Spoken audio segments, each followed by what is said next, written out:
Right? The heart of divine love to each and everyone this morning, my Lord. And give thanks to the family. Give thanks. Honorable Chair, give thanks, my Lord. Blessed. My Lord, Majesty.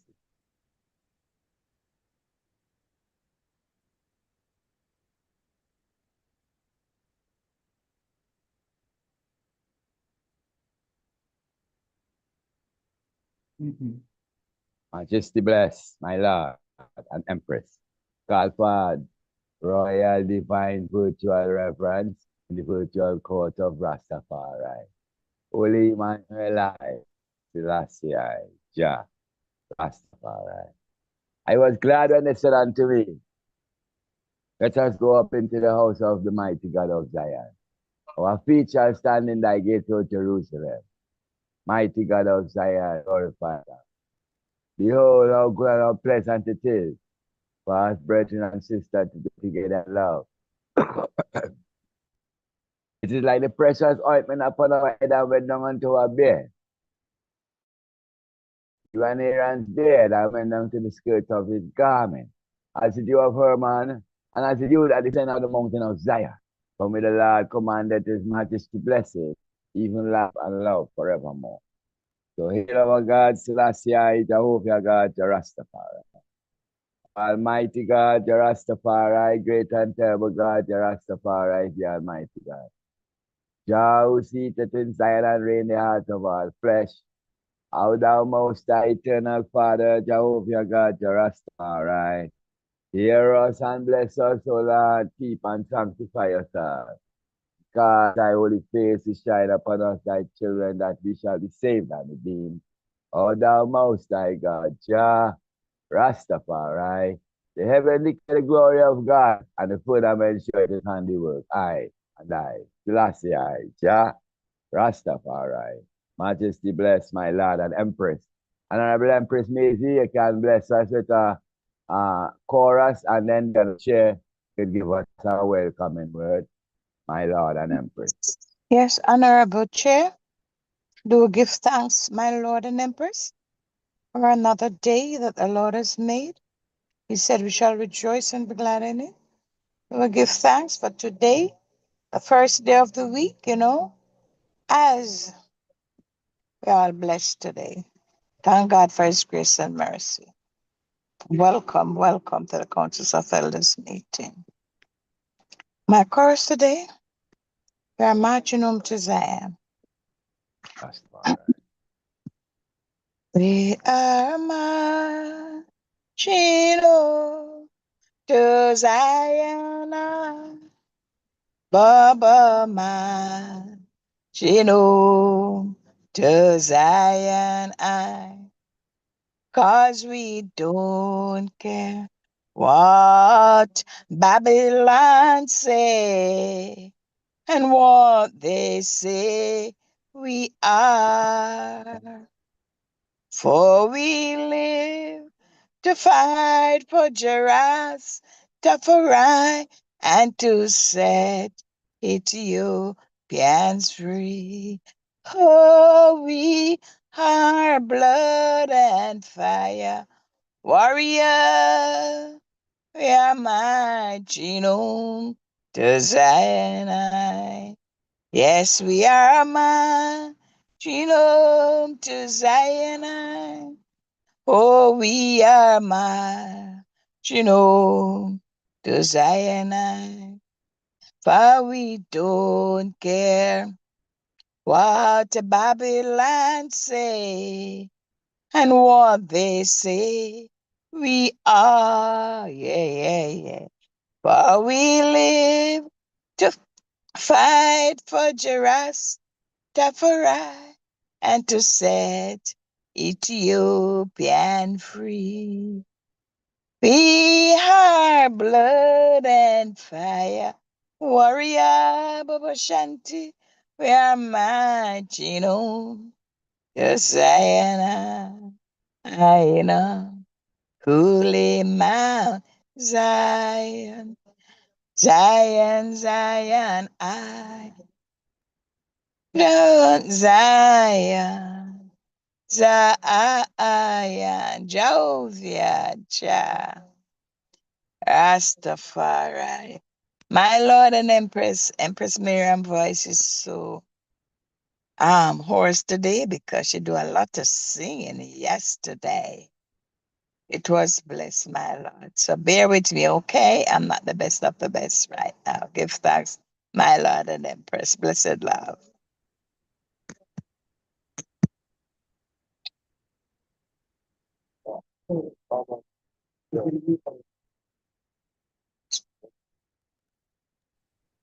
Honorable Let's Chris Lamont.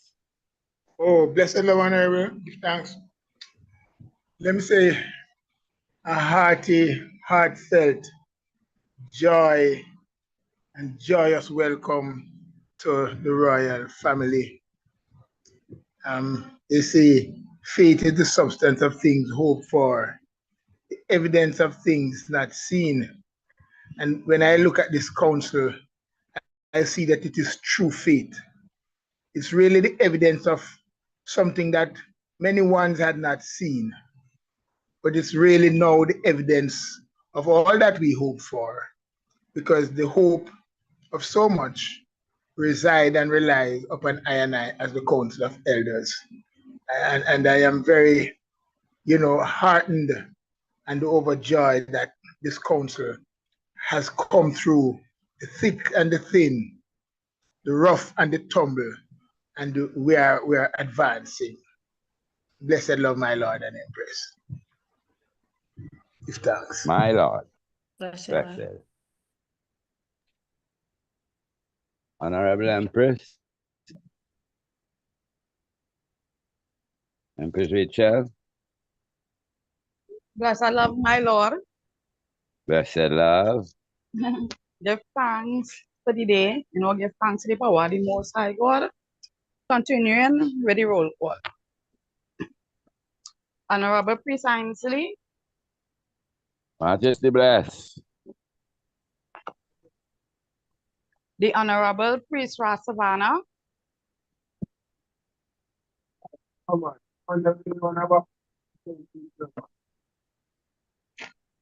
Present, give thanks and pray.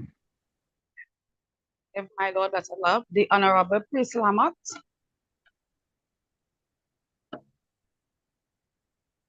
Blessed greetings, Honorable Empress. Present here. Blessed love.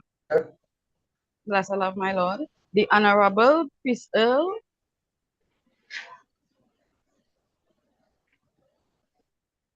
On perfect love, royal family. Blessed love, my Lord. The Honorable Priest Brown. Blessed love, my Lord and Empress. On the floor. Blessed love, my Lord. The Honorable Priest Aragon. My Lord and Empress, present. Blessed love, my Lord. The Honorable Priest Jacob. Blessed love to the royal. Blessed love, my Lord. Honorable Priest Lamana.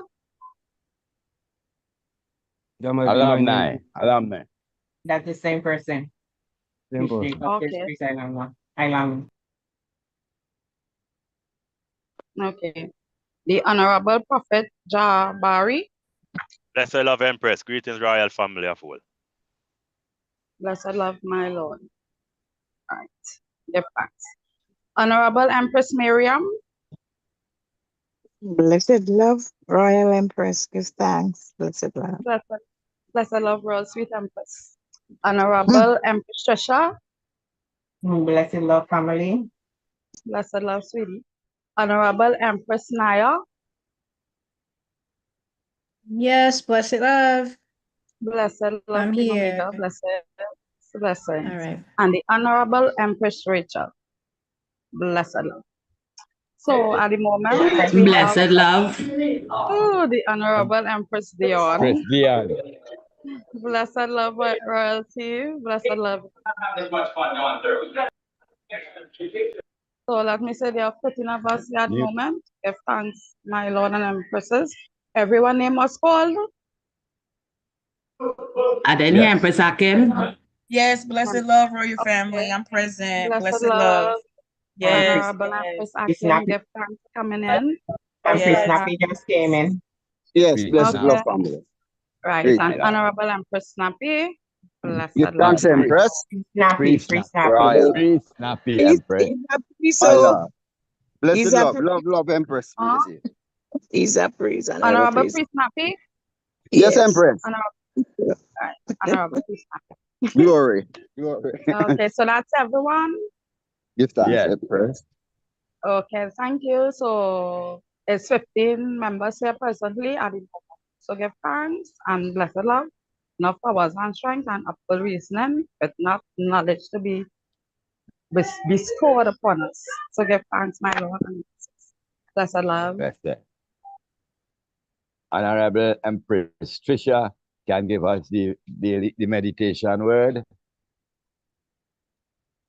Blessed love, my Lord and Empress. Give thanks for Blessed. a new day and give thanks for the Council of Elders and another reason then going by. Today's meditation comes from Ayanla Van Zans, our beloved sister, Acts of Faith, daily meditation for people of color. Go and open the mansion of the soul. When you find the powers of heaven, you shall sit with them. The book of Coming Forth by Day, translated by Dr. Malana Karenga. Continuing. Where your treasure is, there your heart shall be. Your heart is a place of silence and communion.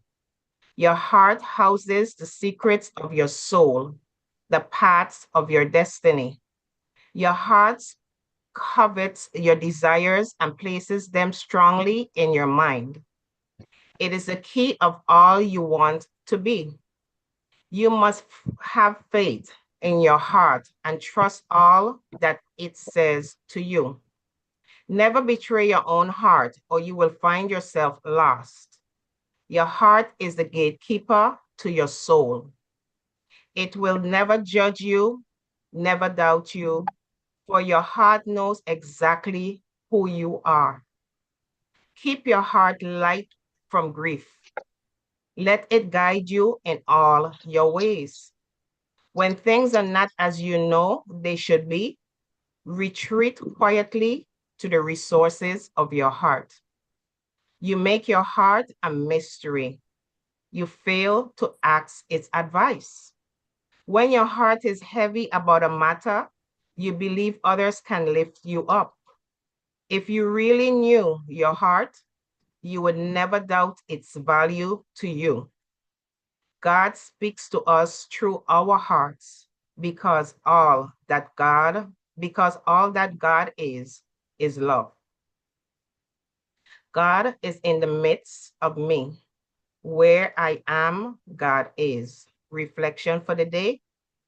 What wisdom is your loving heart offering you today, Listen carefully and be obedient, my Lord and Empress. Give thanks. Honorable Empress, to give thanks.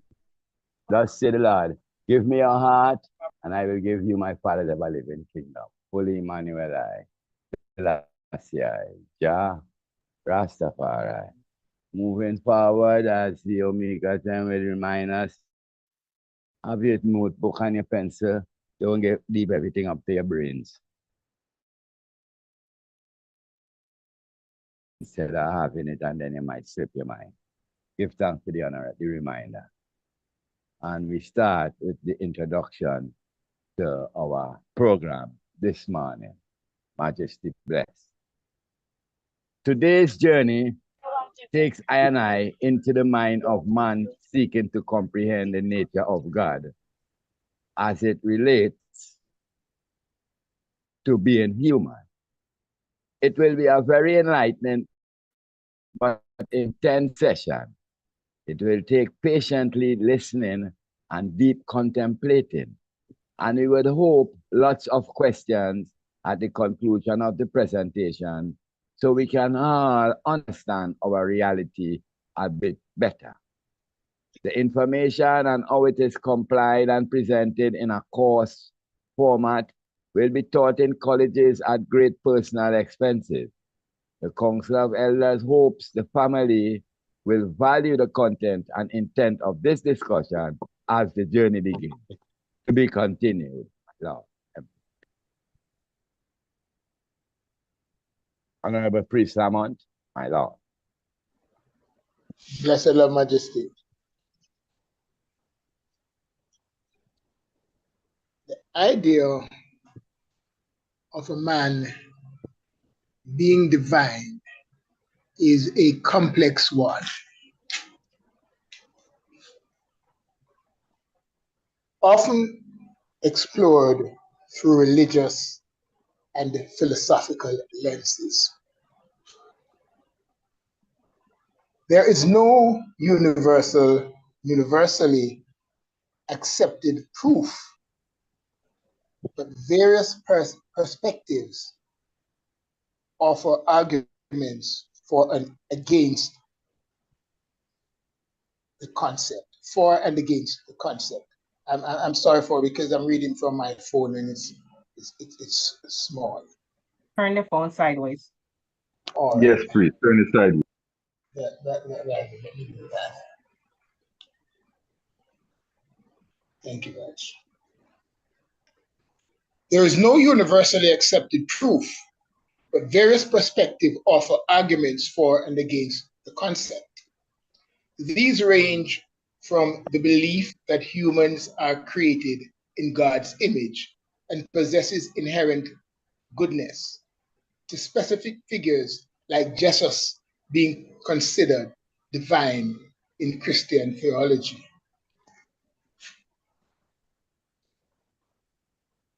Here's a breakdown of common viewpoints. Created in God's image. 1. Many faiths believe humans are created in God's image, suggesting an inherent connection to the divine. This can be interpreted as a spark of divinity within each person, or as is a capacity for reflection of God's attributes like love. Attributes like love, reason, and creativity. The concept of divine origin suggests humans are inherently good because God is good, although this goodness can be obscured by worldly concerns. 2. The divine figures. In Christianity, Jesus is considered the Son of God and divine, possessing both human and divine natures. Other religious figures, like Krishna in Hinduism, are also seen as divine incarnations or avatars. These figures are often seen as embodying divine attributes like perfect wisdom, compassion, and power. 3. Spiritual experiences and intuition. Some believe that divine experiences, such as visions, feelings of peace, or profound insight, provide evidence of a divine presence or connection. These experiences can be subjective and interpreted in different ways, but they can be powerful for those who have them. Intuition and a sense of connection to something greater than one's self are also cited as evidence of a divine aspect within humanity. Number 4, philosophical arguments. Philosophical perspectives explore the nature of divinity and its relationship to humanity. There's a figure missing. Let me see if I can move that out of the way. Sorry. Let me read that again.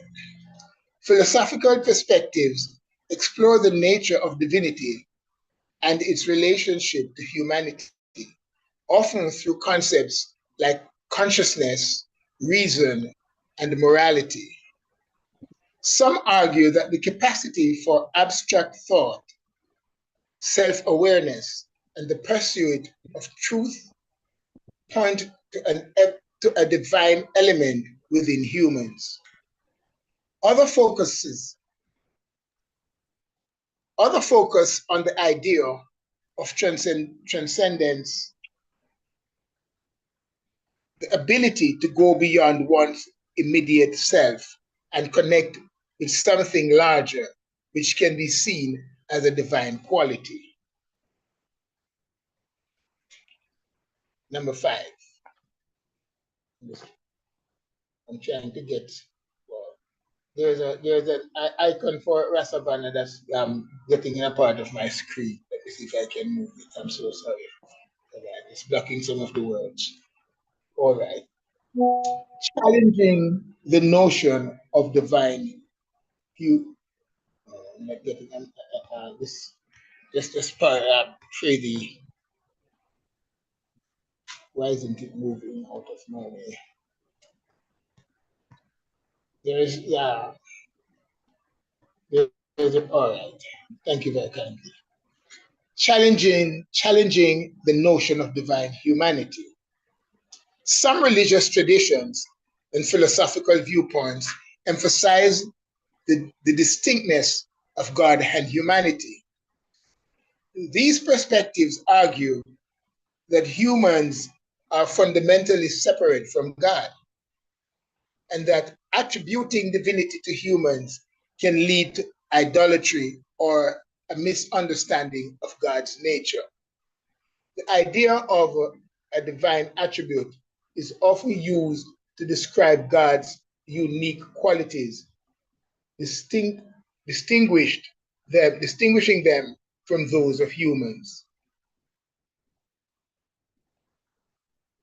I really wish I could get this icon out of the way, blocking some of the words. In conclusion, the question of whether a man can be divine is multifaceted, with arguments and perspectives rooted in both religious and philosophical thought. While there is no definitive proof, various beliefs and experiences offer interpretations of a possible connection between humanity and the divine.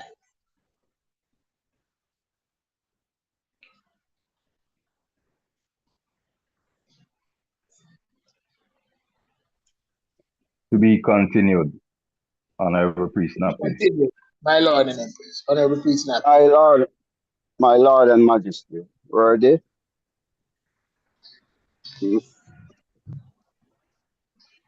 Greetings, family. In the context of metaphysics, spirituality, positive and negative energies are abstract concepts representing different emotions and mental states, often associated with well-being. Positive energy is linked to emotion like love, joy, and gratitude, while negative energy is associated with fear, anger, and a resentment. In physics, negative energy has a specific meaning related to energy density and can be found in theoretical physics concepts like black holes. Positive energy, often associated with feelings of optimism, happiness, and a positive outlook on life. It is believed to contribute to overall well-being and can be cultivated through practices like mindfulness, gratitude, and acts of kindness. Negative energy, linked to feeling of negativity, pessimism, and stress. It can have detrimental effect on mental and physical health, potentially leading to increased stress, weakened immunity, and a negative perception of the world, according to some spiritual and wellness sources. Example, positive energy can be found in activities like spending time with loved ones, practicing gratitude, or engaging in hobbies that brings joy. Negative energy can manifest as holding onto grudges, dwelling on negative thoughts, or engaging. Here's something that keep coming in and blocking my yes. Or engaging in toxic relationships. Physical/scientific. Negative energy, parentheses, physics. In physics, negative energy refers to a state where the energy density of a system is negative, which is a theoretical concept with implications in areas like black hole physics and quantum field theory. Positive energy, physics. In contrast, positive energy is the more common form of energy we encounter in everyday physics, like kinetics, energy, potential energy, etc. Penrose process, a theoretical process where a particle with negative energy falls into a black hole, releasing an equal amount of positive energy. Important consideration, balance. Some believe that positive and negative energy are interconnected, and that both are necessary for a complete understanding of the universe, according to some spiritual perspectives. Subjectivity. The perception of positive and negative energy can be subjective and vary based on individual experiences and belief, not necessarily good or bad. In a metaphysical sense, neither positive nor negative energy is inherently good or bad. It's the way we interact with and respond to these energies that determine their impact on our lives, according to the world anvil. To be continued, my Lord and Majesty. My Lord. And here we will have a little change. Empress Dion. Blessed love, Honorable Majesty. my Lord and Empress, give thanks.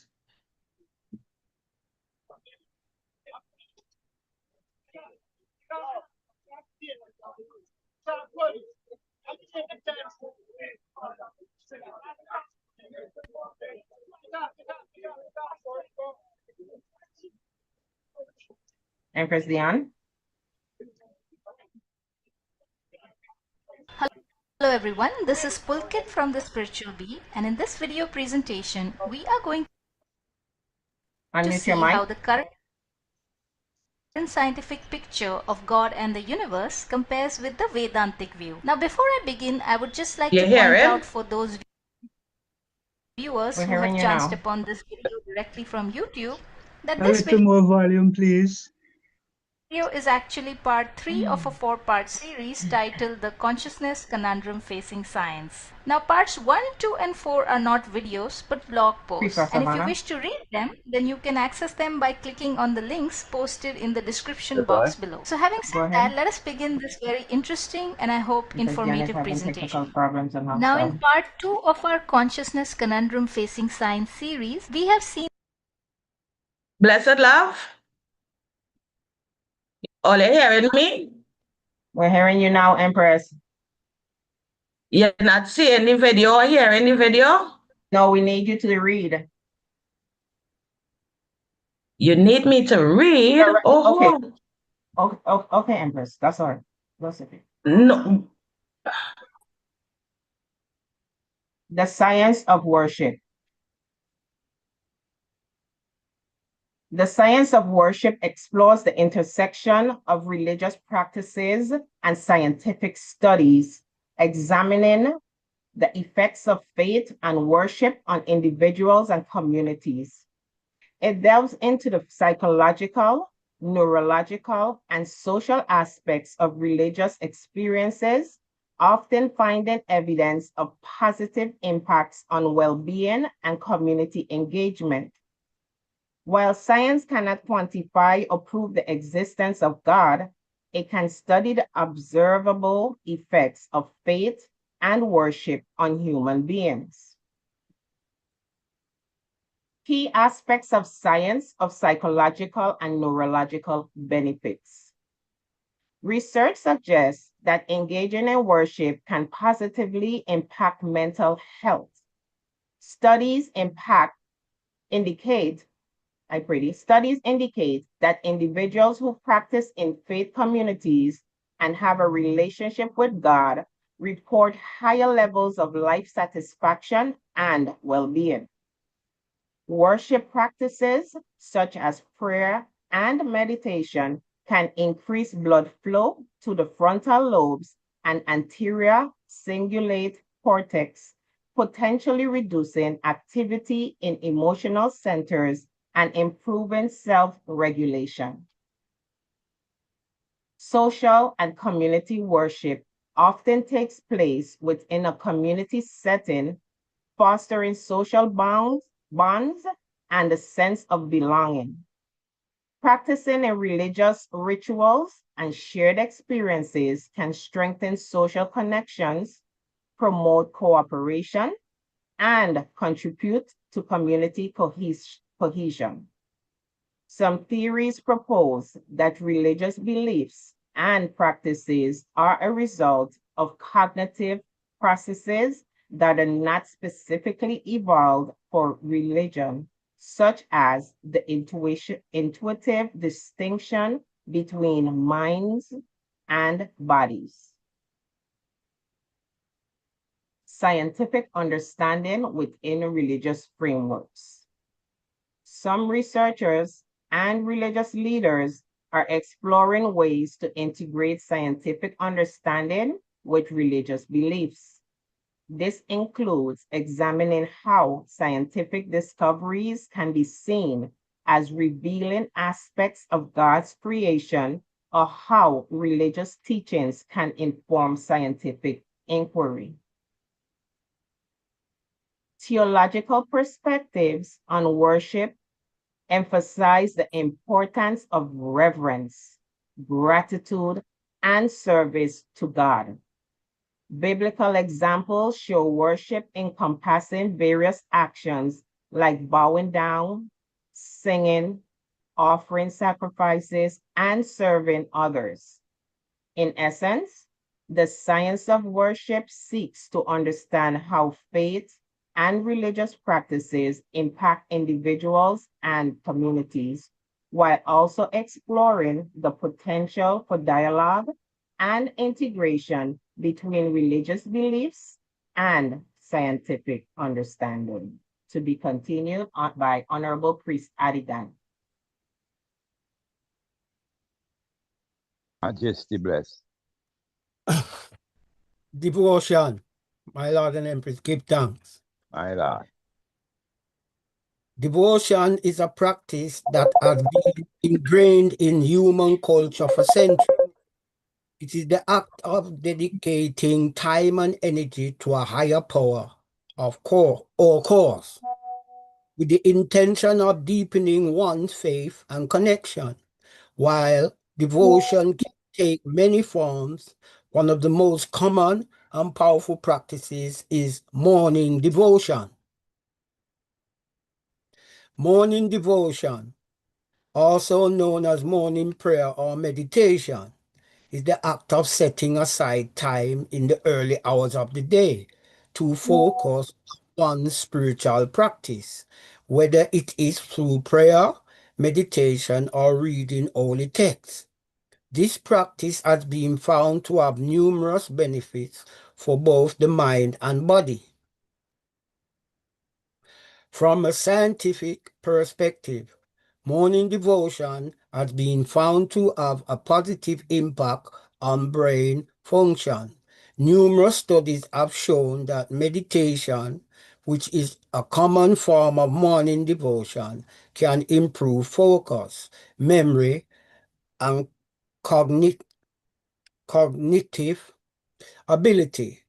This is due to the fact that during meditation, the brain enters a state of deep relaxation, allowing it to recharge and improve its functioning. Morning devotion has also been linked to reducing stress and anxiety. In our fast-paced and constantly connected world, it is easy to become overwhelmed and stressed. However, studies have shown that starting the day with a period of devotion can help reduce stress levels and increase feelings of calmness and well-being. This is because morning devotion allows individuals to disconnect from their worries and focus on the present moment, which can have a profound impact on their mental state. Additionally, morning devotion has been found to have physical benefits as well. Research has shown that it can improve heart health. Repeat. Research has shown that it can improve heart health, lower blood pressure, and boost the immune system. This is due to the fact that morning devotion can activate the parasympathetic nervous system, which helps regulate the body's response to stress. This, in turn, can lead to a decrease in inflammation and an overall improvement in physical health. Aside from its physical and mental benefits, morning devotion also plays a crucial role in strengthening our spiritual connection. By dedicating time each morning to connect with a higher power, individuals can deepen their faith and sense of purpose. This can provide a sense of comfort and support, especially during challenging times. Moreover, morning devotion can also help individuals cultivate a sense of gratitude and mindfulness by starting the day with a positive and grateful mindset. Individuals are more likely to carry this attitude throughout their day, leading to a more fulfilling and purposeful life. In conclusion, the science behind morning devotion is clear. It has numerous benefits for both the mind and body. By dedicating time each morning to connect with one's faith and spirituality, individuals can improve their brain function, reduce stress, and improve physical health. It is a powerful practice that can have a profound impact on one's overall well-being and should be embraced by all. As the saying goes, how you start your day is how you live your day, and how you live your day is how you live your life. So, why not start your day with a period of devotion and see the positive effects it has on your life? To be continued, my Lord and Empress. My Lord, give thanks. Honorable Empress Dion. Blessed love, my Lord and Empress. Majesty. Religious differences. Religious differences can contribute to conflict and war due to several factors, including the perception of religious superiority, the defense of sacred spaces, and the interpretation of religious texts to justify violence. While religion can also be a force for peace and social justice, its inherent claims to exclusive truth and its potential to be manipulated for political or social ends can create tension that lead to conflict. Here's a breakdown. 1. Religious superiority and exclusivity. Many religions claim a unique or superior truth, leading to a sense of us versus them that can breed intolerance and distrust of other faiths. This can be exasperated by the belief that one's own religion is divinely ordained or that its followers are chosen, potentially leading to the justification of violence against those deemed infidels or outsiders. The Crusades and the Muslims' conquest are historical examples where religious motivations were entwined with political and territorial ambitions according to Space. 2. Defense of sacred spaces. Religious wars can be motivated by the desire to control or reclaim holy sites, such as Jerusalem, which holds significance for Judaism, Christianity, and Islam.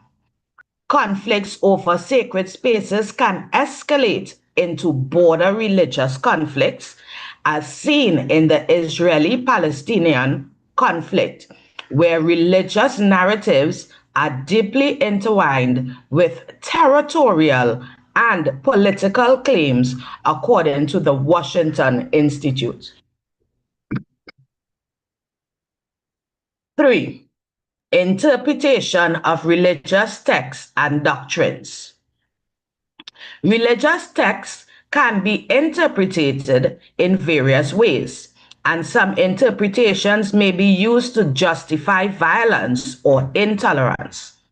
Extremist groups often draw upon religious texts to legitimize their actions, even if those actions contradict the core teachings of their faith. For example, some interpretations of the Quran have been used to justify violence against non-Muslims, while others emphasize peace and tolerance. 4. Religion as a tool for political or social mobilization. Political leaders and elites can exploit religious sentiments to mobilize support for their causes, including war. Religious leaders can also play a role in shaping public opinion and influencing political decisions, sometimes contributing to conflict.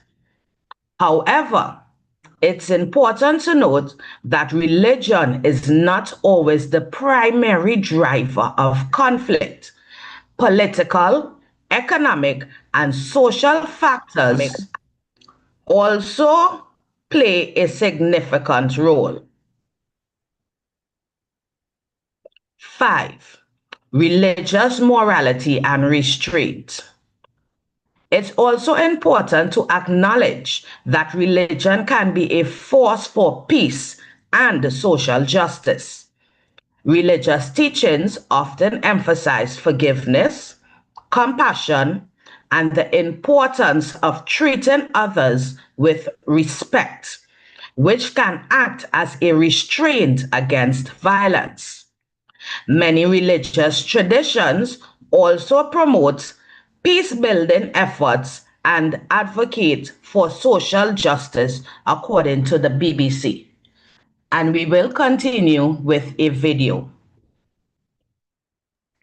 Glorify and give thanks and praise. Yeah, man. Yes, as the Empress gets the video going, as we said, there is no dead ear in Yeah. So as we see the way the information was laid out earlier, there is tangible proof and evidence towards morning devotion. What we are bringing here, what the Council of Elders is bringing to the family, is the reality of the things that we do. Many of I, especially the young priests, they go through the rituals, but they don't understand the fullness of why and what the tangible benefits are. See, we tend to apply only religious connotations and religious aspects to the whole process, when the process is also scientific. And that is what this morning's discussion will bring out in the evidence, seeing where we can acknowledge that what we do way beyond being religion and religious, because we did what we did long before religion was a reality, before the first century AD. Our ancestors were reverencing deities and practicing their rituals for eons, seeing with reality behind what they did. It was not a spookism or some Casper type thing.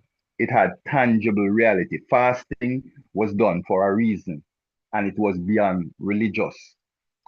It had health and spiritual benefits. See, just like morning devotion was just proven to have both physical and spiritual and mental benefits for individuals who understand what they're doing. Yes, I. My Lord. Empress Dion. So honorable family, as the empresses work to get the video going. Yeah, my priest. What's your take, honorable chair? Yeah, man. What's your take, honorable chair? The phrase is that people who stand governmental, church statical, churchical, and Everyone, this is sabbatical. Pulkit from the How Spiritual Beat, and this important video presentation that All statement aspects really are. is and what it entails. You know? Yes, sir. Yes, sir. Yes, Go ahead, Empress.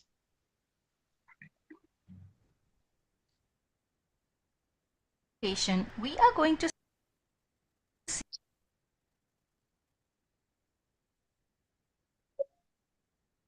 see how the current scientific picture of God and the universe compares with the Vedantic view. Now before I begin, I would just like to point out for those viewers who have chanced upon this video directly from YouTube, that this video is actually part 3 of a 4-part series titled The Consciousness Conundrum Facing Science. Now parts 1, 2 and 4 are not videos but blog posts, and if you wish to read them, then you can access them by clicking on the links posted in the description box below. So having said that, let us begin this very interesting and I hope informative presentation.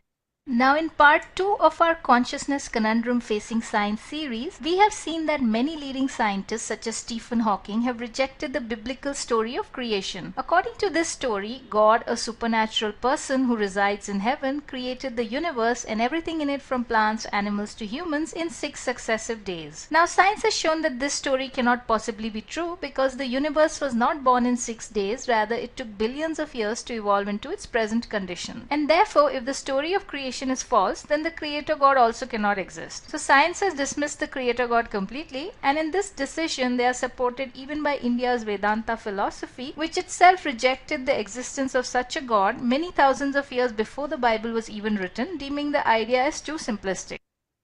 Next, and here comes the most important part, after rejecting the simplistic idea of the creator God, many Western scientists such as Stephen Hawking have taken a giant leap and dismissed God entirely from the cosmos. In doing so, these scientists have actually glossed over some of the deeper and profounder descriptions of God, particularly those that describe God to be a conscious spiritual reality that is non-material in nature, by which is meant that God is not made of matter and therefore does not obey its laws, eternal, meaning that he is not bound by time, and omnipresent, implying God is present everywhere simultaneously. Now these deeper descriptions of God, which go beyond the ideology of personhood, meaning God is a person like us, are present not only in the Bible but in most major religions of the world. And these deeper ideas are actually not so easy to dismiss, because there could very well be such a background reality to the cosmos, and there is no method in science currently to either prove or disprove it. Now, one reason why not too many Western scientists have explored these deeper descriptions of God is because even though these ideas are present in seed form in all major religions of the world, the fully developed tree of thought is found only in India's Vedanta philosophy, with which most people in both the West and the East are largely unfamiliar. Now, we shall return to the Vedantic view of God and the universe in just a few moments, but for now let us revert back to the prevailing scientific picture and examine it in a little further detail. Okay, so we have seen that many Western scientists have reached the conclusion that God simply does not exist. And if you read the books written by Stephen Hawking or by Richard Dawkins, a British biologist, then you will immediately see that these eminent scientists have arrived at their erroneous conclusion mainly by focusing their attention on the incorrect and simplistic description of God as an outside supernatural person, all the while ignoring the deeper explanations which cast God as not a person but a background spiritual reality to the cosmos. Now, if God does not exist, then the soul also cannot exist. And so many scientists have discarded the soul as being the source of consciousness and instead hypothesized that matter must be the absolute rock bottom ground reality of the universe, and therefore consciousness too must somehow arise out of the activity of atoms and molecules of matter. This idea that any complex phenomena in the universe, even consciousness, can ultimately be reduced to or explained in terms of interactions between atoms and molecules of matter is known as reductionism. Take for example water. I can explain the phenomena water as two atoms of hydrogen combining with one atom of oxygen to produce water. So many scientists think that consciousness too must be something like that. When atoms and molecules combine in the brain during electrochemical interactions, consciousness must somehow be produced. This is called reductionism, and what scientists are basically saying is that matter is the primary substance of the universe, it came first before everything else, and all life and all consciousness are secondary phenomena. They came second because they arise from matter. Now the question here becomes, can consciousness really arise from matter? There is no actual proof that it does, and what the scientists have been proposing is just a theory as of now. However, even for a theory, this idea of matter as the originator of consciousness has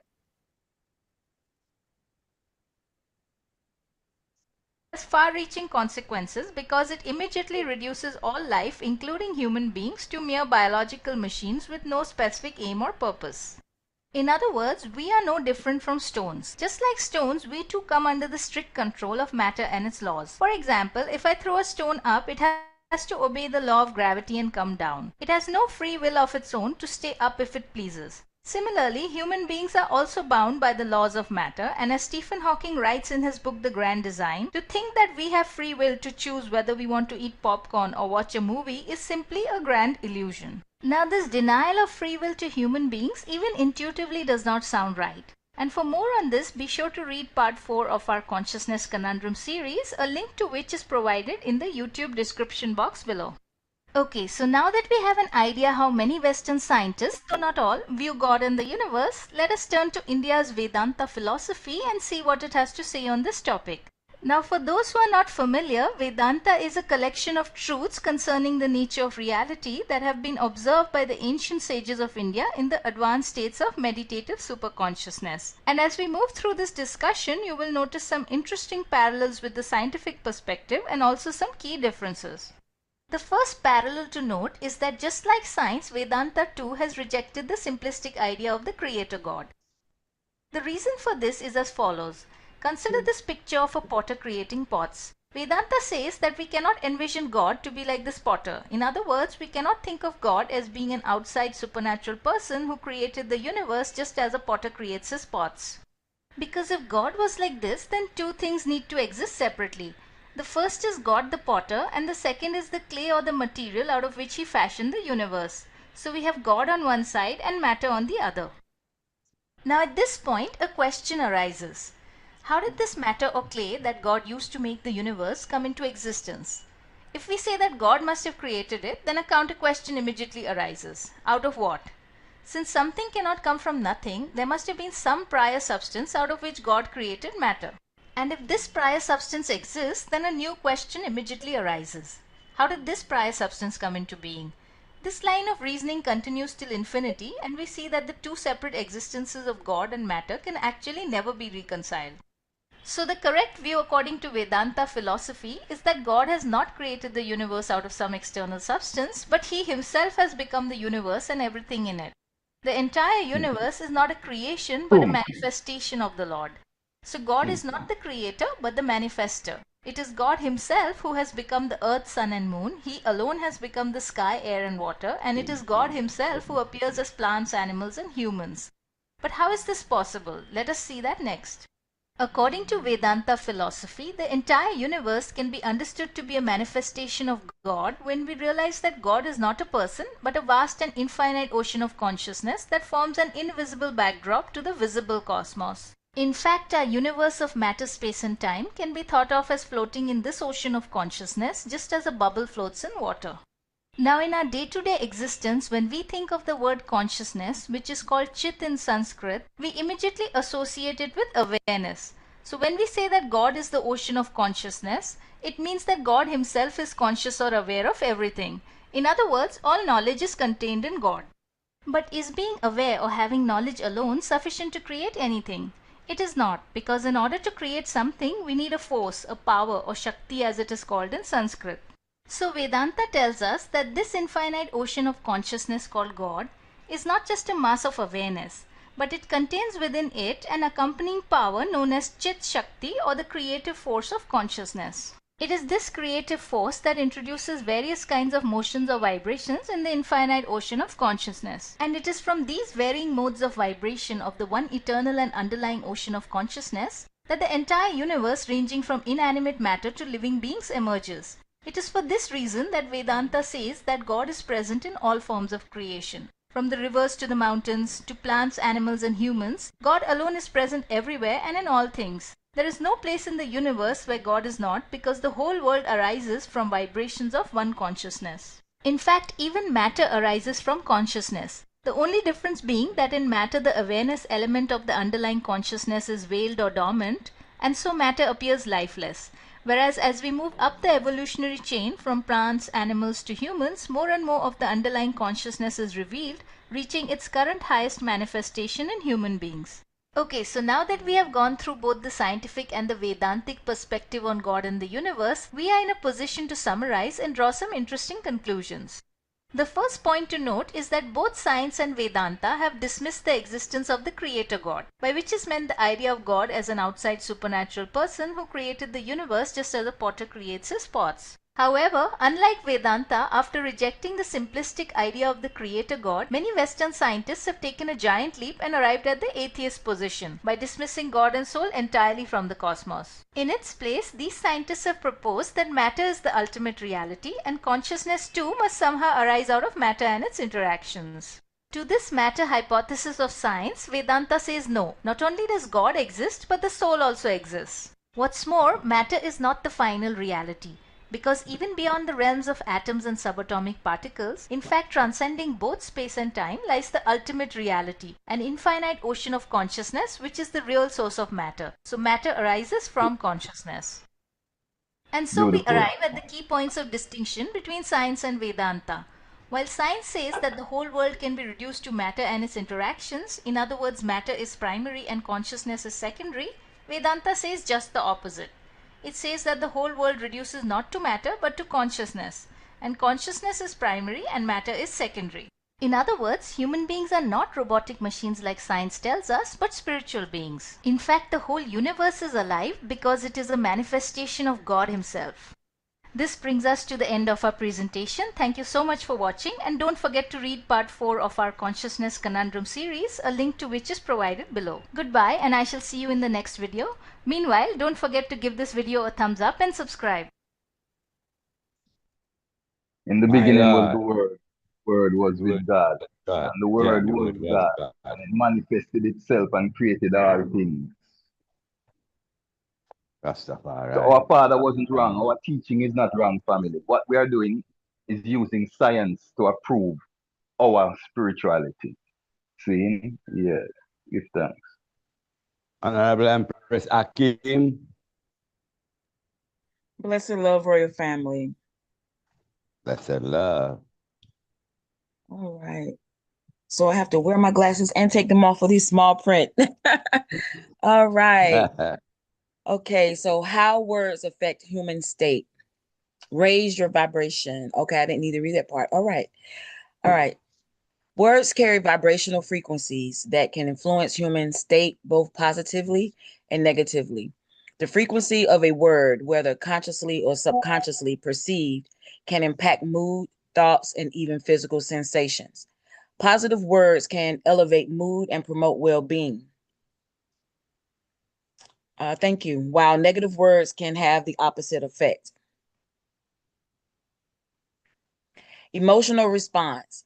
Words can evoke specific emotions either through their inherent meaning or through learned associations. For example, words associated with joy or love can trigger positive feelings, while words related to fear or sadness can elicit negative emotions. Cognitive processing. The frequency of words can influence how our brains process information. High frequency words can lead to a sense of clarity and alertness, while low frequency words may be associated with slower processing and fatigue, according to one study. Physical sensations. Vibrations from words can be felt physically, even if not consciously registered. Low frequency vibrations have been linked to increased anxiety and annoyance. Belief formation. The language we use, including the words we choose and the way we speak to ourselves, can shape our beliefs and perceptions of reality. Positive versus negative vibrations. Positive words. Words like love, joy, peace, and gratitude are often associated with high frequency vibrations and can uplift mood, promote feelings of well-being, and even have healing effects. Negative words. Words like hate, fear, worry, and anger are often associated with lower frequencies and can have detrimental effects on both mental and physical health. Positive. Saying, I am grateful for this experience can shift your perspective and elevate your mood. Negative. Constantly dwelling on negative thoughts and using negative language can lower your vibration and attract more negativity in your life. In essence, words are not just symbols of communication, but powerful carriers of vibration that can influence our inner state and shape our reality. To be continued. Blessed. Blessed love. Vibration and the body. Vibrations can have both positive and negative effects on the body, depending on the type, frequency, intensity, and duration of exposure. While some vibrations can be used therapeutically, others can cause discomfort, pain, and even long-term health problems. Negative effects. Hand-arm vibration syndrome, known as HAVS. Long-term exposure to vibrations through handheld tools can cause nerve and blood vessel damage in the hands and arms, leading to symptoms like pain, numbness, tingling, and white fingers. Whole body vibration, VBV. Exposure to whole body vibrations, such as from vehicles or machinery, can cause or worsen back pain, neck pain, and other musculoskeletal problems. It also leads to motion sickness, fatigue, and impaired balance. Cognitive effects. Long-term exposure to WBV may negatively impact cognitive function, potentially leading to mental fatigue, decreased attention, and even cognitive decline. Other potential issues. Vibration can also affect the digestive system, the female reproductive organs, and peripheral veins. It can also contribute to sleeping disturbances and healing difficulties. Neurological effects. Prolonged vibration can cause nerve damage and affect nerve conduction velocity. In some cases, it can lead to neurological issues like loss of sensation in hands and feet. Respiratory problems. Vibration can affect respiratory muscles and potentially lead to changes in respiratory frequency. Positive effects. Therapeutic vibration. Certain types of vibration, like vibration therapy, can be used to improve muscle strength, flexibility, and blood flow. Muscle activation. Vibration can increase muscle activation for stabilization and potentially improve physical performance. Potential for weight loss in some studies suggests that vibration plates can aid in weight loss, especially when combined with a calorie-controlled diet. Improve mood and energy. Raising your vibration frequency through positive emotions and activities can lead to a more positive outlook, improved mood, and increased energy, according to a Medium article. The important considerations: frequency and duration. The effects of vibration depend heavily on the frequency and duration of exposure. Individual sensitivity. People may react differently to vibration exposure. Underlying conditions. Vibration exposure can exacerbate existing health conditions. It's crucial to be aware of the potential risk of vibration and to take appropriate precautions, especially in occupational settings where exposure is common.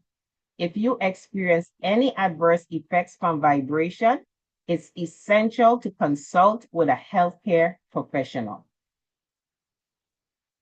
In the earlier text, it explained the concept of how physical vibration affects the human biology. As a priest of the ancient order of Melchizedek and also an alchemist, I view vibration from a scientific cosmic level. In metaphysical and spiritual context, cosmic or spiritual vibrations refer to the idea that everything in the universe, including ourselves, is made of energy that vibrates at different frequencies. These vibrations are believed to be influenced by our thoughts, our emotions, and our actions, and they can affect our experiences and interactions with the world. To be continued by a video, Honorable Empress Diane. The next video. Mr. Savannah. Yes, family. Yes, family. Yeah, as we continue the journey, we are seeing how the misnomer that was taught to us that science and theology are opposing disciplines, are opposing factors. We are seeing a contrary today, because one is attesting to the other and one is validating the other. So they are working in tandem to bring forth the truth, because that's what science is supposed to be, a pursuit of truth through observation, experimentation, and other methods. As we see vibration, we talk about vibration, we always use the word vibes, say, yeah, we have feel the vibe, and it's by a certain specific frequency. We pick up sensations and telecommunication through frequency, through waves of energy. See? Now, those waves of energy are transported by vibration. We also vibrate as living entities, and there is a certain frequency of vibration that is our optimum. Now, as we go on, we will see now even our service, the ministering, the chanting, the clapping, the singing, the drum beat, all of that creates a vibration. And that's why it's a science, because you see, when all of that is synchronized, when leading priest and his altar is synchronized with the music, which is synchronized with the clapping, then it becomes a force. It creates a vibration that is a force. That force now can be used for many things, healing, for defense. That's what Nyabingi is all about. It's a science. It's a weapon that disarms our enemy without confrontation. See, so there's a science in our worship. It's not just about, as we say, giving ISIS. See, because there is this, and that's a discussion that will come in another realm, where we need to properly identify the Creator's purpose for I and I, because we are following the popular sentiment of people trying to unfold mysteries, and we are going with people's interpretation of their moment. We are in I and I moment right now. We are in this dispensation, and we have understanding and knowledge, information that others were not privy to back in certain time. So with that privilege, we can look deeper into the process of things and identify its purpose, its intent. See, when we were created, we speak about God being this ultimate in everything. If God is this ultimate, the creator is this ultimate, why do we apply this egoistic view of him to say that he created all living things to worship him? That we should spend majority of our time on our knees in worship. How are we sure that that is the proper way of giving tribute and reverence to the gift of life? These are the discussions that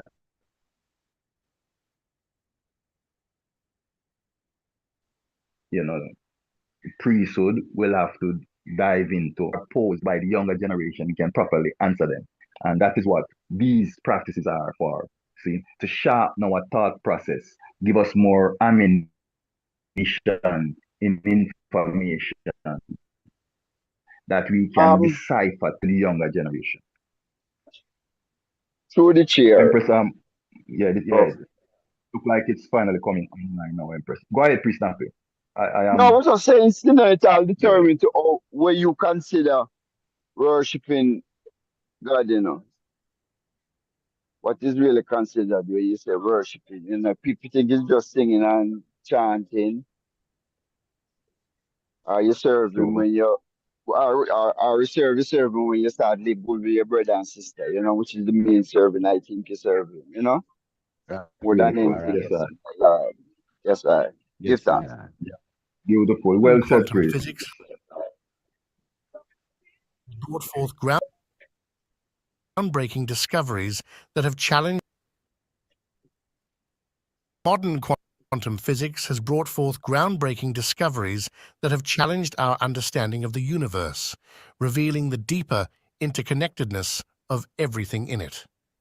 One of the foundational concepts echoed by both ancient spiritual wisdom and modern science is the idea that everything is in a state of constant vibration, often referred to as the law of vibration. To understand how this law intersects with quantum physics, let's embark on a journey that melds the esoteric with the empirical. At its core, the law of vibration states that everything in the universe, from the tiniest particles to massive galaxies, is in a state of constant motion and vibration. Nothing remains at rest.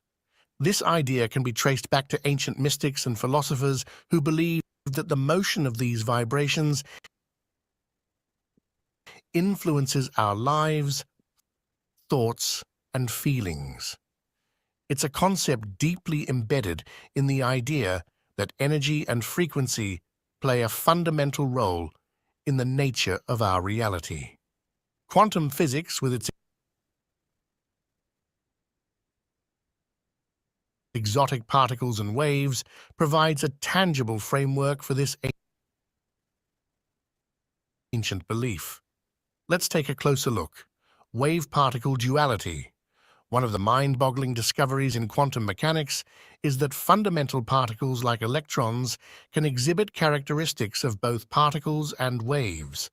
This means that particles, traditionally thought of as solid matter, also have wave-like properties. When not observed, they exist in a state of probability, vibrating across different potential states. String theory.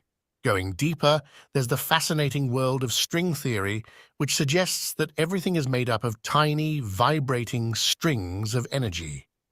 Instead of thinking about particles as points, string theory posits that these particles are one-dimensional oscillating lines or strings. The various vibrations of these strings give rise to different particles and forces. Quantum entanglement. This phenomenon refers to how pairs or groups of particles can become intertwined, such that the state of one particle instantly affects the state of the other, regardless of the distance between them. It's as if these particles are dancing together in perfect synchrony, highlighting the deeply interconnected nature of the universe. With the principles of quantum physics backing the law of vibration, we're faced with some profound insights. Connected universe. The vibrational essence of everything suggests a deeply connected universe where seemingly separate entities are part of a singular, intricate web. It's a reminder that our actions, thoughts, and feelings have ripple effects in the cosmic ocean of energy. Power of consciousness. If everything vibrates, including our thoughts and feelings, it brings forth the intriguing possibility that our consciousness has the potential to influence the vibrations around us. This aligns with numerous spiritual and philosophical teachings that emphasize the power of intention and focus. Harmony and resonance. Just like musical notes can be harmonious or dissonant, the vibrational frequencies of objects and beings can be in sync or out of sync. This opens up the exploration of resonance in relationships, environments, and even in our own personal well-being. The intertwining of the law of vibration and quantum physics offers a fresh lens through which we can understand our universe. It nudges us towards a paradigm where science and spirituality aren't adversaries, but complementary pathways to understanding the profound interconnectedness and vibrational nature of everything. While we're still on the path of unearthing deeper truths and mysteries of the cosmos, the alignment between ancient wisdom and modern science paints a universe teeming with possibilities, wonder, and the ceaseless dance of energy and matter. As we continue to explore and experiment, we may find ourselves not just as mere observers, but active participants in this grand symphony of vibrations. Given that the very essence of our being is governed by vibrations, our day-to-day lives are inevitably influenced by these unseen frequencies. The interconnectedness of the universe suggests a constant interaction of energies. But how does this play out in a practical, modern context? The built environment and vibrations. Every building, street, or park we encounter has its unique vibrational frequency. The materials used, the intentions behind the design, and the daily interactions within these spaces all contribute. An office filled with stress, for instance, might carry a heavier vibrational energy than a serene garden or a place of worship. Recognizing these differences can guide architectural design and city planning to create spaces that promote positive interactions and well-being. Technology and its vibrational footprint. Our increasingly digital world introduces a myriad of electronic devices that emit electromagnetic fields, EMFs. These frequencies, though often imperceptible, can potentially interfere with our body's natural rhythms. The ongoing debate on the health effects of prolonged EMF exposure underscores the importance of understanding the vibrational aspects of the tools we use daily. Relationship dynamics and energy transference. Human interactions are not just exchanges of words and actions. They are intricate dances of energy. When two people click, or when one person can light up a room, we are intuitively acknowledging the harmonious resonance of their vibrational frequencies. On the contrary, toxic relationships could be viewed as interactions where energies are continuously clashing or out of sync. Recognizing these dynamics can aid in fostering relationships that uplift and inspire. Cultural and social resonance. Music, art, and cultural rituals have long been avenues to express and modulate vibrational energies. The euphoria experienced at a concert or the peace invoked by a meditative chant is testament to the power of collective vibrational alignment. By understanding the role of resonance in such gatherings, we can harness its potential for community building, healing, and shared experiences. The principles of the law of vibration, as explored through the lenses of quantum physics and ancient wisdom, offer not just a theoretical perspective, but a practical blueprint for living. As we grow more attuned to the vibrational nature of our universe, we can make conscious choices that resonate with our desired frequencies, paving the way for a harmonious existence amidst the complexities of modern life.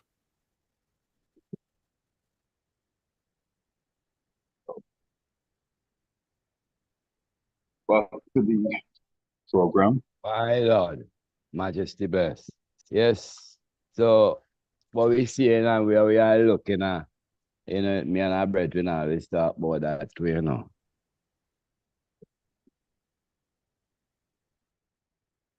Answer the altar and all these things where we doing it in a sync. So when we really get to the fullness of ourselves, we're not supposed to have no conflicts amongst one another, We're supposed to be the world's greatest conflict dissolvers. Maybe because so I was looking from it from an optimistic point of view. We have to welcome all these conflicts and all these disagreements, what is even going on in the ranks and in the midst of us. Wherein now it a force we to learn these ancients and learn the fullness of the other, wherein we can dispel all of these little molehill that has become mountains by understanding and living the science, what the man come and teach I and I, my Lord and Empress. Well said, Honorable. Yeah, man. Well Positively, said. my Lord. Rastafari. Vibration. Music at its core is all about vibration. When something vibrates, it moves back and forth rapidly, creating sound waves that travel through the air and reach our ears. These vibrations are the physical basis of music, and their properties determine the characteristics of the sounds we hear. 1. Vibration as the source. Musical instruments, vocal cords, and even speakers produce sound through vibration. When you pluck a guitar string or blow into a brass instrument, you're setting off a vibration. These vibrations can cause the surrounding air molecules to vibrate as well, creating sound waves. 2. Sound waves and their properties. Sound waves are disturbances that travel through a medium like air. They consist of alternating areas of high and low pressure, compression, and rarefactions. The frequency of these vibrations determine the pitch of the sound, how high or low it is. The amplitude of the vibrations determines the loudness or intensity of the sound. 3, how we hear music. When sound waves reach our ears, they cause our eardrums to vibrate. These vibrations are transferred to tiny bones in the middle ear and then to the cochlea in the inner ear. Cochlea. The cochlea contains fluid and tiny hairs that vibrate in response to the sound waves. These vibrations are converted into electrical signals that are sent to the brain, where they are interpreted as sound.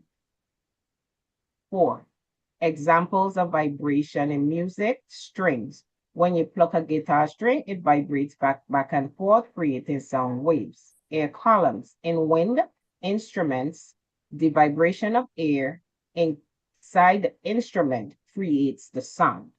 The membranes. Drum heads vibrate when struck, producing sound. 5, the role of frequency and amplitude.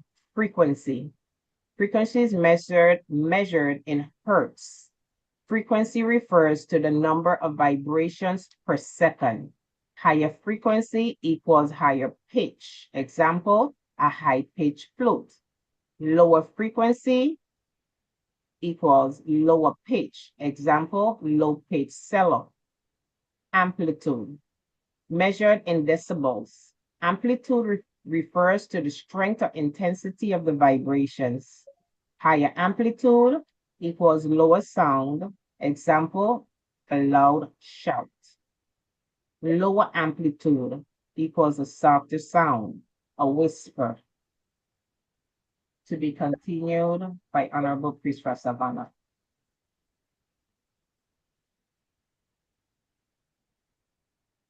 Give thanks, Royal Empress.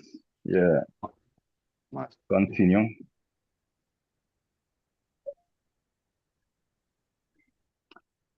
As humanity grapples with their fallibility, trying to understand.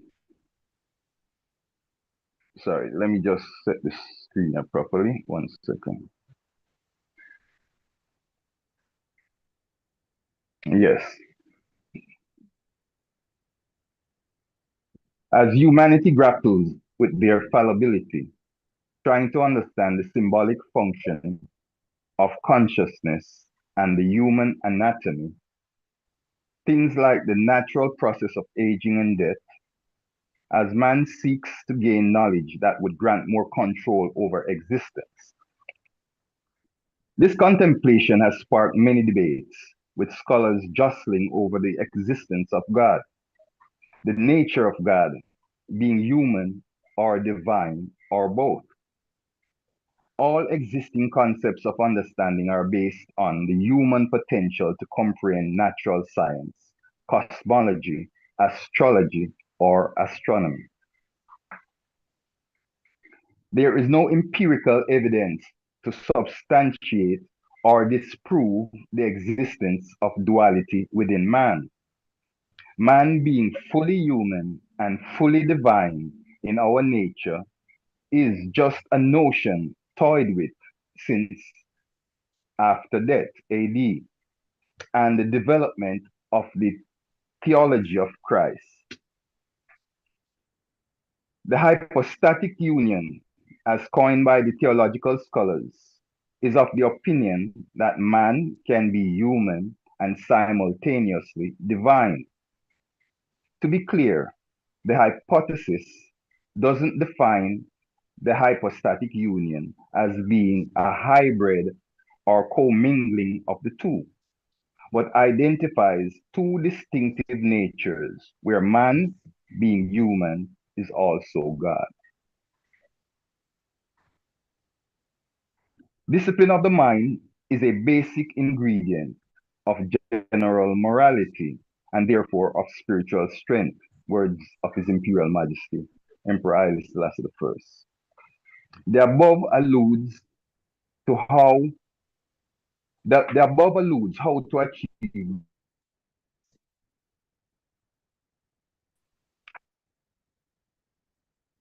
being divine, was a pragmatist. He declared his mortality and that he would be replaced by future generations. This affirms his consciousness. In accepting reality, he proves his divinity. Let me repeat. Are you hearing me clear now? Yeah. Okay. Discipline of the mind is a basic ingredient of general morality and therefore of spiritual strength, His Imperial Majesty. The above alludes how to achieve being divine. Haile Selassie I, being divine, was a pragmatist. He declared his mortality and that he would be replaced by the future generations. This affirms his consciousness. In accepting reality, he proves his divinity. The office of Christ, one based on altruism, is a post any and all persons can fill. Humanity has the potential to be divine. I am the Most High. This is intrinsic in all humans, which was the message or teaching of the Messiahs. The lessons were not about the messenger, it was about you and I.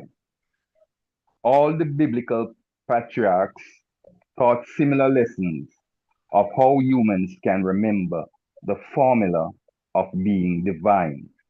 For example, remember the Sabbath day to be reverent, or recite the Psalms each day. The chanting to increase our vibration helps to activate the third eye, or human consciousness, all of which is encoded within the human anatomy.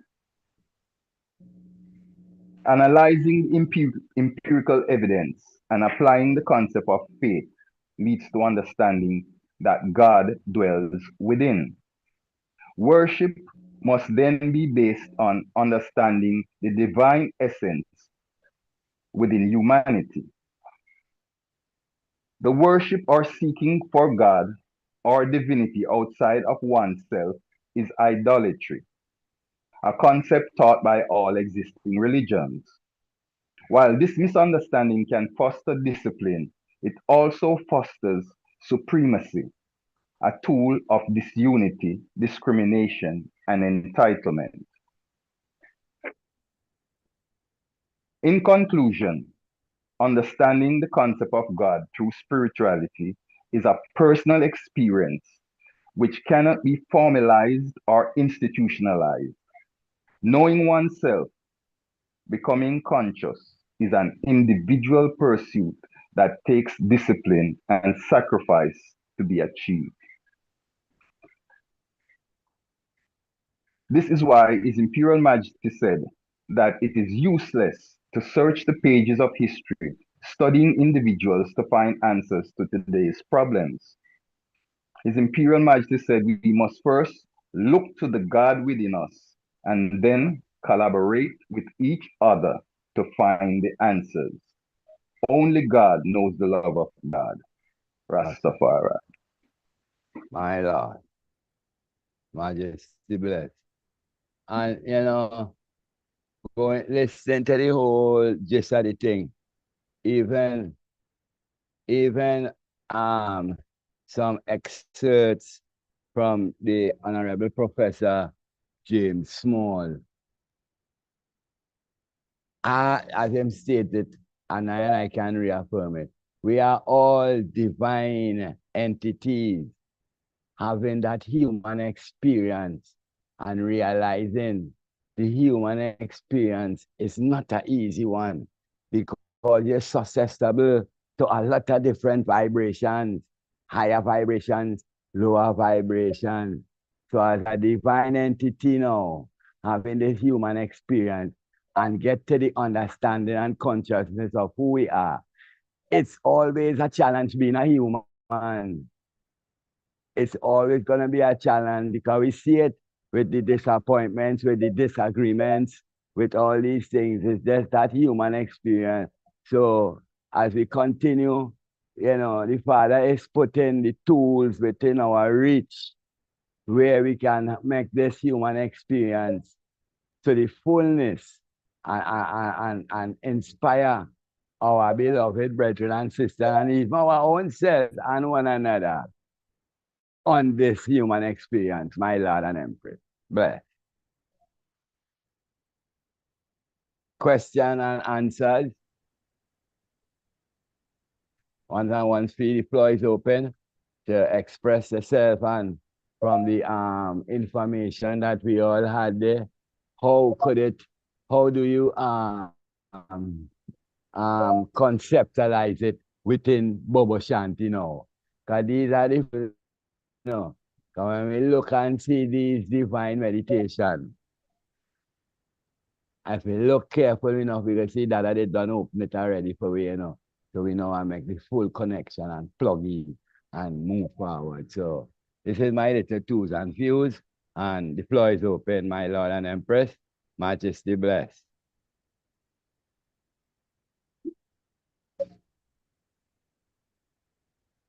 Blessed. Royal priests and empresses, royal priests, honorable leading priests, and mighty To the priests. chair, Honorable Priest Brown, give thanks. Hold on, Priest Rasavana, you don't talk? Yeah, man, I was just encouraging the royal priests them to chime in. Oh yes, Chime I was having problem unmuting my mic, so I was a little delayed in responding. But Okay, I hear okay. that Priest Brown. Priest Brown. Yes, Priest Brown. Give thanks, my Lord and Empress.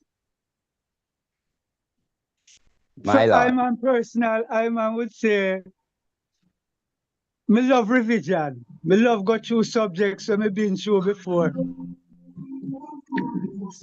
In the general perspective, having a view of things that have taken place over the years, I know that in the inception of the Rastafari faith, the ancients were very critical about many of these factors that we have just been highlighting.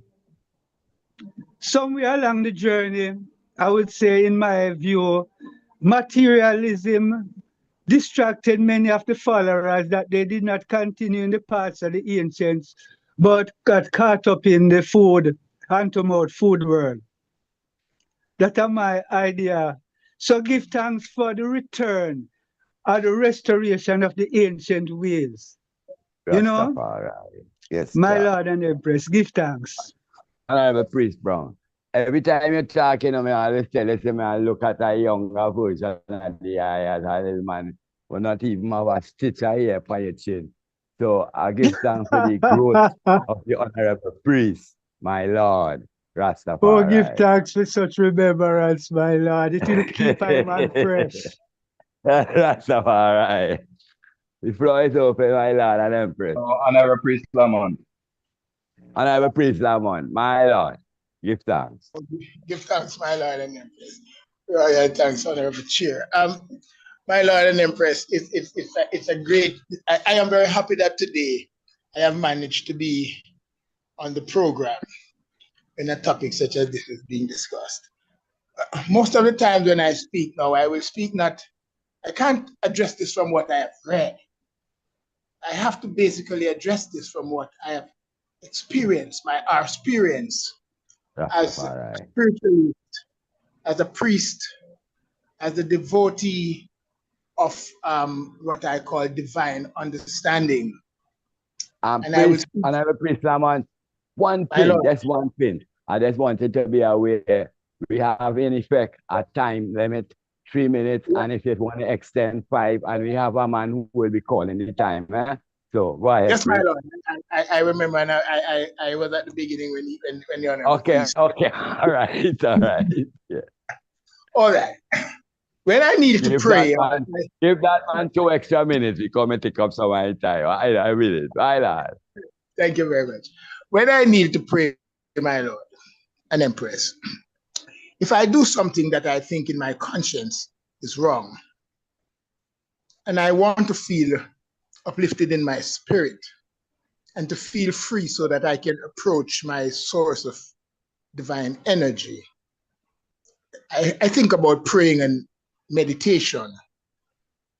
And when I pray and I ask for forgiveness, it is conscious in my mind that I will not hear my divine God say to me, Priest Lamont, I forgive you. That's all right. And I will not hear him say, Priest Lamont, I do not forgive you. It is my own spiritual consciousness that if I am right, if I am conscious of right and wrong, then I can use that consciousness to hone myself, to appease myself, to correct myself, to judge myself, to condemn myself, to forgive myself. And I do that only in my ability to be sure in my conscience that my decisions are pure. And I have not used a biasness to give me the right to do this or to do that. But I do it out of a pure consciousness of aiming always not to offend.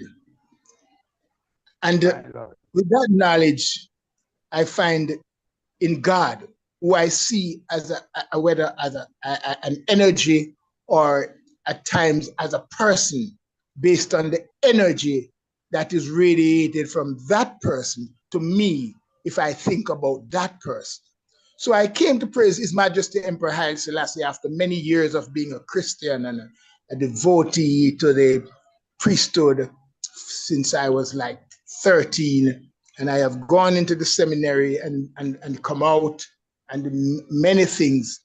And I come unto Emperor Haile Selassie because when I thought about a divineness that can heal me, that can make me pure in my thoughts, that can make me not do this even though my temptation and my desire is saying, do that. But then I feel in the meditation of Him an energy that caused me to say, if I have to be on His order, if I have to be like Him, I can't do that. I could never imagine that He would do that. And that knowledge that I have of the assurance that if in myself I can find that energy to tell me that God has forgiven me, or God will not be pleased with me, then that knowledge to me is God. And it is not just in me, it is in those who make that effort to understand on that order of conscience, because it is the only thing that is going to make you do this or that. The next thing is why I come to the reality that God is the knowledge that a man 1 minute left, please.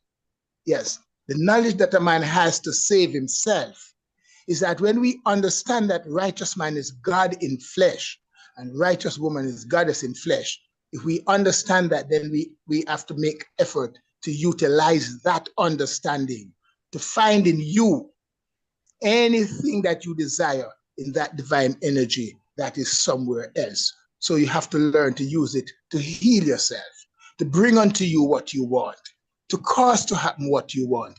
It's about a consciousness and a meditation, a focus of the fact that in you, it's an energy, it's a reality, it's a knowledge, it's a what I call an intelligence. Yeah. My Lord and Empress, for now. My Lord, yes, sir. Glorify, Other schools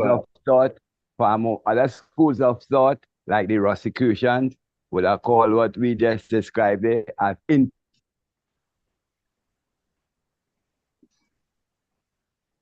is the same divine entity that is dwelling within us all. And as we say, man of right is God in flesh, as the Honorable Priest listening, I speak. I thought run through my mind, what about the vagrant and them and those who living on the street? Is God not dwelling in them? Or is the consciousness dormant? Floor is open, my lord. To the chair. Yes, Empress. Just to answer what you just said, I have Yeah. found, or I have seen that a lot of the vagrants are more conscious in their belief of God than even ones that you see and speak with every day. You would often hear them, looking in the sky, speaking of God, and they could quote the scriptures, they can read, I have found that, especially in the area where I am. Majesty bless. I experienced that too. That's why I'm a question, Because you find the one who going through the very conscious of that power, the higher power So it's a human experience. Floor is open, my lord. Through the chair. Honorable priest. Yeah, as Adam's reasoning, I thought, my thoughts flow. What would make that scenario that the item posed there? What would create that? Why would that be a factor in a one identifying the source of God or the reality of God?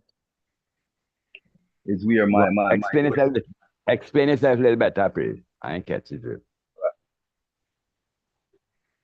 The way the item express it, saying that you have found that derelict people identify God more intense than the average person then.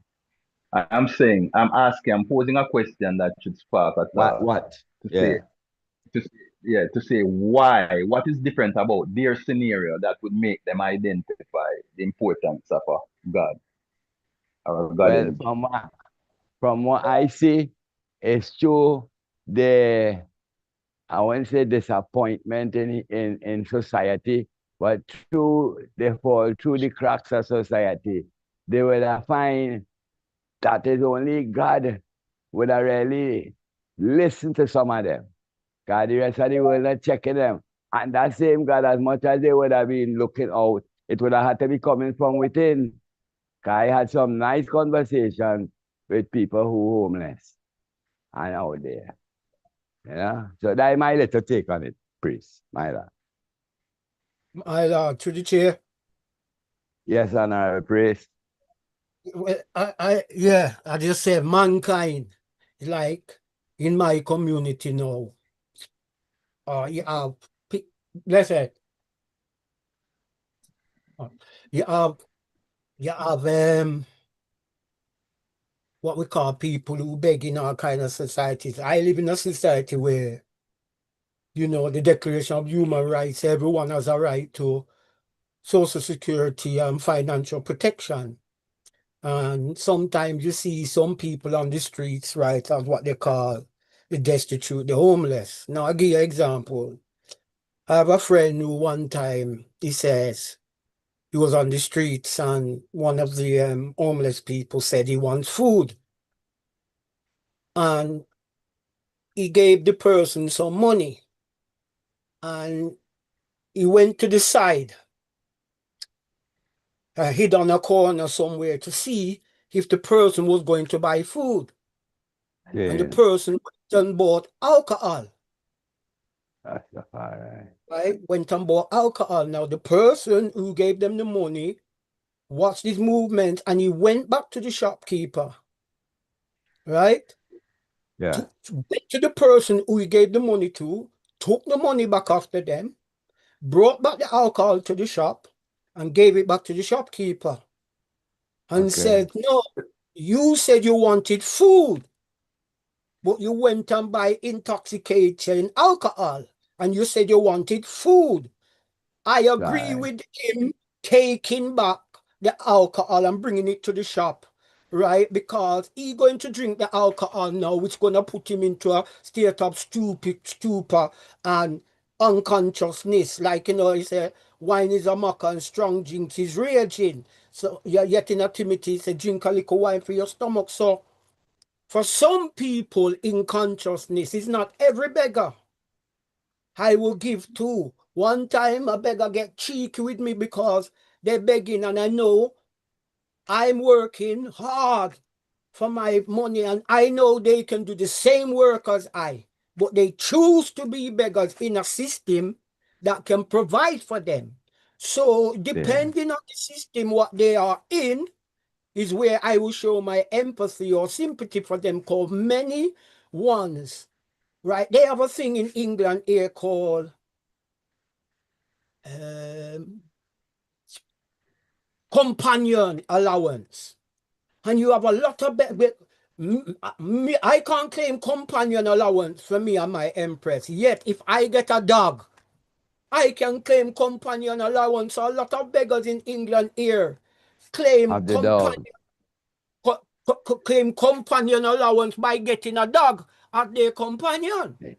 So what I'm saying, depending on the circumstances and the system, right, it's not every beggar or person on the street. And if that means like I've got no empathy or God is not in me, so be it for the person who's observing me saying what I am saying. But it's not every person that come and say, give them a money. Because one time a man, because I said to a person, look, I have my backpack on my back and I'm doing my delivery. Because I was a courier by bike delivering food to people's house.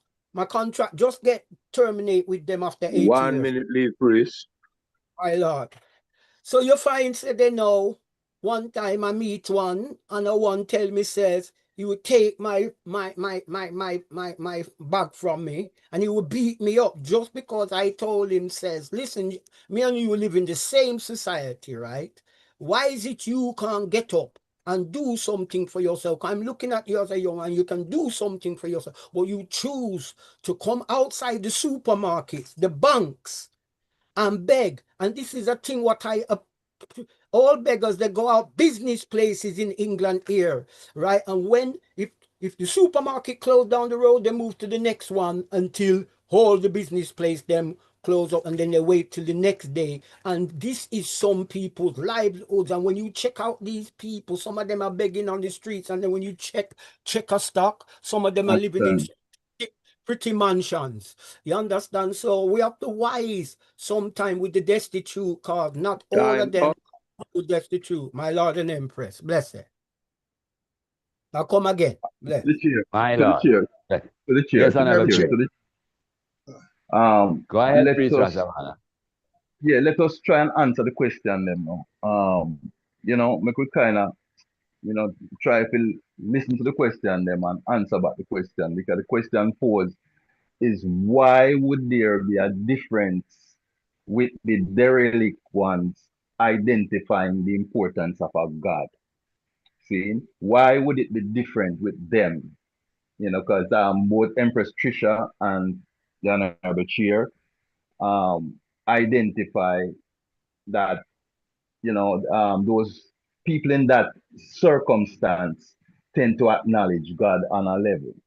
So we are trying to analyze that situation to say, why would those people cite up God more than the average person? My Lord. All right, Honorable Chair. Yes, sir. Honorable Priest. All right. Here, Empress Carl. Yes, whenever the priest is done, may I speak? Well, Priest Lamont spoke already, so go ahead and then Priest Lamont coming right after. Empress. Okay. My Lord. Okay, my Okay. Lord. Yes, is that All right, okay, Madam. priest Lamont? Okay, blessed love. Go ahead, Honorable.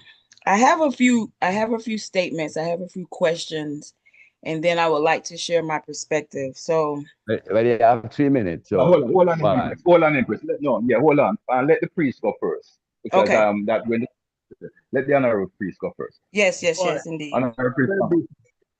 Someone in poverty, a man in poverty cannot praise thee, O God. It's written. The poor we will always have with us. It is written. By the sweat of your brow you shall eat bread. It is written. His Majesty say, if a man does not work, he shall be poor. The poor and the destitute and the homeless in the streets, they can have two perspectives of God. There are some who don't want to hear about God. They think there's no God because they would not be in their dilemma. And there are some who keep saying, God is the only hope I have. And for Right. them, they trust so much in God. But that is something that is used to mislead them and to make them worthless too, because rather than seeing in themselves some of God's quality in them to know that they can make things happen, they can do things, they have resorted to that teaching that leave it to God. And where is that God that you're leaving it to? And some of the times, that's why when we see them on the street, we have to know those that the system and the misfortune have caused them to be in that position. Those who might have been challenged and can't work, those who might have been victimized and put out of jobs, and things like those. And you look for those people, and then you give reciprocity, you give alms. But it's not just something to do wantonly, because it's not that they are affected because they are poor and they have no home, why and it's the way they look at God. And it is the way they look at God, because they rely solely on God and not really putting out an effort. But of course, they can have two outlook to God. They can look greatly upon God because they see no other source, and they can reject God because they think He has not helped them Yes, keep away abandon from them. the position that they're in. Blessed love, my God. Give thanks. To the chair quickly You before the answer pose Empress. Go ahead, Priest Langdon. Speak. Go ahead, Priest. Your number chair. Yes, honorable praise. No, go ahead. Speak, Priest Langdon. No, let Empress No, all right. Akim Before come in Empress now. go, yeah, before Empress Akim come in, I just wanted to Uh-huh. say a quick thing. That is what, to give back justice to what Priest Adigan was saying now. What Priest Lamont just said at the end is what Priest Adigan was highlighting. See, so that would be a scenario now that adjoins what we're talking about. Where now you have to identify the tricksters, those that have bad habits, and they are using their circumstance to Pindi. get pity That to is what support. the question that, yeah, put a pin Right. right there, please, pardon. That is where the question it come from. Because I had that experience. I gave a man enough money to buy some chips, and he in front of the line with me, but the man fidgety. And I just could come in with my medi. And him just bust out of the line and run out of the store because I really want the money for drugs. We never chase him, I just watch him. But here the question. Is it our should we judge what we give to help them? Is it not that we try to help them out of the kindness of our heart, but they still have the right to do what they want to do? What about that question there? Should we judge a one from the arms that... Great question, but hold it. Give the Empress a chance, because I want you to come back with that question there after the Empress, because that's a great question, please. But let go the Empress, let us hear what the Empress have to say. Yeah. But hold that question there. Remember what you're saying, because it's important. My Lord. Honorable Empress Akim. Yes, blessed, blessed. I stand by this scripture. For God is a spirit, and those who worship Him must worship Him in spirit and in truth. Right? Spirit is energy, vibration. The things that we spoke of earlier. And not to, I think, in a way, if we talk so much about the homeless and their need for worldly support, if we focus on that too much, we'll pull away, or we will lose focus on them, what we were speaking of as far as them knowing the divine. And so my mind is running fast. I tell you this oftentimes. My downloads are too quick. So let me go here. For God is a spirit, and those who worship Him must worship Him in spirit and in truth. Okay. I like to oftentimes now go back and think about birth, right? When a child comes into the world, what knowledge, what wisdom does that being hold before it is indoctrinated with things that have been taught from those who have been, trying life for a while, right? What has that child been taught before we put this knowledge in the child, we put these experiences, we put this religion or this way of life and the liberty, right? Oftentimes we don't know because we oftentimes don't allow a child, right?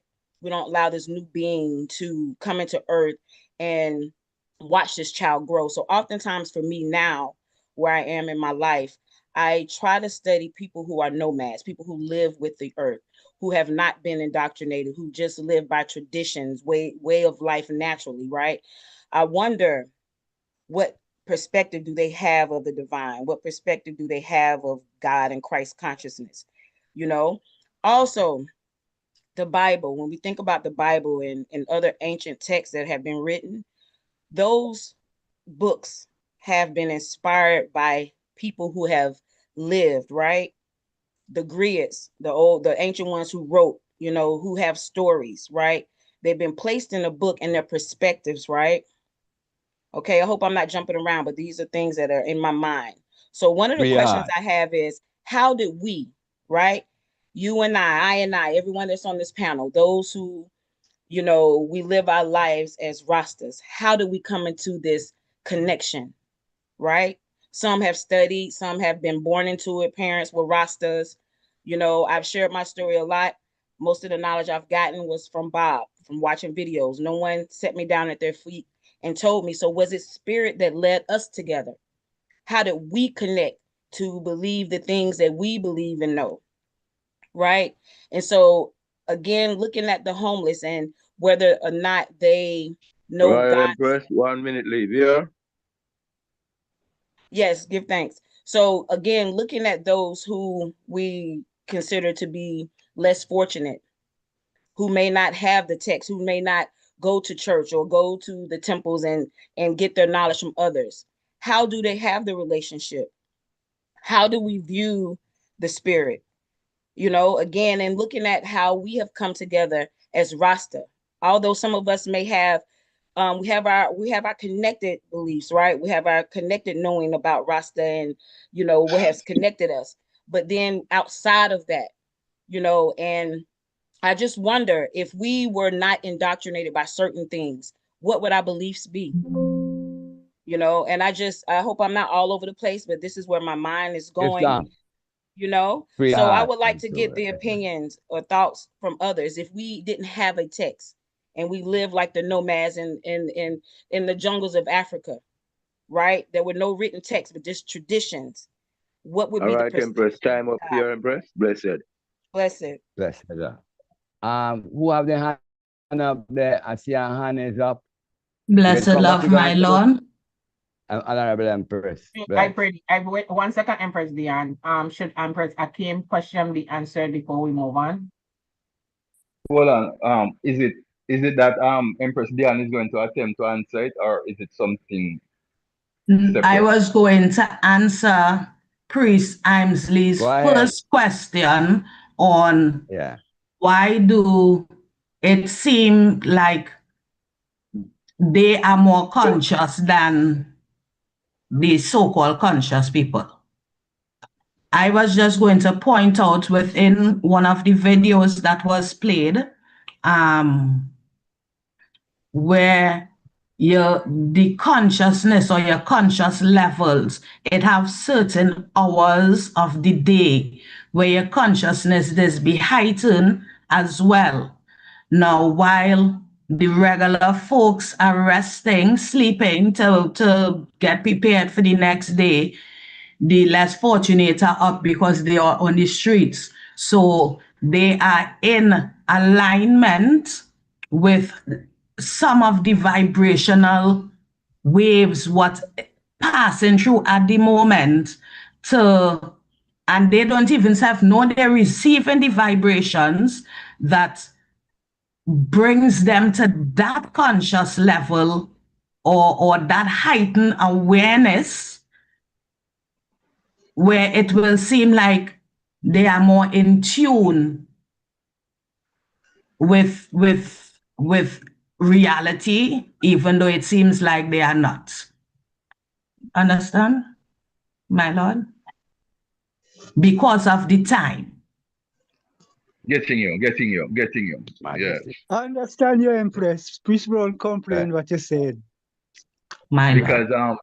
Royal Empress Dion, our father, the Black Christ, King Emmanuel, Charles Edwards, he had a thing about the 3 o'clock hour. Natural. Before day, that 3 o'clock hour was a very special time. And um as a priest myself, I wondered about it, and in doing my little looking into it, all throughout the astrology, astronomy, that 3 o'clock hour plays a very significant role in the before day. It's a period of time when, like you said, there's a different vibration, there's a different Twilight. energy, yeah, that is moving within that night, that period of darkness. Natural. And it links you up with something that is not physical then. With the cosmos. Yes, it's a time when you can tap into self. That is even the prophecy talk about it. It says you will lay on your bed in the stillness of the night, communing with your own heart. That is what it's speaking of to, in that same period of time when that energy is flowing. You find that you are awake in your in your bed, and Subconscious. yes, and you're communing now with the inner God. That is what it is saying when it's a communing with your own heart. You're communing with the God that you're supposed to be communing with to get everything right in your head. So when the dawn come now, you know exactly how you want to do what you need to do, because you have that together. That again is where it spoke about morning devotion. Morning devotion does the same thing. It's the same kind of preparation. See, and that's why our service starts 5:30 and not 6, 7, and 8 like other churches and other denominations. My Lord. Give Majesty thanks, blessing. my Lord. Holy Bless Spirit you. would love to make Honorable, a thing on Priest Imsley. Question. 1 minute. 1 moment. Honorable Empress Akim. We had a saying in the early 70s, the dreadlock is an outward sign of an inborn concept. So the calling to God is an inborn concept, but it always has some external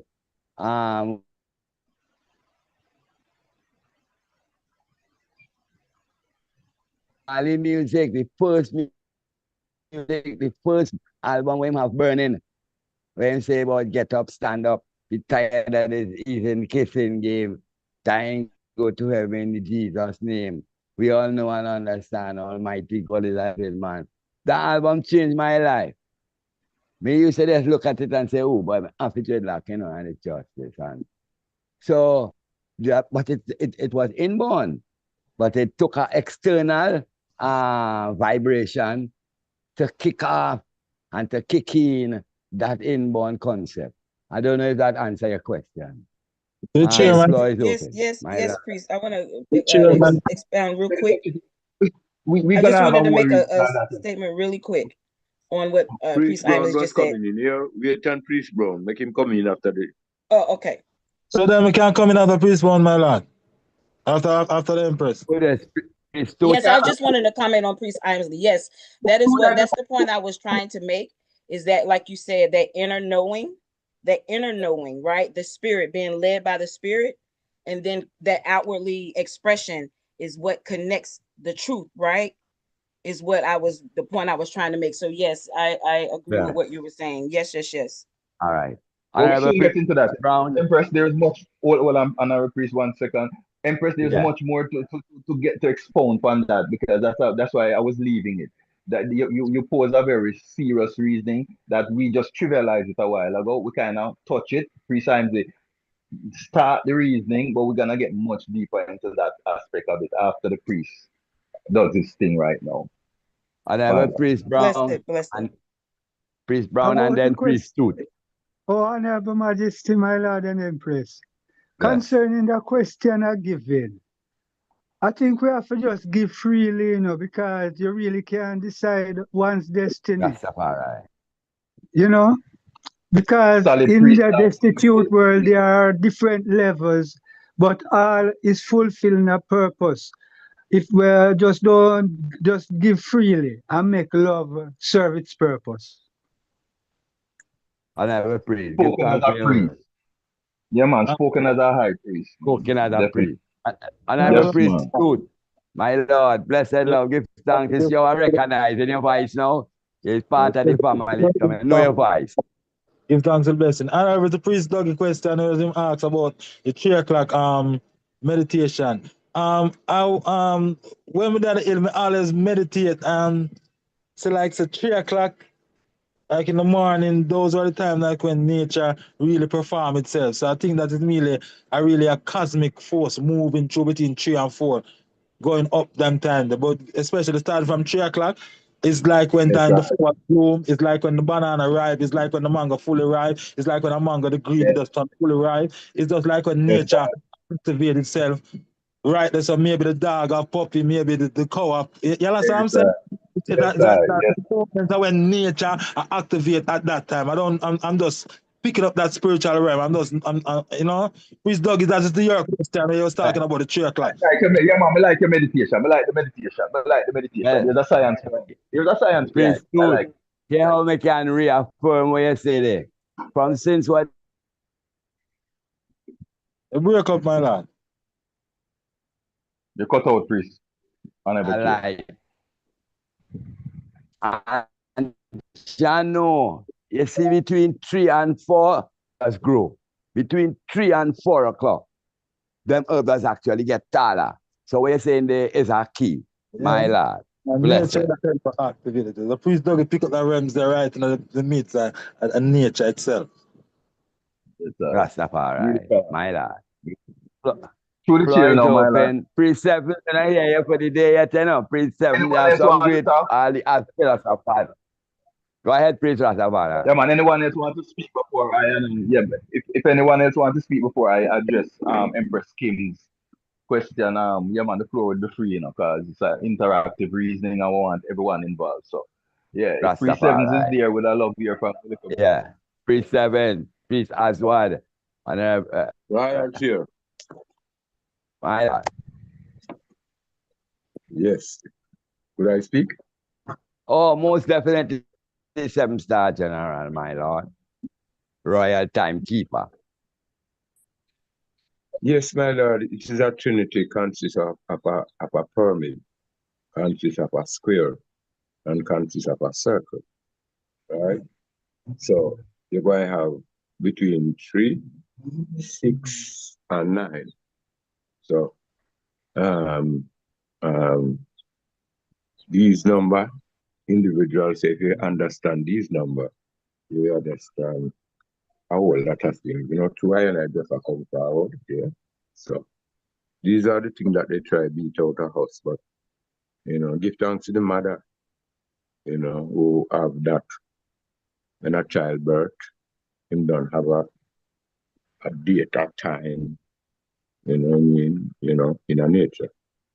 So as the priest said, within 3 o'clock, the eye, them say the eye of Horus, that means that the pineal gland more active at that moment. So if you get up in at that time and intend to write something, you know what I mean? It is, you know, more inspired, in tune with. I remember, you know, we are speaking when you said nature as ourselves, we are speaking about it. You know what I mean? You know, because the hurt is done ourselves. You know what I mean? Yes, because the man said the hurt is Rastafari, and I are the children of Rastafari, you know? So within the 3 there and the 6 o'clock in the evening now, you find say mellow, you find a little mellow. You know, it's not everyone feel that, you know, because sometimes they out of, you know, them throw themselves out at times so they have to put forward themselves in time. So sleeping is a very important time also. If you can get your rest right after the sun is going down. Some people kind of rest a little bit too late. So you find some can't get that 3 o'clock thing in the morning, that moment in a rest. So that moment, in that 3 o'clock moment in the morning also is a time if you can get up and come out of your gate, step on the earth, because you find say more energy at about the earth at that moment. So let me that tell you, say, even a tree, if you can go near a tree also barefoot, hug up a tree or anything like that, you know what I mean? Because there's a energy, Well, in the night, you always I say between 9 o'clock, 9:30, that's why they always come down with the service there. So then I make you go over the service when you come out when you come out at at 9. 9. So we always come So down with the we service are between 9 o'clock, you know what I mean? Yes, with the 2 hour service, so we always have after the, we come down with it between 9 o'clock, 9:30. So 3, 6, and 9 is a very powerful number in a I and I as melanated people, one particular bright.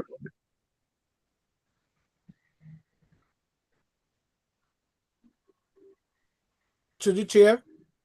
My Lord, Majesty bless. Yes, Majesty. Yes, they are them familiar with Psalm 119, yeah? Yeah. Right, and there's a part where it says 7 times a day I shall pray unto thee. No, Yeah. I know Priest Dougie and the them ones on here who read a lot of literature are aware of the book called The Fetanagas, which is Legacy of the Kings or Law of the Kings. No, in that, the 7 prayers are stipulated, and it's, you see how you say 3 o'clock, each of these prayers, it's 3 hours, all of them count. So the first prayer is 6 a.m. The second prayer is 9 a.m. The third prayer is 12 p.m. The fourth prayer is 3 p.m. The fifth prayer is 6 p.m. The sixth prayer is 9 p.m. And the seventh prayer is 12. Is midnight classified as a.m.? Yeah, 12 a.m. There are 3 hours in between. So, just take the note of it. You can note it down whether one want to observe them 7 prayers. But what I'm realizing is that the number, it's 3 hours between the hour of the 12 hours. It's 3 hours. So 3 o'clock in that wise is not in the morning. Both 3 o'clocks, one come in the afternoon, and one come in the evening. So leading up to the evening. So it was the Fetanagas that they divide the understanding of the 7 prayers. You understand? But I realize the 7 prayers is a 3-hour gap between all of them. Also, His Majesty, he said it in the autobiography, His Majesty, or was it Richard Kapuscinski's book, The Troll of Autocrat? Well, in that book, it says at the 3 o'clock hour, His Majesty Kadamawi Haile Selassie used to rise and sound the buzzer, and it was the start. It was the start of a new day. So Emperor Haile Selassie used to rise at 3 hours. I heard someone debating said that's not good because I once used to say our father King Emmanuel go to rest at certain hour, but he would always try to be up at the 3 a.m. hour in the morning, and like I said, certain meditation. But the King of Kings also used to rise at that time also. You understand? And that is written in history. So the significance of the tree, our Trinity, earth, sky and sea, eat, water, air, all of these things. So the number 3 is very high in significance, as the number 9 and 6. Sometimes 6 is demonized, yet 6 can be divine also. Because one time I did get a letter say Babylon rule in 6 and 12, and we rule in 7 and 13. But these can be debated, because 6 is not always a demon number, and 9 is not always and 12 is not always a demon number. Even look at it. Jacob and him 12 son is 13, yet in Babylon 13 is unlucky for some. And yet my mother, my caretaker, to this day, still keep, she have that superstition about the number 13. 1 minute leave on number 3. Unlucky for some, yet I have to show her, say, no, Jesus Christ have him 12 disciples, right? So I no look on the number 13 as negative. I look up on it as positive, considering 13 months in our original calendar and all of these things. So the number 3, as it come up on that mystic, even if it's a 3 hour, themselves, the reason why I highlighted the 7 prayers is that is a 3 hour gap in between all the prayers. So you go 6, 9, 12, 3, 6, 9, 12. 6, 9, 12. It's hours, Yeah. all of them, you understand? So that significance of bringing up the 3, whether in the hours or 3 hours in between each, is very high significant, and it triggered I when that argument of the 3 hours. So even in the 7 prayers, you know, and I would have said whether I want to observe them or not, note them down if you have your pen and paper. And if you want further knowledge of those 7 prayers and the order of them, refer to the Fetanagas. I can't remember the page, but the Fetanagas. I pray thee, my Lord. I pray thee, my Lord. What is the significance of number 7?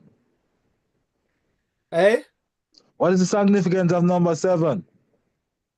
Hold on, don't go there, priesthood. Don't go there. All right, please. All right.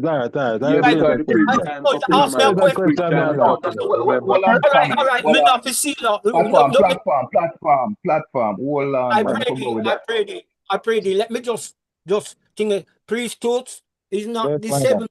7. I was saying in Psalms 119, there's a verse says 7 times a day I shall pray unto thee. So I was Honorable highlighting that. priest. Honorable time My priest. Lord, Come just give me again. 1 minute. My Lord, Yeah, give me man. 1 I minute. understand it, man. I understand The you, 7, priest. I so understand everything with it. it just a highlight the 7 prayers. So them is the times the Fetana gods highlight. It Got says you, it you in know, the. priest. He was asking his own question, you know. He was Yes, asking my his Lord. own Yes, my question. Lord. He got you, you know, priest. He was asking his own question. That is what he was doing. So we were just telling the priest, hold the question there. Hold the question there because it's valid too. It's a valid question. So we want to talk about the 7 too. What the 7 signify. But we could go in the order of how the chair running the thing. And every chair back to the eye. Honorable Chair, may I speak, Honorable Chair? Priest as well had up him hand. You can. Yeah, priest as well. Blessed Lord, my Lord. You all hearing me? Yes, Honorable. Yeah, give thanks for the day of reasoning, not confusion. Let us take our time, put up our hands, do things right. I have a lot of things to say, but I must use less than a minute to say what I have to say. The 3 hour prayer, the 3 o'clock prayer is the 4th hour. The 4th watch is from 4 in the morning to 6. That's when a lot of miracles happen. 6 p.m. in the evening. That's when Christ was crucified, and that same hour, when he was saying, my God, why hast thou forsaken me? All right, that was at the 3 o'clock hour. When he walked on the water, it was at 3 o'clock hour in the morning too. And when he did meet the disciples, when he meet Peter and tell him through over the thing, so incidents happen at the 3 o'clock hour a lot, at different hours, but that is a specific time. People use it praying because it's a spiritual hour. That things is revealed to us. And it's a very important thing to know the different times. Look at the 9, 3, and 9. They didn't use the 6, 6, 6. And a lot of things with numbers, you can go for a whole day. I just wanted to say a little bit that the 3 o'clock hour is a symbol of prayer time in the morning. It's very good for make a request. And at that time in the evening when we do that prayer is the time when they were going to crucify, when the man was going to pay the sacrifice for us, my Lord and Majesty.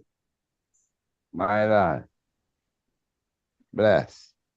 Blessed Lord, Honorable Chair. Clearance. My Lord. Yes. Very quickly. On one of the previous questions about giving freely without thinking, I would love to say to that, Yeah.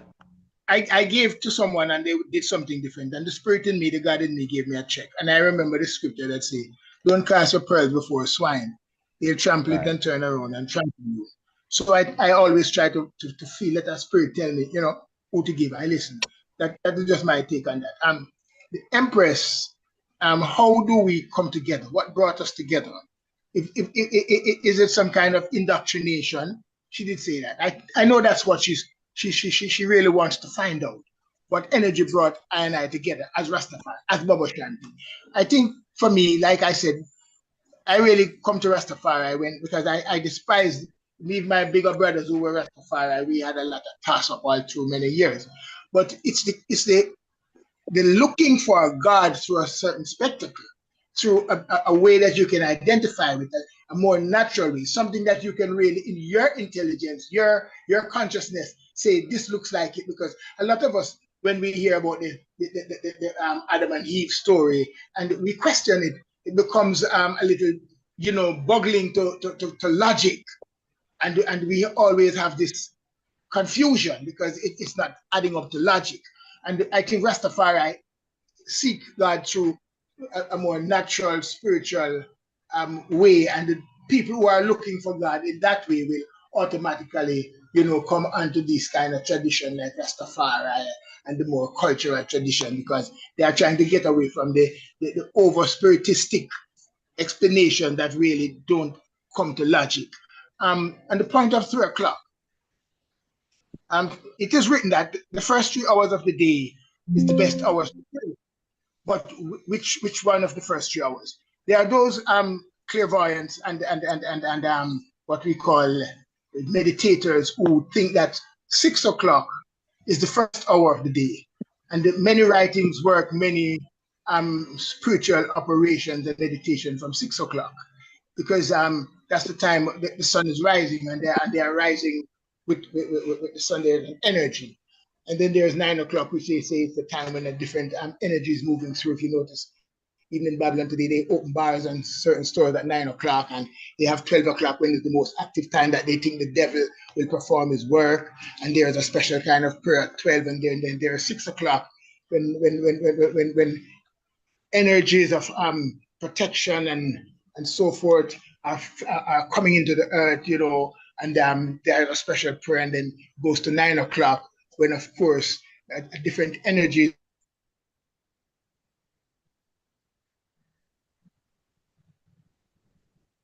also coming there, and that goes up till 12 o'clock when there are certain special energies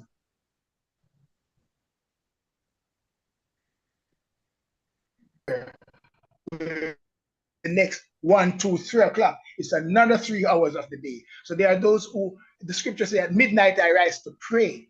That is because at that time there's a different energy coming in that can be obstructive to those that are aiming at certain goodness, certain and of course a certain meditation is required there. And there are those people who are meditating from that hour of midnight until 1 o'clock. But they are at 3 o'clock in the morning, that is when now these energies from midnight coming up till morning are getting set to close out their energy within it, and coming up to 4 o'clock. And then of course there is that hour, 3 o'clock, 4 o'clock, is the hour when both energies will so you are coming out and I am coming in. And that is considered a great point for a great energy. And it goes on like that in some writings, but it's always about different energies that people will call spiritual energy according to the elements, and they all work with air, fire, water, and earth, and that is how these hours become important. And it said every hour is good for a man to pray. Yes, Honorable. Every hour is good for man to pray, but the first 3 hours are the best. We need to understand which is it from 12 o'clock to 3 o'clock, midnight 12 to 3 in the morning, or 6 o'clock to 9 o'clock. Those are things that, you know, people look at. Bless the Lord, my Lord, and Empress. My Lord. Priest Priest Rastavan, I'm gonna let you answer the question. But yeah, next thing we're flicking it while we're talking about that. We're looking at it from the Georgian calendar. Because the 12 o'clock, the beginning of the day start in darkness. The Ethiopian calendar, don't the beginning of the day is the rising of the sun, priest? If I'm mistaken. Yes. The whole, Yeah, man. whole The time evening and the concept is a morning is the different first day. concept. Just like the practice of the evening and the morning marks the first day. Brad Brady, I go into Ethiopia 6 a.m. as opposed to 12 a.m. in the West. 6 a.m. is the start of a new day in Ethiopia. Right. So they still observe the 12 o'clock midnight then. Not In as the a Julian calendar. like I said, I want to get an understanding. In the the Julian calendar. Ethiopia use the Julian calendar, but as it relates Right. to a new year, where in the West them say midnight is the start of a new day. In Ethiopia, 12 p.m. when the sun goes down, as you say, it's not just like one say, sun up, sun down, start new day, but it's actually from 6 p.m. is the start of a new day and not 12 a.m. Okay. I'm talking about in present day Ethiopia, 6 a.m. It might get dark before that, but 6 a.m. is the start of a new day. My Lord and Emperor. To the chair. To the chair, I just one want to say second, please. something on that. So when we say the evening and the morning is the first day, of course the first day the day begins in the evening, and then it closes out in the morning at 6 again. So it begins at 6 in the evening and it ends at 6 in the evening. And there are those that see the day, and when we talk about a day, it has two meanings. It has the meaning of daylight when the sun is up, and it has the meaning of 24 hours. And as you said, at midnight, some people call the beginning of the day. And that is why I emphasized those who are seeking to meditate, and the reason different ones rise at 3, and it can be different 3 o'clock. It can be 3 in the morning, which is very powerful because the day as light and darkness is concerned, when 6 o'clock and it begins to get dark, then there is a special energy at 12 o'clock. So in Ethiopia, when they say 6 o'clock, they are talking about the light of the sun. And I did say some people talk about rising the energy. So you're going to do something. If you're going to begin a prayer, you can want a prayer that you would want to say at the beginning when the sun is rising. You could want a prayer that you have to say at midnight when a different energy of the wind is happening. So that is why some things are not explained in some writings, but yeah, some things are explained. 6 o'clock in the morning is because the rising of the sun, but there's a different kind of energy when the sun is down, and also the moon is up. The stars are working. Yeah. My lord, yes, sir. Yes, sir. My lord. Yes, my lord. Yeah, there's a couple things. To seal up that conversation, the evening and the morning marks the day, the first day. Just like how we reverence our Sabbath, that is what we have to go by within our tradition. I'm not speaking about any other tradition. I'm speaking about I and I, Rastafari, Bobo tradition, where our Sabbath begins 6 Friday evening, which marks the new day. So we're reverencing the Sabbath as of 6 o'clock Friday evening. So that sets the trend for how we look at each day starting and so forth and so on. The prayer cycle is different in different traditions. Give me an explanation on the evening and the morning was the first day. Let me see how you account for the 24 hours, or is the day 12 hours and then 12 more? Just give me an understanding of that. The evening and the morning. It's 24 hours, but what we are identifying according to the spiritual teachings of I and I tradition every new day begins after 6 in the evening. The morning now is a different thing. When we talk about the No, hold morning it in on. the morning. Let me get a clarity. It begins at 6 in the evening, after 6. And how does it travel? While remember, Going back one on is 12 o'clock at night. Babylon one is 12 o'clock at night. So just it goes on to go ahead. 12 and then back to 1 o'clock, 2 o'clock, 3 o'clock, and up to 6 again. Right. And come back to 6 in the evening. That You is said what it I want to already. get clear. Yeah, but did Okay, you? Yeah, yes, you that said it that begins already. and it goes right on until 6 again in the evening. So Right. it That's what ends you at said 6. earlier. Yes, in the To evening. be But fair, I would say the why the morning Bible calling it? is the whole run of the sun from 12 hours or Right. so. I was just about to come in with that. Go ahead, priest. Go ahead, priest Brown. Okay, give thanks, my Lord. That's how I see it. The night spell and the morning is not like how would I just say morning and midday. I will interpret the morning as the journey from 6 to 6. Yes, my lord. Honorable Priest Lamont, we're saying the same thing. Honorable Priest Lamont just said it a while ago. He said it from before, but he just reiterated it a while ago. It's a 24-hour cycle. It starts 6 and 6. It's 24-hour cycle, as the priest said. It's just that we are identifying now. The morning begins at 6 in the morning. 6 a.m. Not really 6 in the morning. 6 a.m. That now is a starting of the daybreak, the light of that day, the daybreak.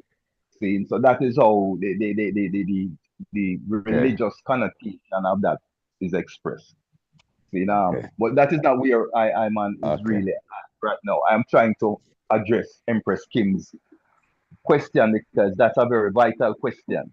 She asked the question of how are we linked together? Is it by indoctrination? Is it by what? I'm going to go back for me, I'm going to go back, and this is just my personal, how I learned it coming up in Rastafari. See, in them early days, we were taught that this liberty, and not just taught, I come prove it in my own self by the liberty itself.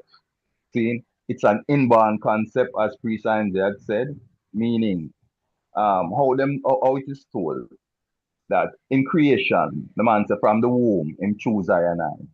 See, he placed within I and I, some call it a pearl. See, where them say many are called, few chosen. He places a pearl within the chosen then.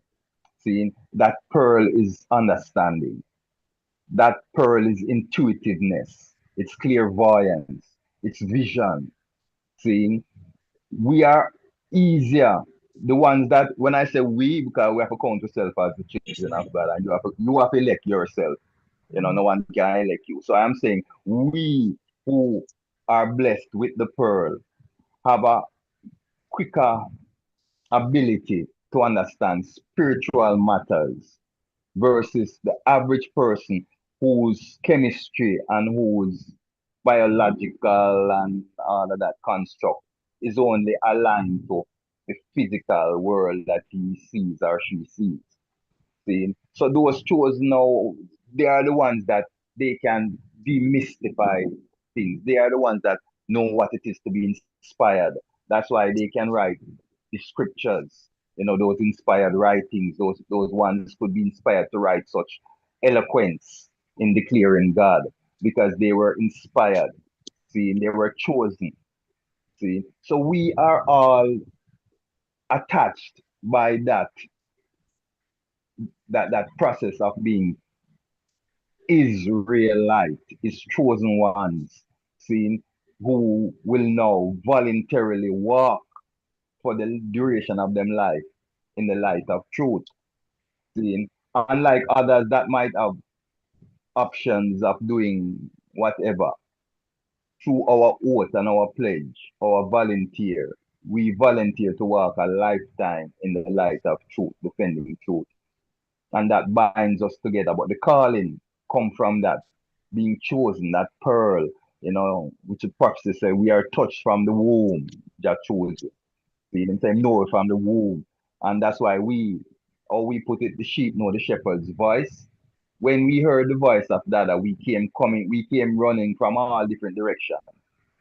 We signed from Trinidad, this one from all different, as far as Africa, you had Priest Zebi and others who came from Africa, who just heard, but them heard the voice of the shepherd and they came running because that is encoded in us. It's embedded in us. That pearl, that melanated pearl is in us. Give thanks, family. Yes, please, time up. Yeah. Righteous, righteous. There is I heard the voice of Negus say, I am this dark world's light. Me that morn shall rise and all thy days be bright. I looked to Negus and I found in him my star and sun. And in that light of life I'll walk till traveling days are done. Most high, Selassie, Jah, Rastafari. Rastafari. My Lord. Floor is open, my Lord. Yes, it And love, man. Empress. Empress. Yeah.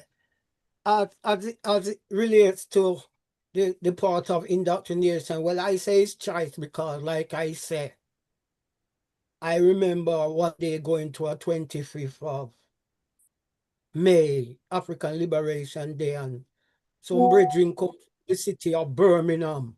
I was a young youth, about 14, and the man them a say, Selassie, and then a situation reached me where some man draw a blade upon me and say me fi say, Selassie, I a God.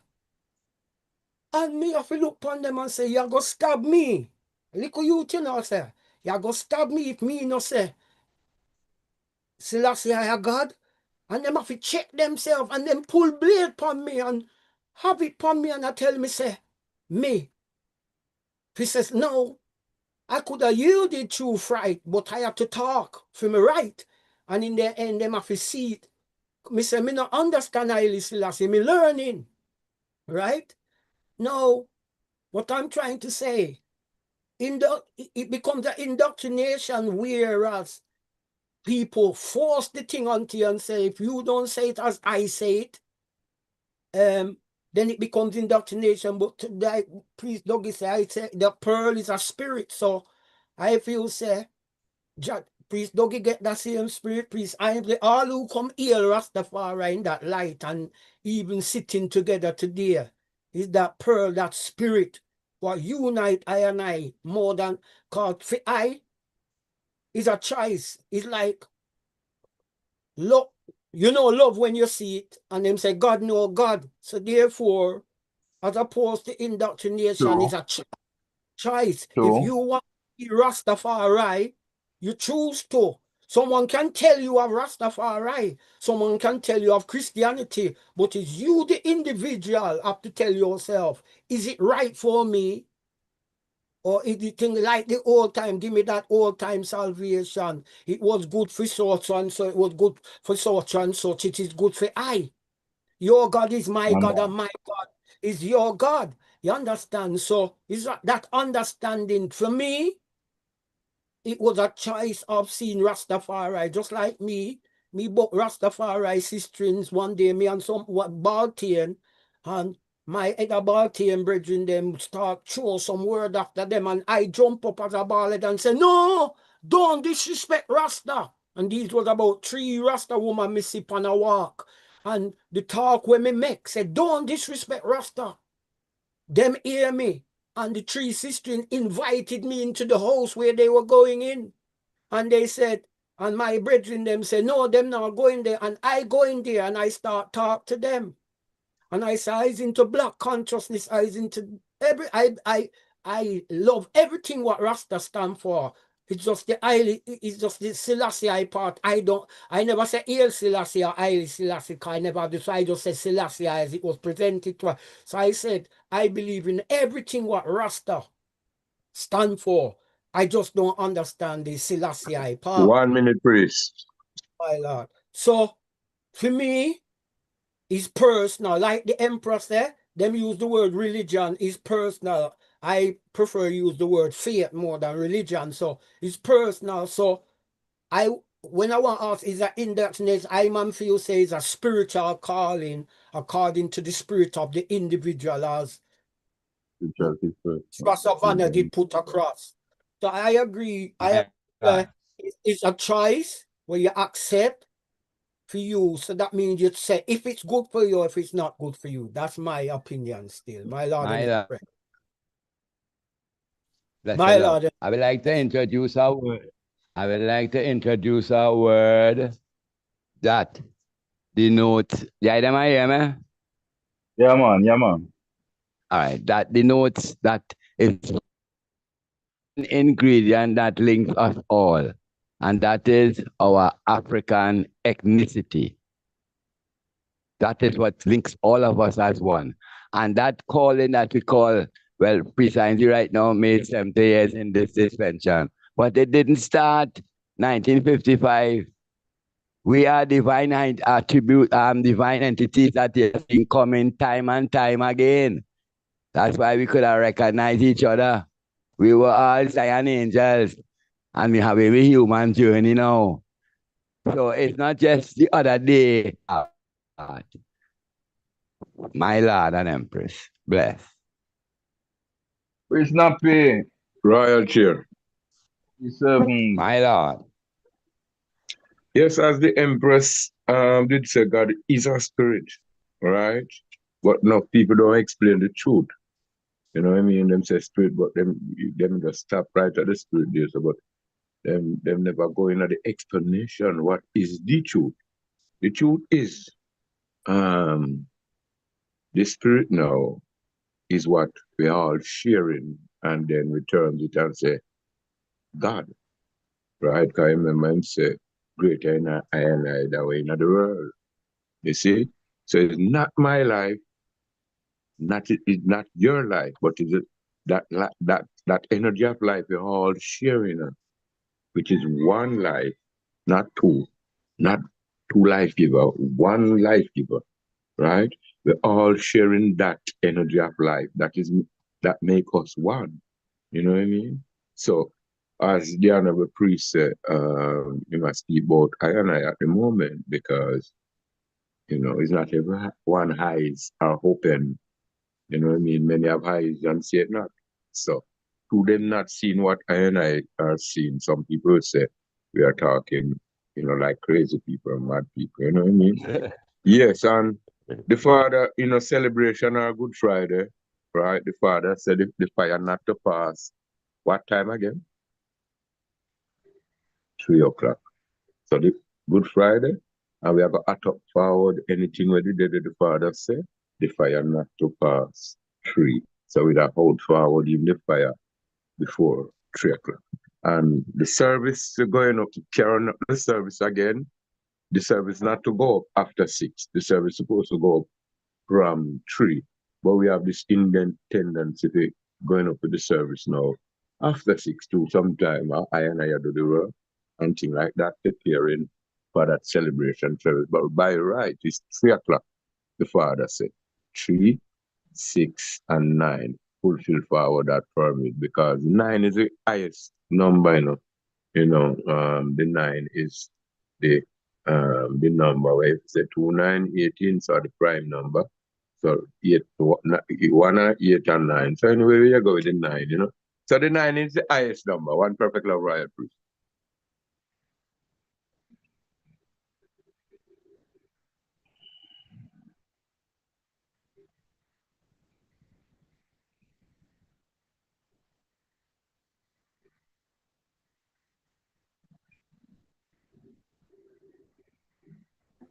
Through the chair. So yeah, and Bless the every priest Lord. heaven. Hear the voice. Hear the voice. My Lord and Empress. My Give Lord. thanks for the reasoning. Give thanks for the meditation and vibration and frequency, That's the right. Well, can't remember how the question was asked, but something along the lines of how we all gravitate to this, Same. It is, the soul of Africa, Yeah, like how the priest was talking about one life. Yeah. What is in the soul, it come like as one soul to another, even though you say we all, carry different soul, but it is the same energy within all of I and I soul, and that soul of Africa, which exists before we were born, that energy is well and alive and always has been, you know, and it is a frequency that we all tap into because of the vibration that we exercise, you know. Whether we went through oppression, you know, we were seeking, you know, the black God, seeking out to redeem ourselves, and whatever we were seeking, you know, yeah, it all resonates to the same frequency, you know. Yeah. And the next question, I can't remember how it was stated to when Pre-Science was asking about the man on the sidewalk, how him have that level of intelligence and him is not part of any religion, any school, any fraternity. The other day we had a reasoning, and I hear Prophet Okita mention a terminology, corrupted consciousness. Very serious terminology, you know? Yeah. More time when you do something wrong, your conscience would have bother you until they say do something wrong, you know? And you would have look into yourself. But when your consciousness corrupted, right? Your level of discernment, you will choose wrong for right and think you're right. But you see the man on the sidewalk now, who doesn't have doctrine and law and all of these things, right? You find, say, his consciousness more free to think, more free of curiosity. You understand? Even though he may have ignorance, which only means that he doesn't know, but he is more inquisitive to know than a person who think to know, right? And this is the thing with doctrine and religion. It is not supposed to be a bad thing, but if we keep applying doctrine to every circumstance that we are in when times and change and these things, it corrupts our consciousness to make our right decision, you know? So that is why I find the man on the sidewalk now, he more free in his consciousness, you know, to even understand what you're saying, where you're coming from, without any teaching to you know, to keep his mind out, to keep his mind closed. Because he is more open-minded. He doesn't have all of these things in his head what people taught him, you know. So yeah, we just have to be careful how we understand I doctrine and know how to apply it. That is the whole problem more time, the way how we apply what we know. The send us in that corrupted conscious state sometime, you know. See it? So we have to, you know, just work on you know, pay close attention to what we vibrating off of, you know, what we focus on, our intentions, you know, what we are emotional about. This is what leads us to whatever frequency, according to what we strength or focus on, you know. So I think that is the what we must try to do now. We must try to find a way how to channel our energy, understand ourselves better as individuals, and learn how to, you know, channel our vibrations so that we could tap into the proper frequency to make the right manifestation and the right fulfillment in life. You see, because we have already gravitated to where we're supposed to be, right? Now it's just for us to, you know, exercise the right vibration so that we could stay in the proper frequency. You know, so yes, my Lord and Empress, whole lot we could speak about vibration and frequency, you know. So I just give thanks, you know. Yeah, my Lord. Bless the love. Blessed. Rastafari. Floor is open. Blessed, precept, and righteous. Give thanks. Majesty bless. Rastafari. Snappy, where you there?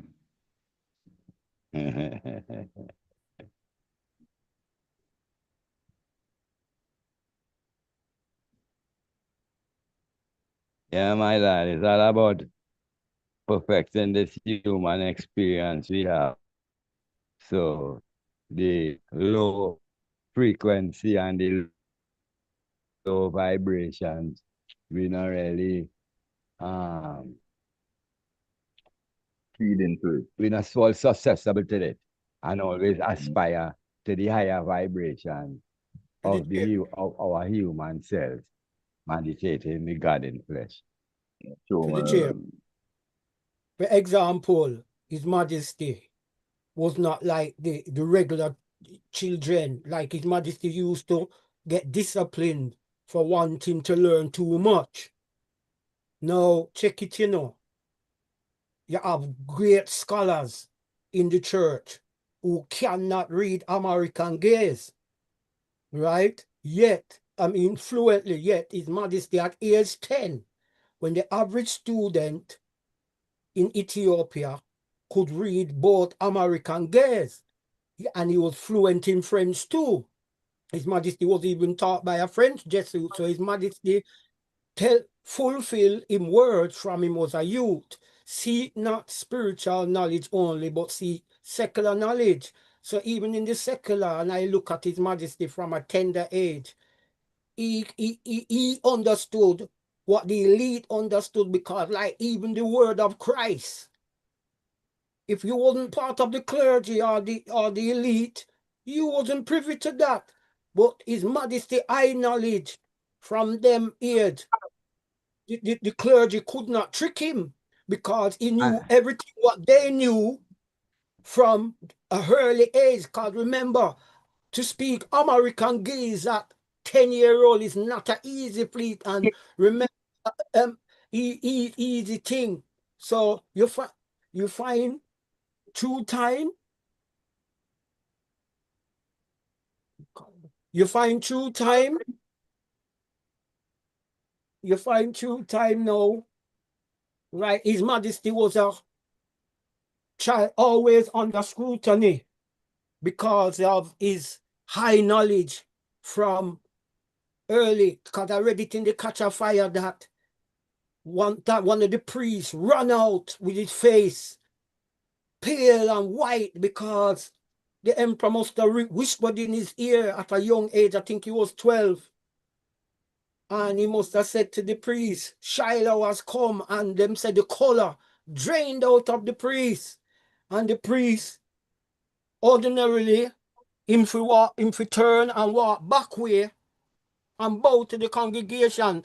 He was so distraught by the answer that he ran out with his back turned to the congregation, because he was so dumbfounded by the message what the emperor gave him at a young age. You understand? So we even look at the Majesty that from a young age he knew what the elite knew, because to can speak American gaze at 10 is not an easy 1 minute, priest. proposition. So give thanks for the high Majesty and the example what we follow that from. Even the man I show you from youth, just like him would have said, we shall be replaced by the oncoming generation, recognizing his humanity to be to recognize his divinity also. So like them say, humanity is pleasing. So recognizing our humanity will make us recognize our divinity. You understand? So give thanks for our humanity, what we are sharing now. My Lord and Empress, Prince and Princess. Chair.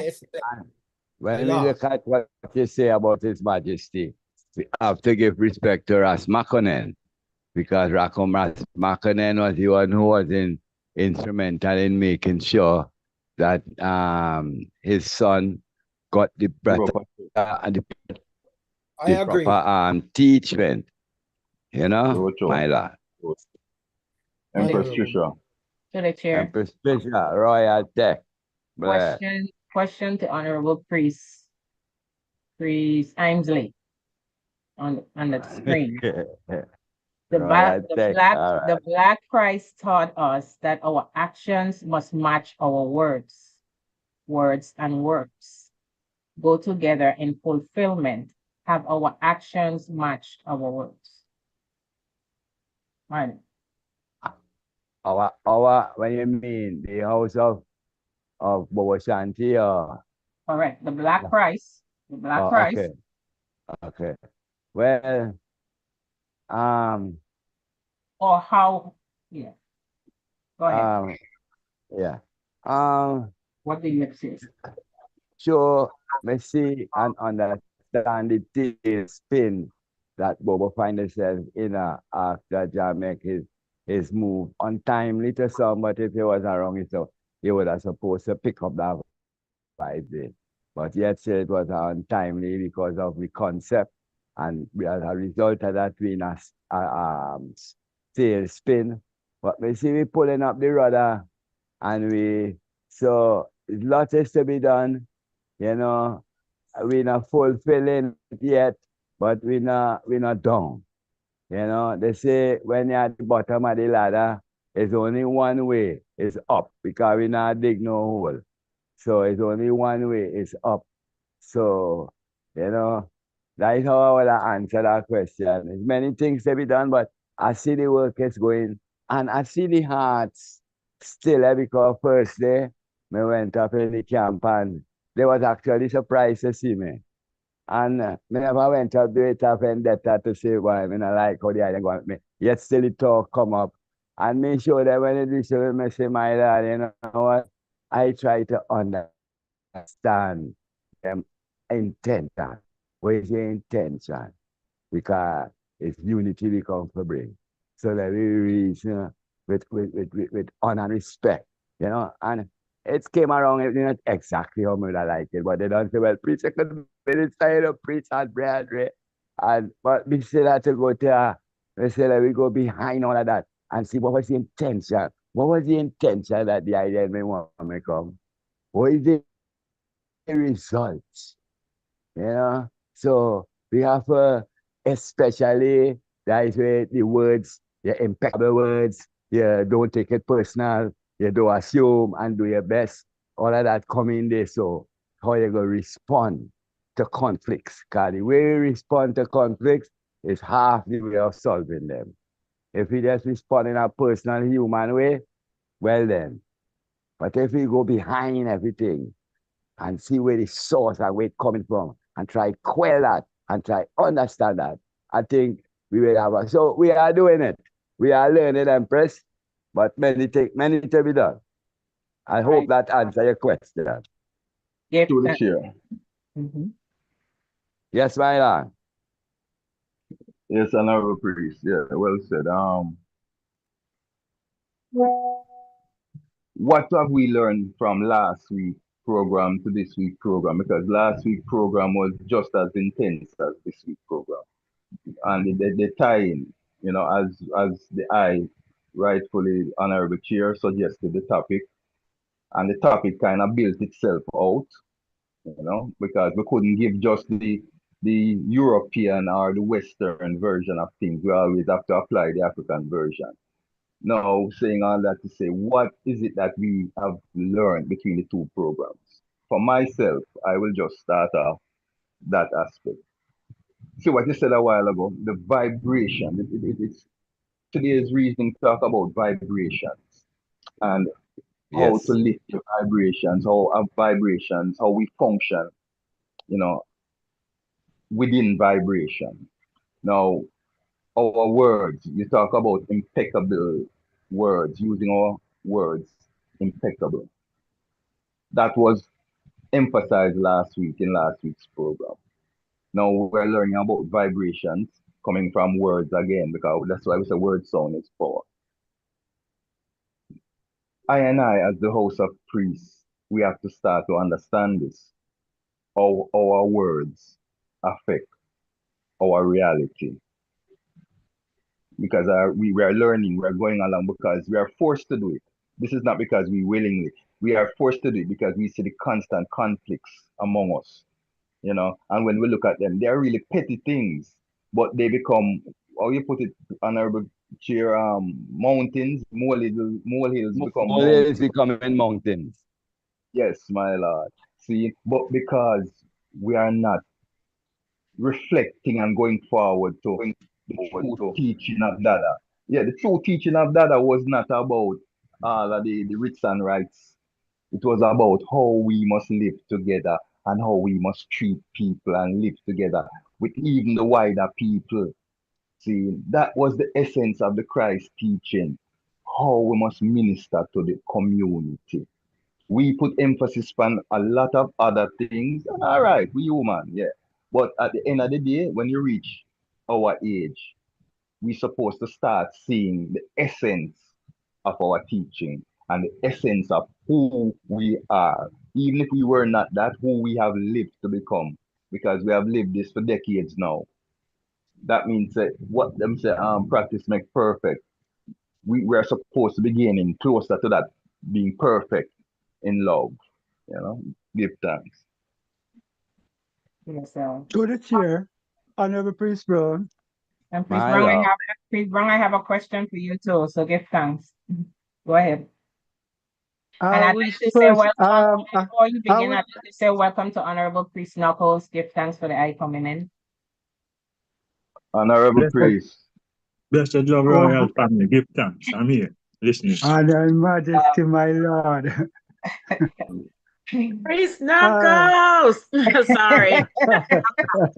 You've been missed. You've been missed. But I Blessed. say, I would have Honorable Kes Ingram. Ingram. Kes Ingram. Just another member of the family, my lord. That's right. Very Important member. I'm the big brother of the family, man. I'm the big brother of the family. I reach, let my Lord and Majesty give thanks for the reason, but a reason like this would have must draw me anywhere me there. But we know that. Empress Trisha.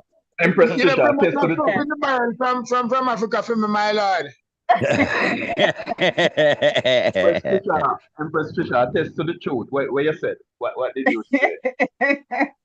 I said this must go on with Priest Knuckles present. He has to be present. So we brought you in. Your energies flowed you in, Priest. Give thanks. Yes, Majesty. Royal love. Through the chair. Yes, my Lord. I embrace. Let me share this Yeah, with we you. experiencing the vibration. We experiencing that connection what we have with each other. Empress Akim, you hear we see it? It manifests here in flesh today. That connectivity we have. Yeah, man. True. Yes. Perfect example. So we give thanks to you, brethren, our honorable brother voice. Yeah, man. Yeah, see. Yes. So, yes, Priest Brown. Go ahead. First, I would say, Dada told me he doesn't love to give a man a job or an office. Him love when I'm one, see the risk me need and takes up the responsibility. Big up. Yeah, Big that was my first statement. You know? big statement. The second part of it is that experience is one of the greatest teachers. Because no matter how you read and hear about things, like the real imprint sometimes comes when you yourself face the situation. So from such an experience, I've learned that why we have go through these stages is to prove that all of these things that were written before were right. So by experiencing the negative side, we are getting reaffirmation towards what is truly positive and what is truly right. My Lord and Empress. Beautifully well said. To the chair. And I have a priest Yes, Brown. Priest Always about profound words. Priest Brown, you're up on a roll. You're up on a roll, Priest Brown. Priest Knuckles is asking for the chair. Priest Knuckles is asking for the chair. Honorable, we'd like to hand over the floor to our honorable brethren, Kessingham, to, say whatever the God tell him. We love First of to all, I just want to say love to the royal family. Love, my Lord. And been listening to the reasoning, and there are a few points that I would give one sentence towards. It's like, I remember reading somewhere in the Bible talk about if the silver cord is broken, Yeah. And I understand that to be, it's like an umbilical cord from the universal soul from which we all come.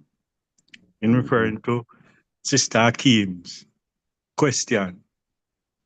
So that is what connects us all, because we are from that one divine soul. We are all personalized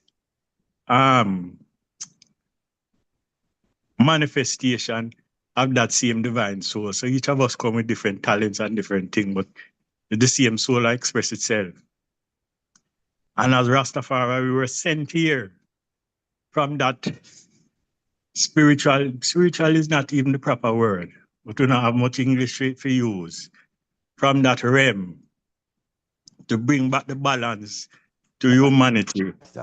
I say all the while we are the Africans are the moral parents of this universe. So when we out of line, everything out of line. So the oneness that we have, we share. That I did say, because I and I did stand with him from before, that he would have bring me back to a mother's line and a father's line and a mother's womb. In this time, that's why we can identify our deities from the frequency as Pre-7 talked about, that we share from that time. And as one psalm say, thou art my God from my mother's belly. That means from in the womb. Yeah, and touch it from the womb. Put the pearl in there. We get called spiritually and come manifest in the womb and have that connection like where John and Christ did have through that energy that we share. So that is the connection that we have, and we come to do our work. And we're doing it, but not all of us understand the same things at the same time. So sometimes we have a lag, you know? Some are way ahead and some are behind.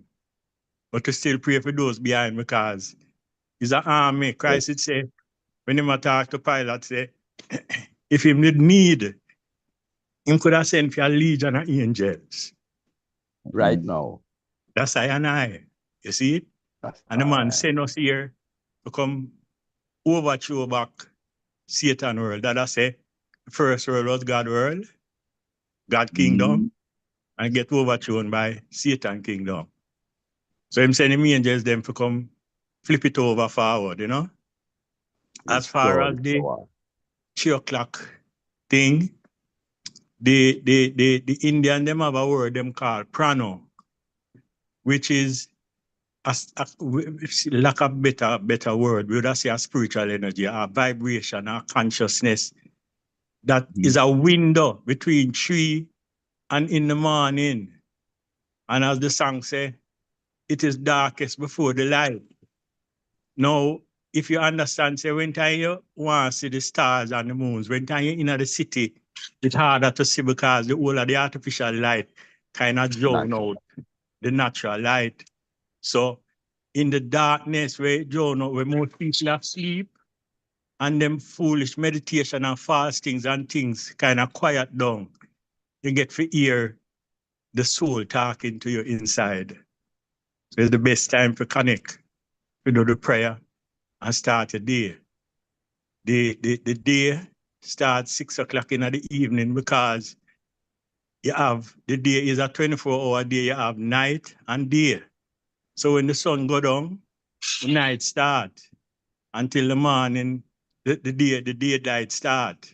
So it's so divided in that. So the father tell me, say, in the evening and the morning was the first day. The first day. Yeah. So what else I hear you say about the giving? Rastafari. Yes.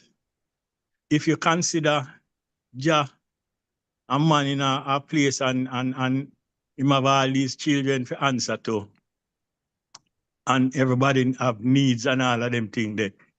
And him alone can do the whole heap of work for how much billion people. So along the way, him call upon those whose heart are open.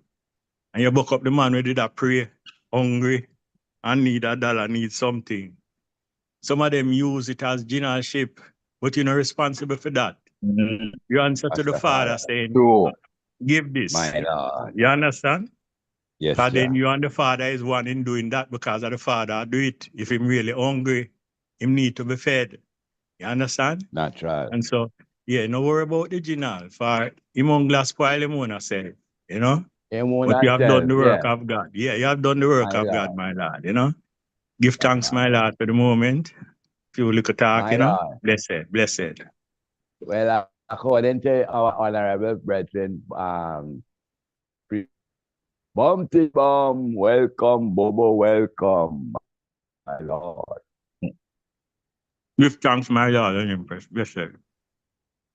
Yeah, man, solid down. Floor is open, my Lord. Next question. Floor is open. Next question. Yes, Empress, go ahead. You love it. Go ahead, Empress. In life, man struggles against disease, natural disasters, and destructive human actions. Do our philosophy address these challenges adequately, and how? Who would like to take on that one? Do our culture address adequate what, Empress? You have to read it again. You have to read it again. You have to read the whole thing again because it's a thought-provoking one. And it's on the screen. Okay. In life, man struggles against disease, natural disasters, and destructive human actions. Sorry about that. Do our philosophy address these challenges adequately, and how? I've answered, but the floor is open. Empress asks a very worthy question. What do I them think? My Lord and Empress, Majesty bless. I would say yes. Honorable Priest from. And Blessed how? love. In what way? Love. Let's say begin yes? first with health. Our holistic practices start us both in prayer and practice sanitation. I think is one of the high standards of holistic practices, which is health protective. Our fasting and prayer practices, our whole lifestyle is, I think, up in the top when it comes towards health practices. Against natural disasters that we have been taught how to make the best of a simplistic life. Where we'll begin to say that so when you build a house, you build a bathroom, you don't let the water run out. You build a trench, you catch water. You can use that water from that trench to cultivate things. So that it was a creative. Then when it comes to the building, one time the building was rattling down fast. So that I said, instead of put them on posts, use up the stone them and put it. So bit by bit, carrying us through the levels, I see where that I was pointing ones and ones to all of the different precautions and preparations for different, levels of life. And what is the third question? Destructive human actions. Yes. Well, our lifestyle, fasting and prayer, and even in how we associate with ones, even from, I would say, beginning first with even one of the principles we rehearsed this morning, it is how you react to a situation or react to a person that brings out So he taught us the basic discipline, and if it was necessary to go on the military level, he would have said calling the authorities was for respect for protective security. So that was the level upon which I saw my teacher teach us within this level to maintain our security and harmony with those around us, my Lord and Empress.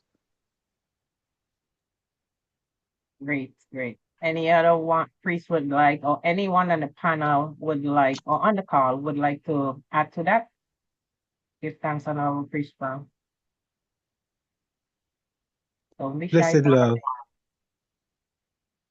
Greetings, Majesty, Empress. Hear him there. Thanks. Yes, sir. Yeah, man. And the priest Knuckles, give thanks for your voice again. Always welcoming. You know, give thanks for all the meditation. And the Bible says also, you know, says it's not good to help a sluggard, you know. So you see, if you ever find out say a man is a sluggard, you have to kind of keep wide him somewhat, you know, because I guess he just pure talking talk. And a lot of people, you see, say them closer to God when them in a destitution. But it's really, I think it's really them spend too much time, I think, out of themselves and not think within themselves what them can do in order to make a change in them life.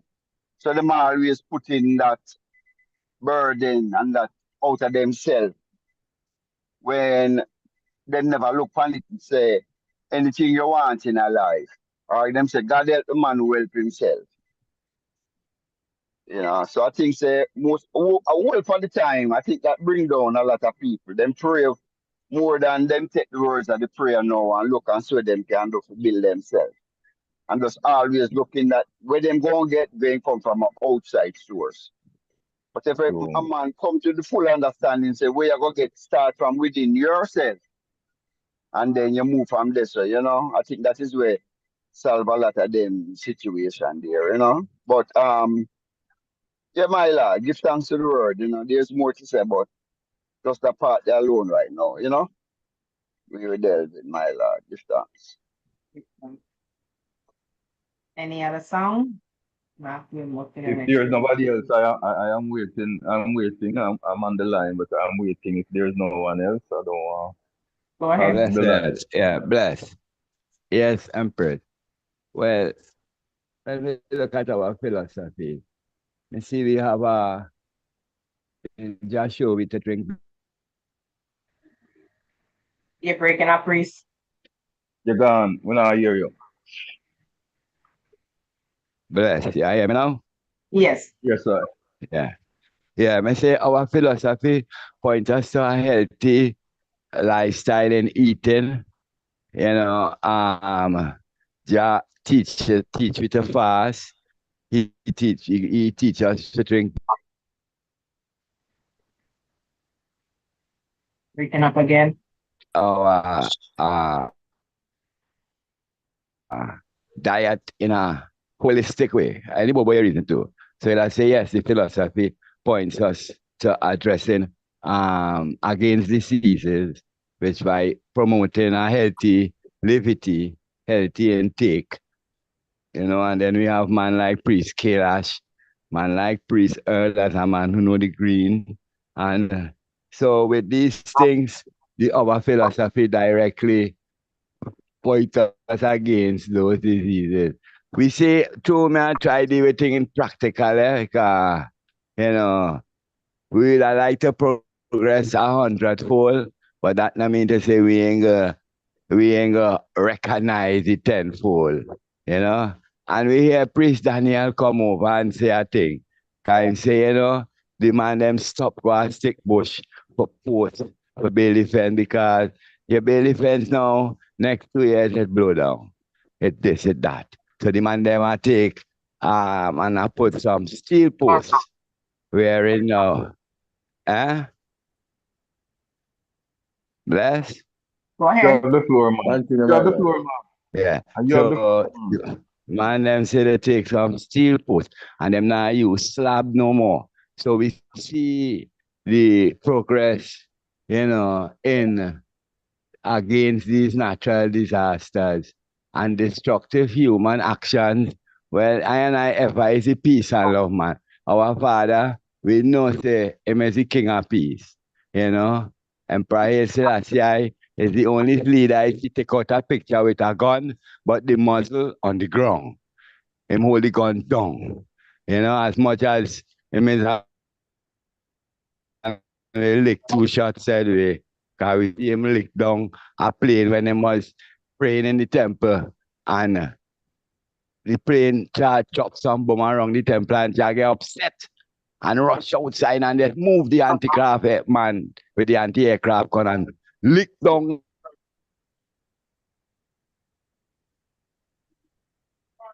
conquer that, you know. So from examples, you know, this is how I would answer it. So I see our philosophy addressing it, and I see where we're increasing more, even with the conquer of elders here.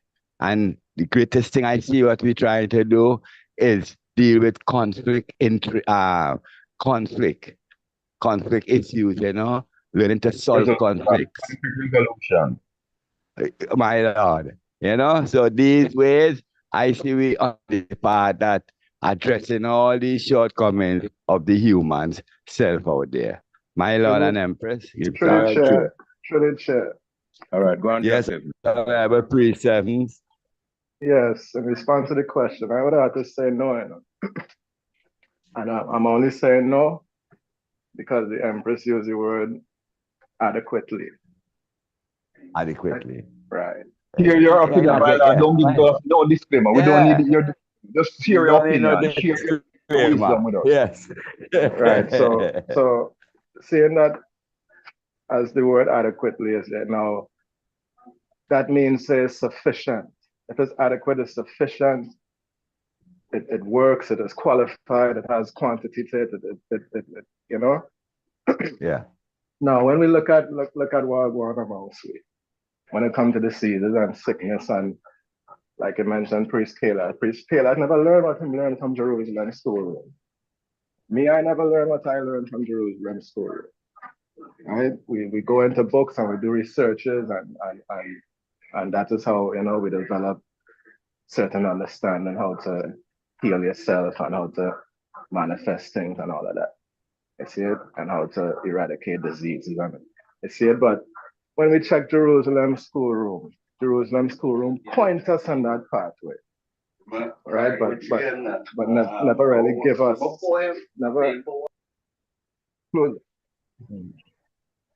never give us that fullness to understand what we really have to do to reach to that level where we can, you know, take care of ourselves properly. You know? So give thanks for the start, give thanks for the pointing us to stay away from eating meat and go into the herbs and to the natural way. You see, but that was just the direction we get. But that is not the full understanding, you know? So yeah, that's my answer. Bless you. Give thanks on every pre-7. We always could count on you for telling us what the God in you tell you. My Lord. My Lord. Floor is open, my Lord. Yes, Royal Chair. I never get the Empress question personal, you know, but I don't know if you could repeat it for me, please.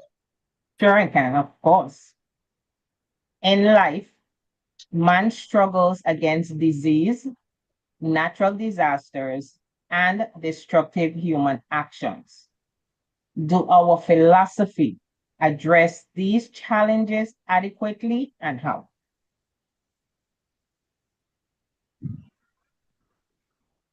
Well, first of all, the Father did call us with our ways, our sin, our burden. You see it? And him say we must bury them in his love. So, first of all, him they accept us as how we are. I will sure say we don't come out of the world of, you know, negative, you know, the world of abyss and all of these things, you know what I mean? So, when you look even on the Elder Council right now, most of the individual them that you hear speak negative. If you could put this thing here in them hand, right? I want a man know me good, you know. I love my brethren them, you know. Right? Me not partial with people. You say sticky finger people, I man speak about these things. I know in I camp who finger is sticky. You see? So you're right. You leave now and you go check the honorable prophet down a country, right? And he look for you and say, all right. He give you something in front of him and say, carry it in the camp and you know, whether you're going to help another brethren in Africa, you know, priest Tanya, priest Harala, who is there need of help, but you're going to use this in front of the brethren now, right? You divide up the thing that he give you. The man they want a part, the one they want a part. So sometimes you hear the individual them attack. If you leave it with them can't do half what they account to do right now.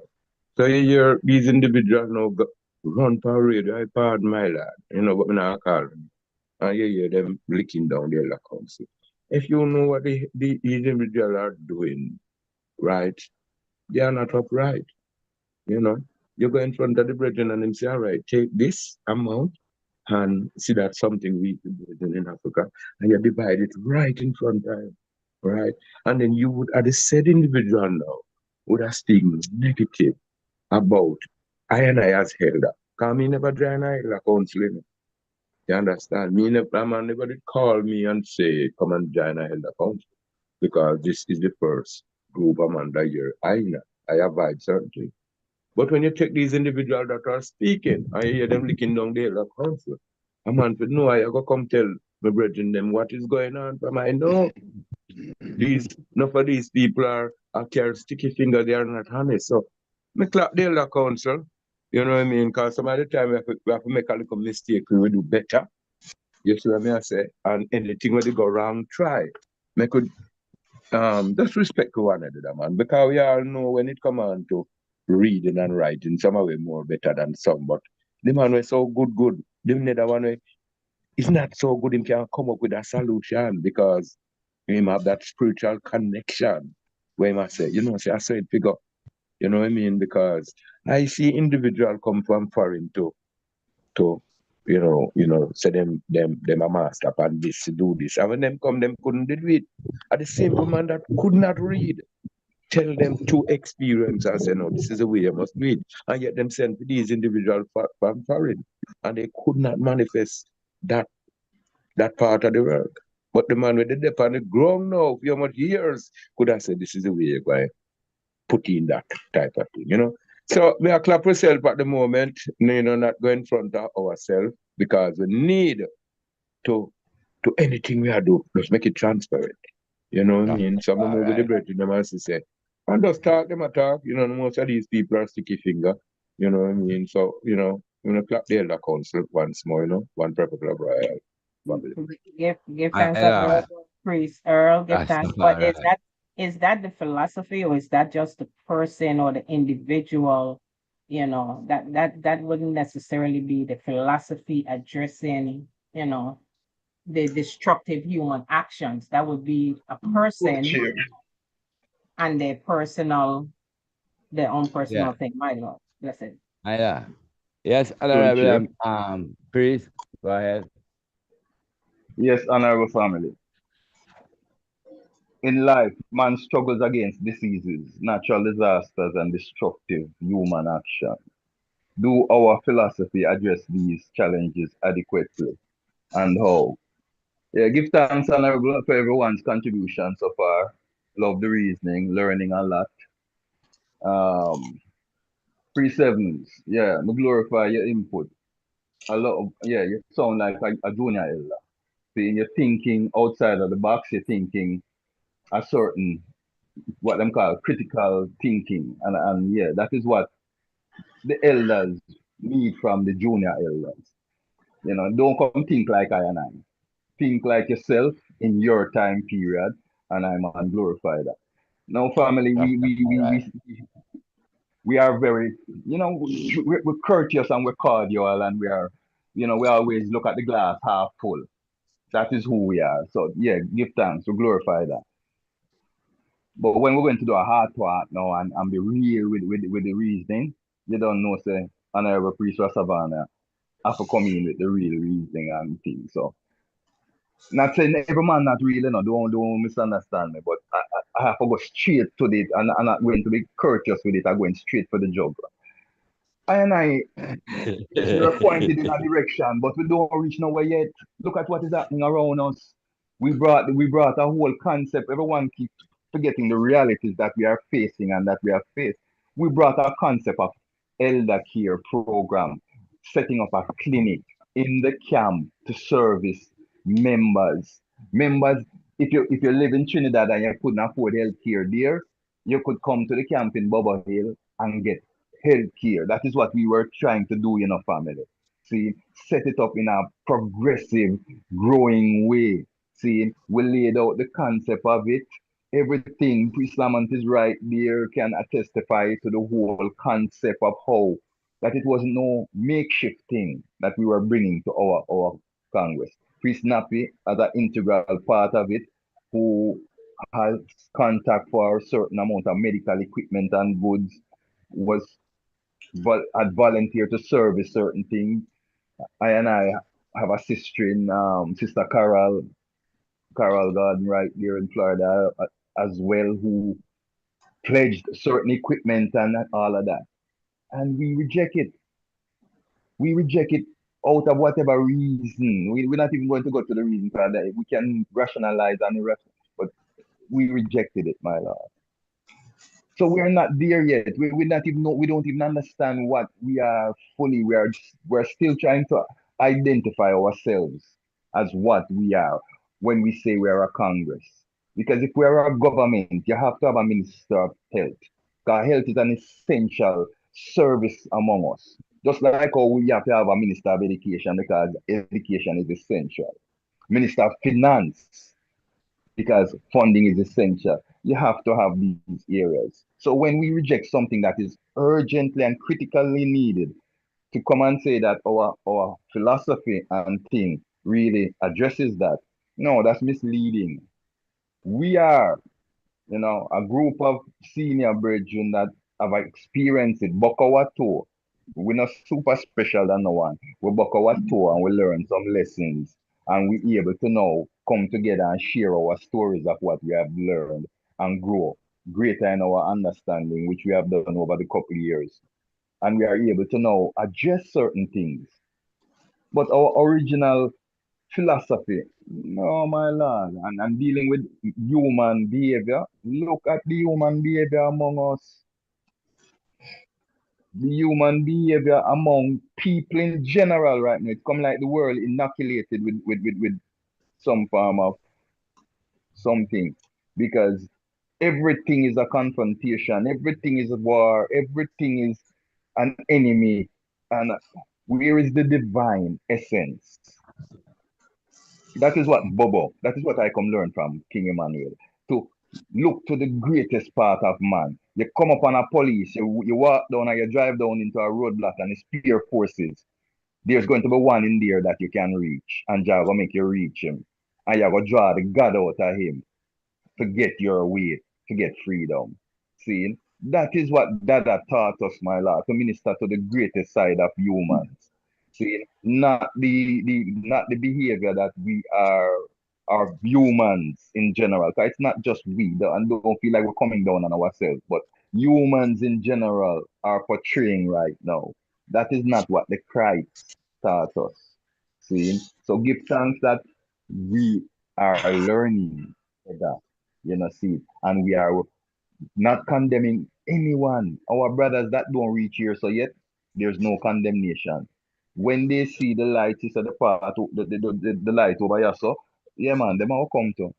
Cause we just see I'm moving towards the same way. See, they'll come. So there's no condemnation.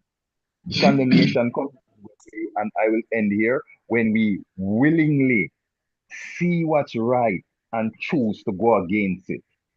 That is when the condemnation exists. Blessed Lord. My To the chair, Lord. just a brief thing, Honorable Priest Rastavana. I was looking at the things that were mentioned there, natural diseases, disaster, and all these things. And the question is whether or not the philosophy address these Addresses things it, or yeah. not. And when I look, and you see how easily you came up with the realization that we are almost meeting these criteria 0. Because if we had, I mean, spiritual or you'd have say how many things, because some people they believe that only the churchical is important. And see here, if without the churchical listed right there, it's like we are not doing anything, because destructive human action has really caused nothing to happen in any way to address diseases, natural disaster, and so forth. So, but priest, one point. Priest Brown. No, that's not Priest Brown. That's not Priest Brown. Priest Lamont, in your address, I ask you this question. Do you equate the failure to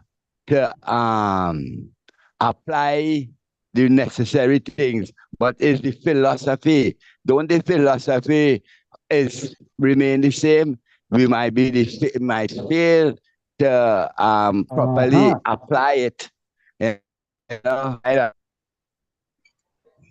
the philosophy, our philosophy of righteous man is God in flesh, and righteous woman is goddess in flesh. In its theory, it refers to these things that they are to be addressed. Right. In practicality, we have not managed to do much. Manifest it, right. But the philosophy addresses it. Yes. We fail to apply the philosophy. Yes. To the chair, Priest Brown again. Let Priest Lamont finish. Yeah. Yes, it is true, priest, that the philosophy, of course, has given way to every good attribute. But it's I and I know you would need to act it out. You see, we are doing the churchical praise and worship and services going up and everything. But when you look at the other aspect, which we have listed, we are not doing much towards it, although the philosophy says My Lord. Yes, sir. Priest Brown. Priest Brown. First, I love to address the part where one's talking about the church. I was given an office as chief priest guard of the tabernacle. Reason is that from the time I entered camp, and the church, once of them come for salvation, make a bit blunt and straight.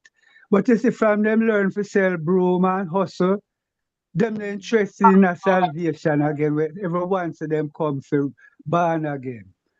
So that was when you talk about one standing up, that I had to tell brethren, say, here one now. You say, if you no decide to go sell broom to the pack on the bungle we don't know.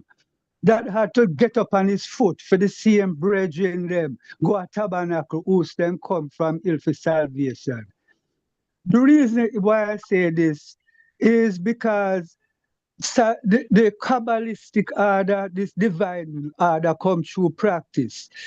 As we said earlier, many say them come for salvation, but as them come for learn the material aspect, them not spend no time to attain unto them spiritual self again.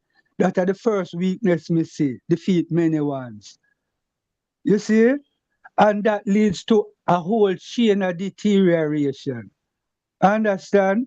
So failure for attaining to spiritual elevation and choosing material things first without having any vision, any purpose of how you're gonna conduct and maintain and educate and secure your family.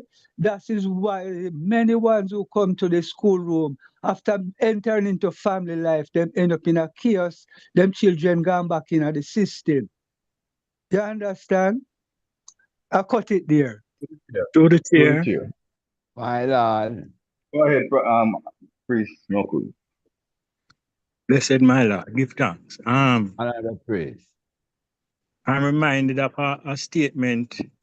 I had a mathematics teacher in high school, Sir Benjamin, and he bring up the statement. He was praising me for being second in the school with maths. And him say, Don't be like those in school dropouts.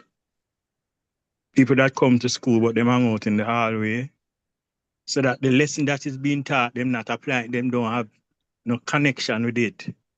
So them couldn't achieve anything.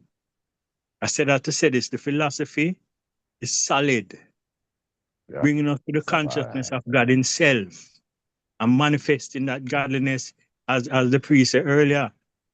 That I said to me, say, my Lord, everything have a right have to be done.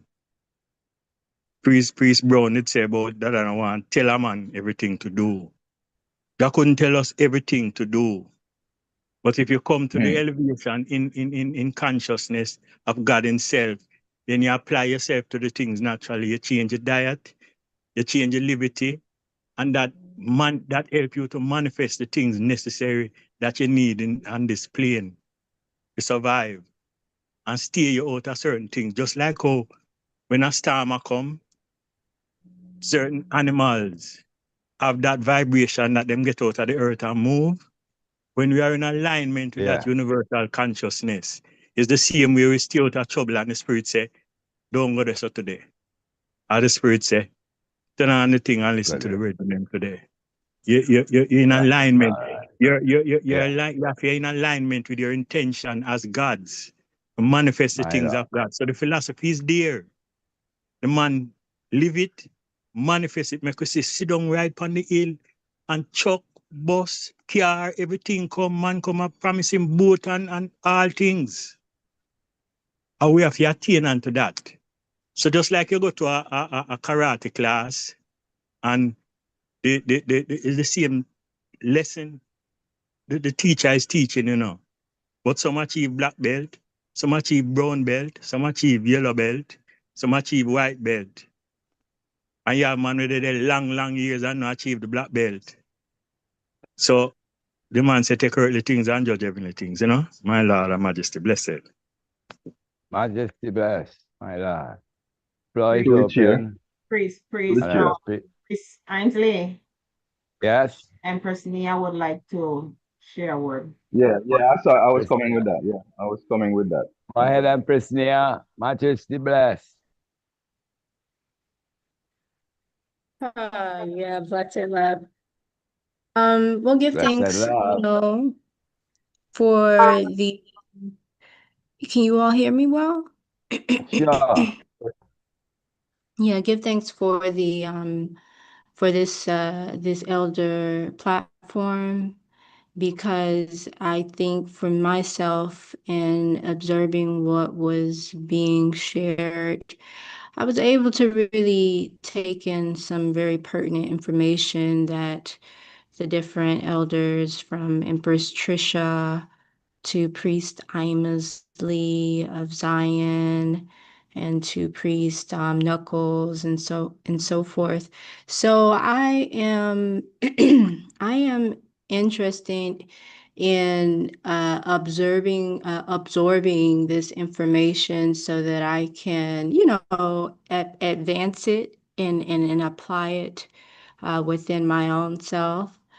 I was even thinking about how a lot of this translates into really not necessarily, I think that the relationships become a more of a distraction, and you can keep me on a timer, that's fine.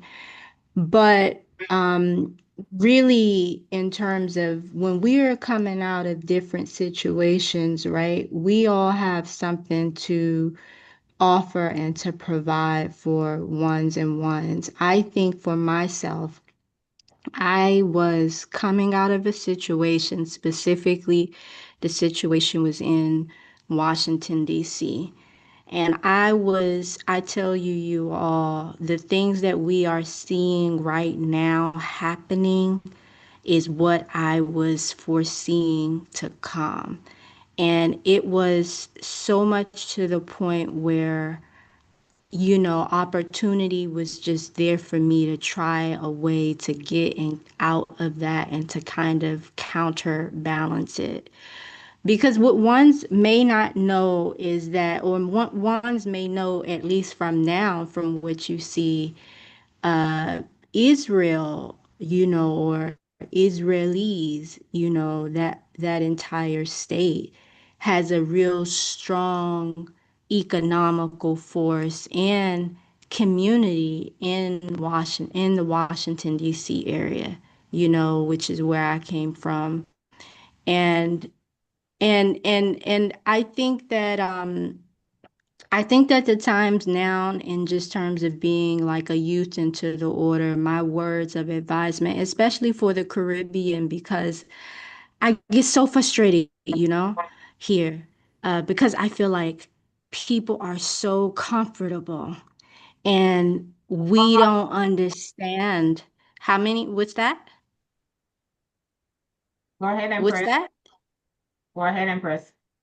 Okay, I'm not going to speak too long, but I feel like I get so uncomfortable in the Caribbean with in the Caribbean because we're still in the West, and in America is like right in the backyard of us, and we don't understand that the pressure and the heat that we're seeing over there can really be a detriment to us. So I just think that, you know, for now, my focus is to really focus on an Africa mission.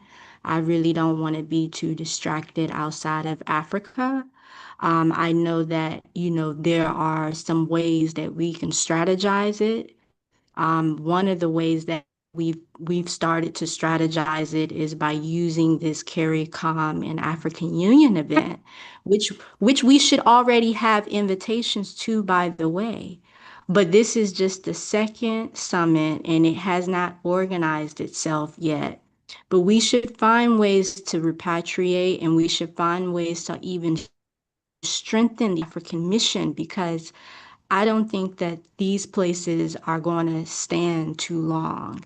And I don't want to put curses out in the culture or on the land, but I'm just sharing that we should really focus on the African mission and not look at this as, you know, okay, we're comfortable because we're on a beach island and we may feel like we have some sovereignty, but in reality, as Rastafari, from how I see it, we are an oppressed people still.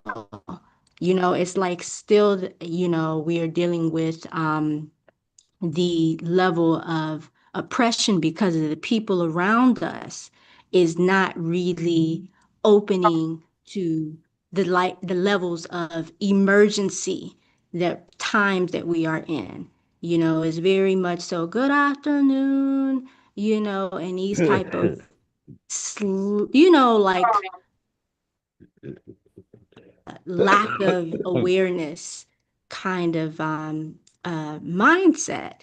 And I will say that yes, we have created, I'll end with this, we have created travel packages, and we will have some really great programs.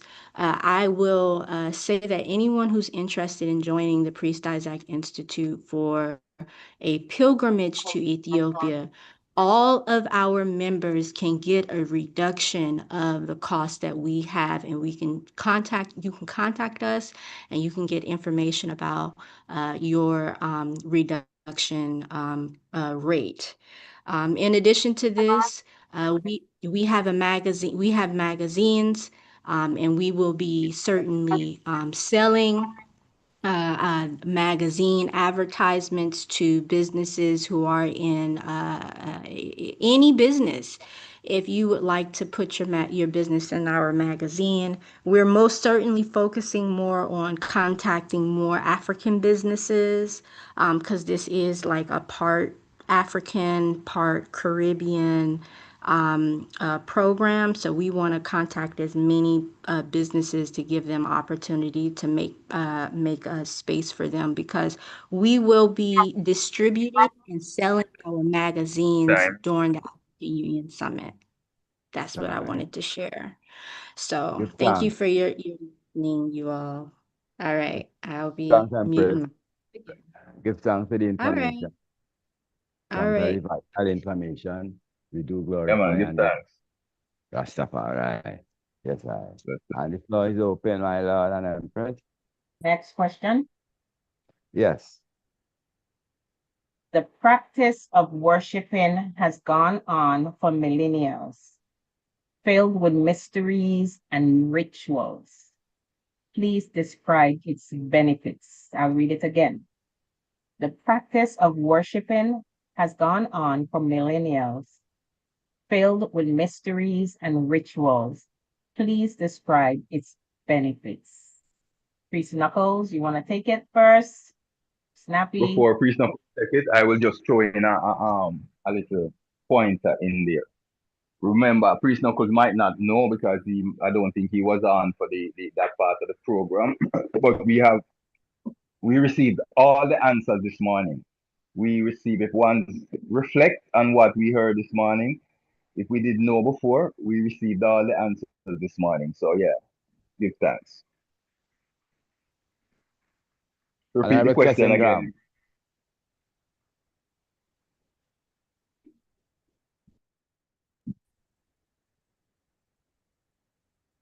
Honorable Empress. Blessed. Yes, please. Repeat the question for me now, please. Sure. I was distracted. The practice of worshiping has gone on for millennia, filled with mysteries and rituals. Please describe its benefits, the benefits of worshiping, and all its mysteries and rituals. And we got the tangible benefits this morning, not just the spiritual. So we know that there are tangible benefits to what we do, because most of us only know about the spiritual benefits. But today we got the tangible benefits that we receive from worshiping. Just wanted to interject that while Peace Knuckles consider his answer. Yeah.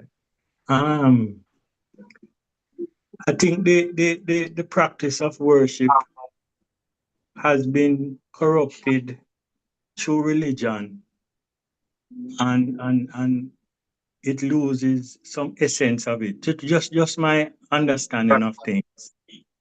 The whole thing about worship is focus and to be connected to all powerful, all knowing, and all present, and grow from there.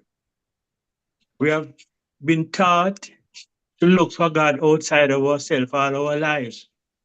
Give thanks to the Black Christ who come back and appoint us forward.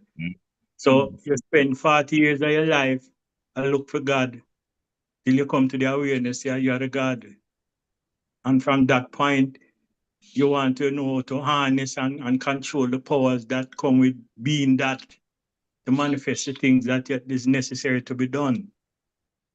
So for me, it's like it's stages of development in worship. They gave us this going and worshiping something outside of yourself. But if we follow the teachings of Christ, it's all about the awakening of your consciousness unto who you really are. As the Empress did ask earlier about the connection and where we come from and all of that, and I say, it's all within our DNA. It takes sometimes some things of the practical world or the actual world to activate that knowledge. And that is part of what worship or spirituality should be about. To awaken that knowledge that is already in you. God said, not come to teach you nothing, He come to bring us to the remembrance. And that is where I am, and would have stay with when it comes to talk of worship, because when I see how the people them in the worship of Jesus Christ, and Him going to do everything and Him do everything, and them don't even understand, say, is there obedience? Is there practically spending all of that time and energy in connection with the divine that change them? It's not somebody outside of themselves change them. It's the change that they make through them sacrifice and something. And if them would understand that, they would have spent more time within that introversion of praises rather than pushing it outside. Don't know if that explains. That is how I understand it, the question, you know? Blessed. My Lord. Well, my Lord, Majesty. This Royalty after the morning, priest, yeah? yes, please. This morning after in our readings, it show here where it describe the devotion. Show you how it's a very good thing to start your morning off with prayers. So we practice.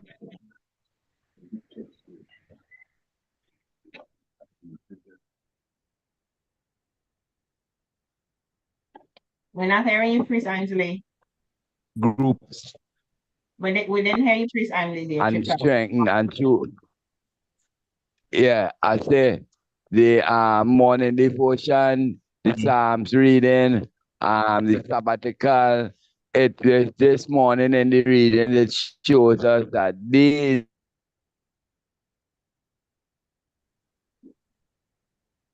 So it cut out at the point where he's prayer explaining the and thing. we don't have nothing to eat. We have with prayers, then we have our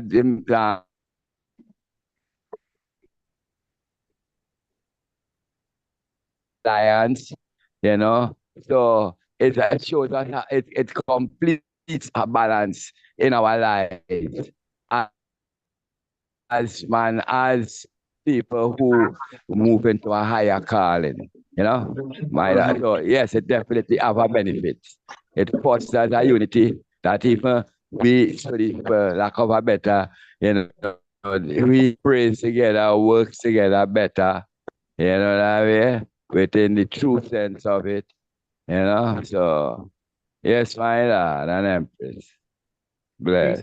Priest Earl? Priest Earl. Priest Earl, Honorable. Honorable. You said Your you floor, want my lord. Right here. to the floor, my lord. Oh, blessed. Yeah, man. You want to the floor? Yeah, man. Yeah, what I was saying. Are you hearing me? Yeah. Yes, sir. Yeah, man. I was saying I see some people come from Africa with you. You know what I mean? And you just said these people have certain secret that we need to connect to, which is yes. But what they are saying now, what they take place in Africa, right? They was certain part of the thing good. But them when them came in the West, right? Especially when them go check the maroon them and them check Rastafari, them sister that there's certain part the connection, like I and I in the West now, what it more like a realer. They make that connection. Even when them come out here now as a priest, I said the devotion and things like that. You see, them have certain thing when they come with, but we're still using busy. But they maybe tell you say the power it. So I'm not sure, but we still use it. Right? So I find out say some of the time, especially as I say, amongst the maroon them and the Rastafari, these people say them find say I and I one certain thing where make them finish make the connection. You understand? We come out of Africa, right? And we never bow to certain things. So, you know, certain language even today maroon them speak, they can speak in that ancient language where if you know why the simple man in Jamaica would not know what they are saying, but that is a total connection with Africa. So I really hold certain thing even at the West right now, where some of the time we don't give ourselves that credit as how we should, because sometimes, you know, maybe a little ego or anything like that. But the benefit when I get my lord, you know, even when I go out there with I robe, even another Rasta, them when you show them admire and you know what I mean, in our white robe and you know what I mean, sometimes it seems like we're unapproachable. Like some people that want to say something about the powers that they see, you know, then can approach. And if you know wise now is a white woman where you just say a white woman broke along that barrier and come in and have a certain thing. But your black people never right here, so them go stand up and have you know half. You know, so Empress, there is not a benefit, even if you just like our reason, right? Yes, one perfect love. My Lord. I have a question.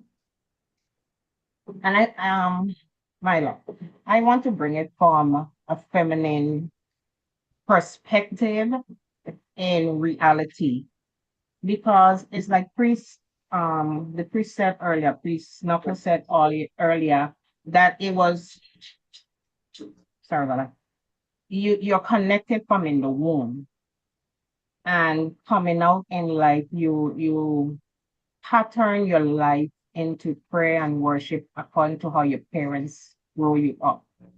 And you realize that there is some kind of disconnect in the way that the churches, because we all ended up in church, the way that the churches worship and what you were feeling internally.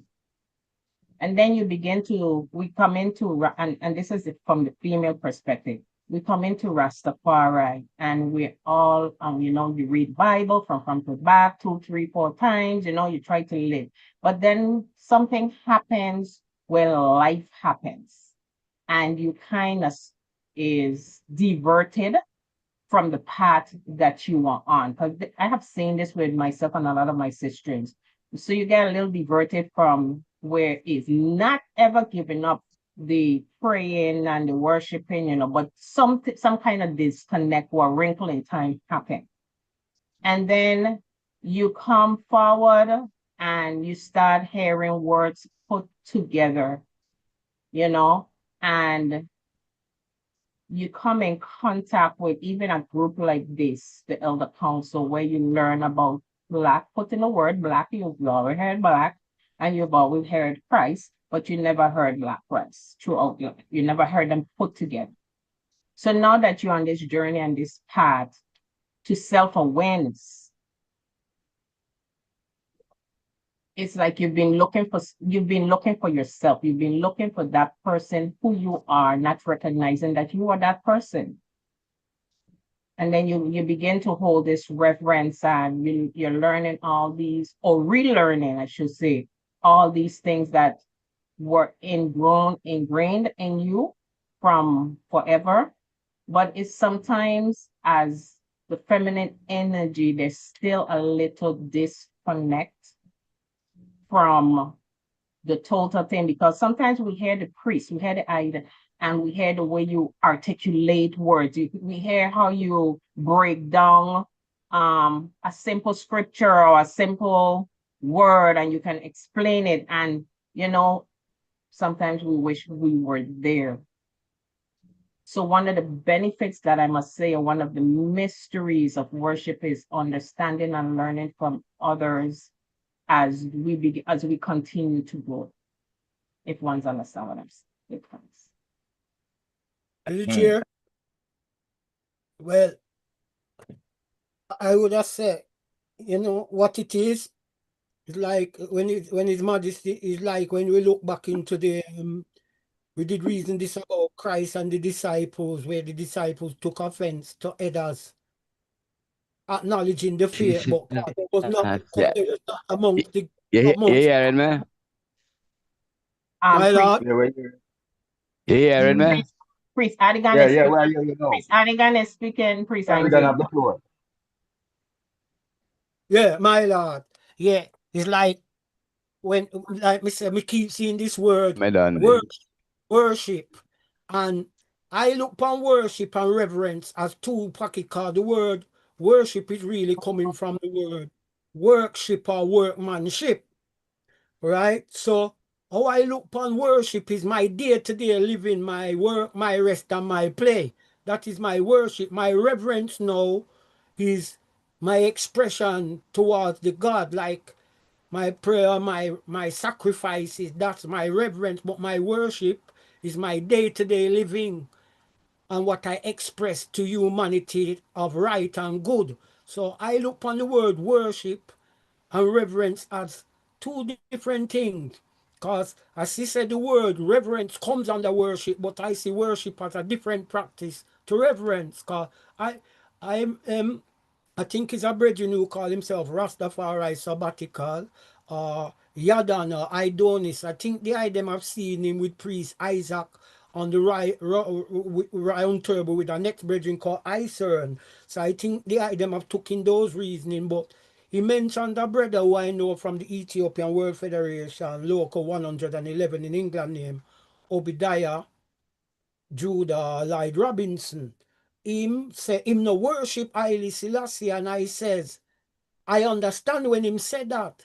I say I more reverence Emperor Haile Selassie than worship him. I reverence the emperor. I don't worship the emperor. I reverence the emperor. So there's a difference. I think there is a difference because I think Empress Akim had left the chat because I did inbox her private when she asked, is reverence different from worship? But by I answer and give my honest opinion, she had gone. So I look upon reverence different to worshiping. So, you know, but within the understanding about the question is posed, the practice of worshiping has gone on for millennials, filled with mysteries and rituals. Please describe its benefits. Well, when we come into the consciousness of that, what was taught to us even by our parents, because my mother, when she was in Jamaica, under her mother, she was a Methodist. But by she come to England, she become a Baptist. And she's still a Baptist Christian till this day. She now understand. I as Rastafari, my Christian mother tell her, I said, don't change from what I am. And she call I her best child, you understand, out of the 3 children she have. And I've been with her for the past days because she ailing a lot now and me have to deal with her a lot. Just like how Priest Knuckle have to deal with him in not a lot now. You understand? So, you know, so we get taught different because most of us here on the platform, we were taught Christianity and we grow out of that and was get into conflict with our parents. True, we choose this faith called Rastafari and the same Christian institute where them say them are deal with Jesus Christ, we preach love, and them same one used to voice out this dirty head Rasta, you know? So we did not understanding the benefits for I have drawn the benefits is learning from the misconceptions, what was handed down, and the one thing what Rastafari has done more than all the other faiths for I is make I man know I man self.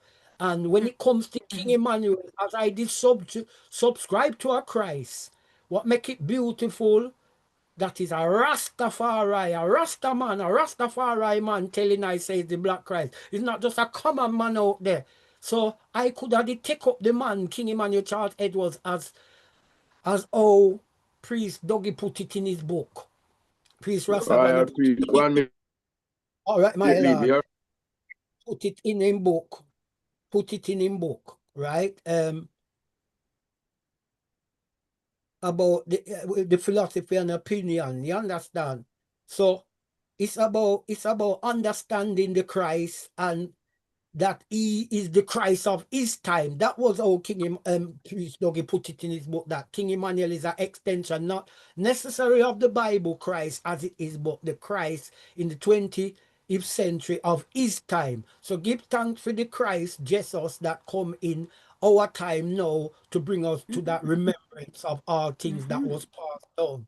So give thanks for, I don't look on King Emmanuel as the Jesus of the Bible. I look on him as the Jesus of his time and period, what he come with to give us a different outlook to that what was taught us from all them sense. So the benefits for of all the practice of worshiping from millennia, right, till now is learning from the misconceptions to come to the reality of ourselves now. My Lord and Empress, blessed. Blessed love. Oh. God. Bless. Go ahead, Bless. I just wanted to share this. I just wanted to share this with you, Patricia. In 1974, we meet up some Rastaman and we decided to say, yeah, a Rastafari. And my Empress with me. And me and a couple, we are, they're not a child yet.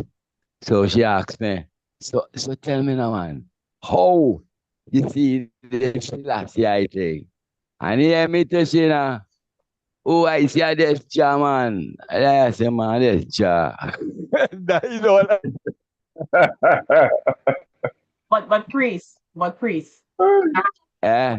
you have to remember too, a woman's brain is wired a little differently. So making a statement like that, may confuse a one or make them have question. Like for instance, we posted some questions on the other day, and if the question was, if Christ is a title given to a man that exemplifies a God character, and I think we had this conversation too. Why is it that we call the man God and not Christ? Or why do we not see Christ that when I Christ tell you is? that, when I tell you that, Empress Trisha, I was just showing you how much I didn't know. How much I didn't know. I hear what I say. When the Empress asked me, explain to she. But Yeah, still, I man. say, I see what this Jah, man. I say, man, this Jah. Tight all very good order. So we just say that to say, seek and you will find. Knock on the door will open to you. Rastafari. Actually, Chair, Priest Brown. Go ahead, Priest Brown.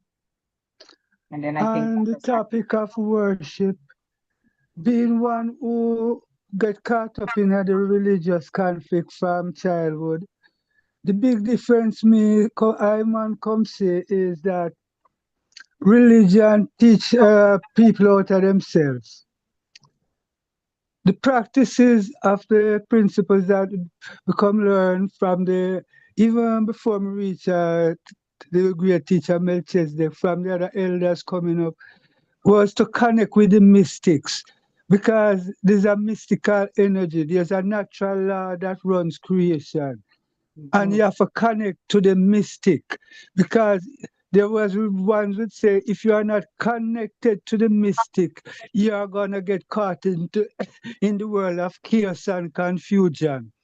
So the only way to avoid chaos and confusion is to connect to the mystics. So I see the difference and the great benefit of our religious practice is that it brings us, connect us to life in all of its aspects, my Lord and Empress. Yes, truly here. Go ahead, priest. Yeah. Now let's look at worship from a different angle, because we have heard it here, and every man is spot on. You know, all opinions, all definitions have been, you know, within the same regional border. But let's look at worship now from a different aspect, the science of worship, because that's the part that we never really get the fullness of, my lord. We got the religion of worship, but the science of worship is the part we never really get the fullness of. See, and I know one's still not where certain meditation is, but it's so it go. We still have to speak. Every man still have to give his testimony. And the fact why my opinion, we did not place enough emphasis on the science of I and I tradition is because when we came amongst the Father, he had kind of seated up in him heights. Back in the day as Rasta would have said, him heights up. Jadid heights up when most of I and I reached to him. See? So a lot of what he used to do before, he was not doing at that time. And that doesn't mean that he had given up in the belief or understanding or even practice of it. It's just that he was in a different physical state of being and in a different mental state of being. And I'm not talking about senile and all of them things. We're not talking about that. When you reach a certain levels, seeing your meditation becomes different than when you're physically active out there in the hustle and bustle, fighting against Babylon in the trenches, dealing with what you have to deal with. When you heights up now and you kind of start to reflect on the divine side of yourself, it gives you a different perspective and a different meditation, is what I am saying. See, so when most of I and I reach the job, that is where Dada did seated up. But there is still what he was teaching us, still had a science to it. The way the tabernacle, Dada was adamant that him don't want no round tabernacle, it have a square, it have a build a certain way. See, everything that Dada did had specs to it. Dada didn't just do random things.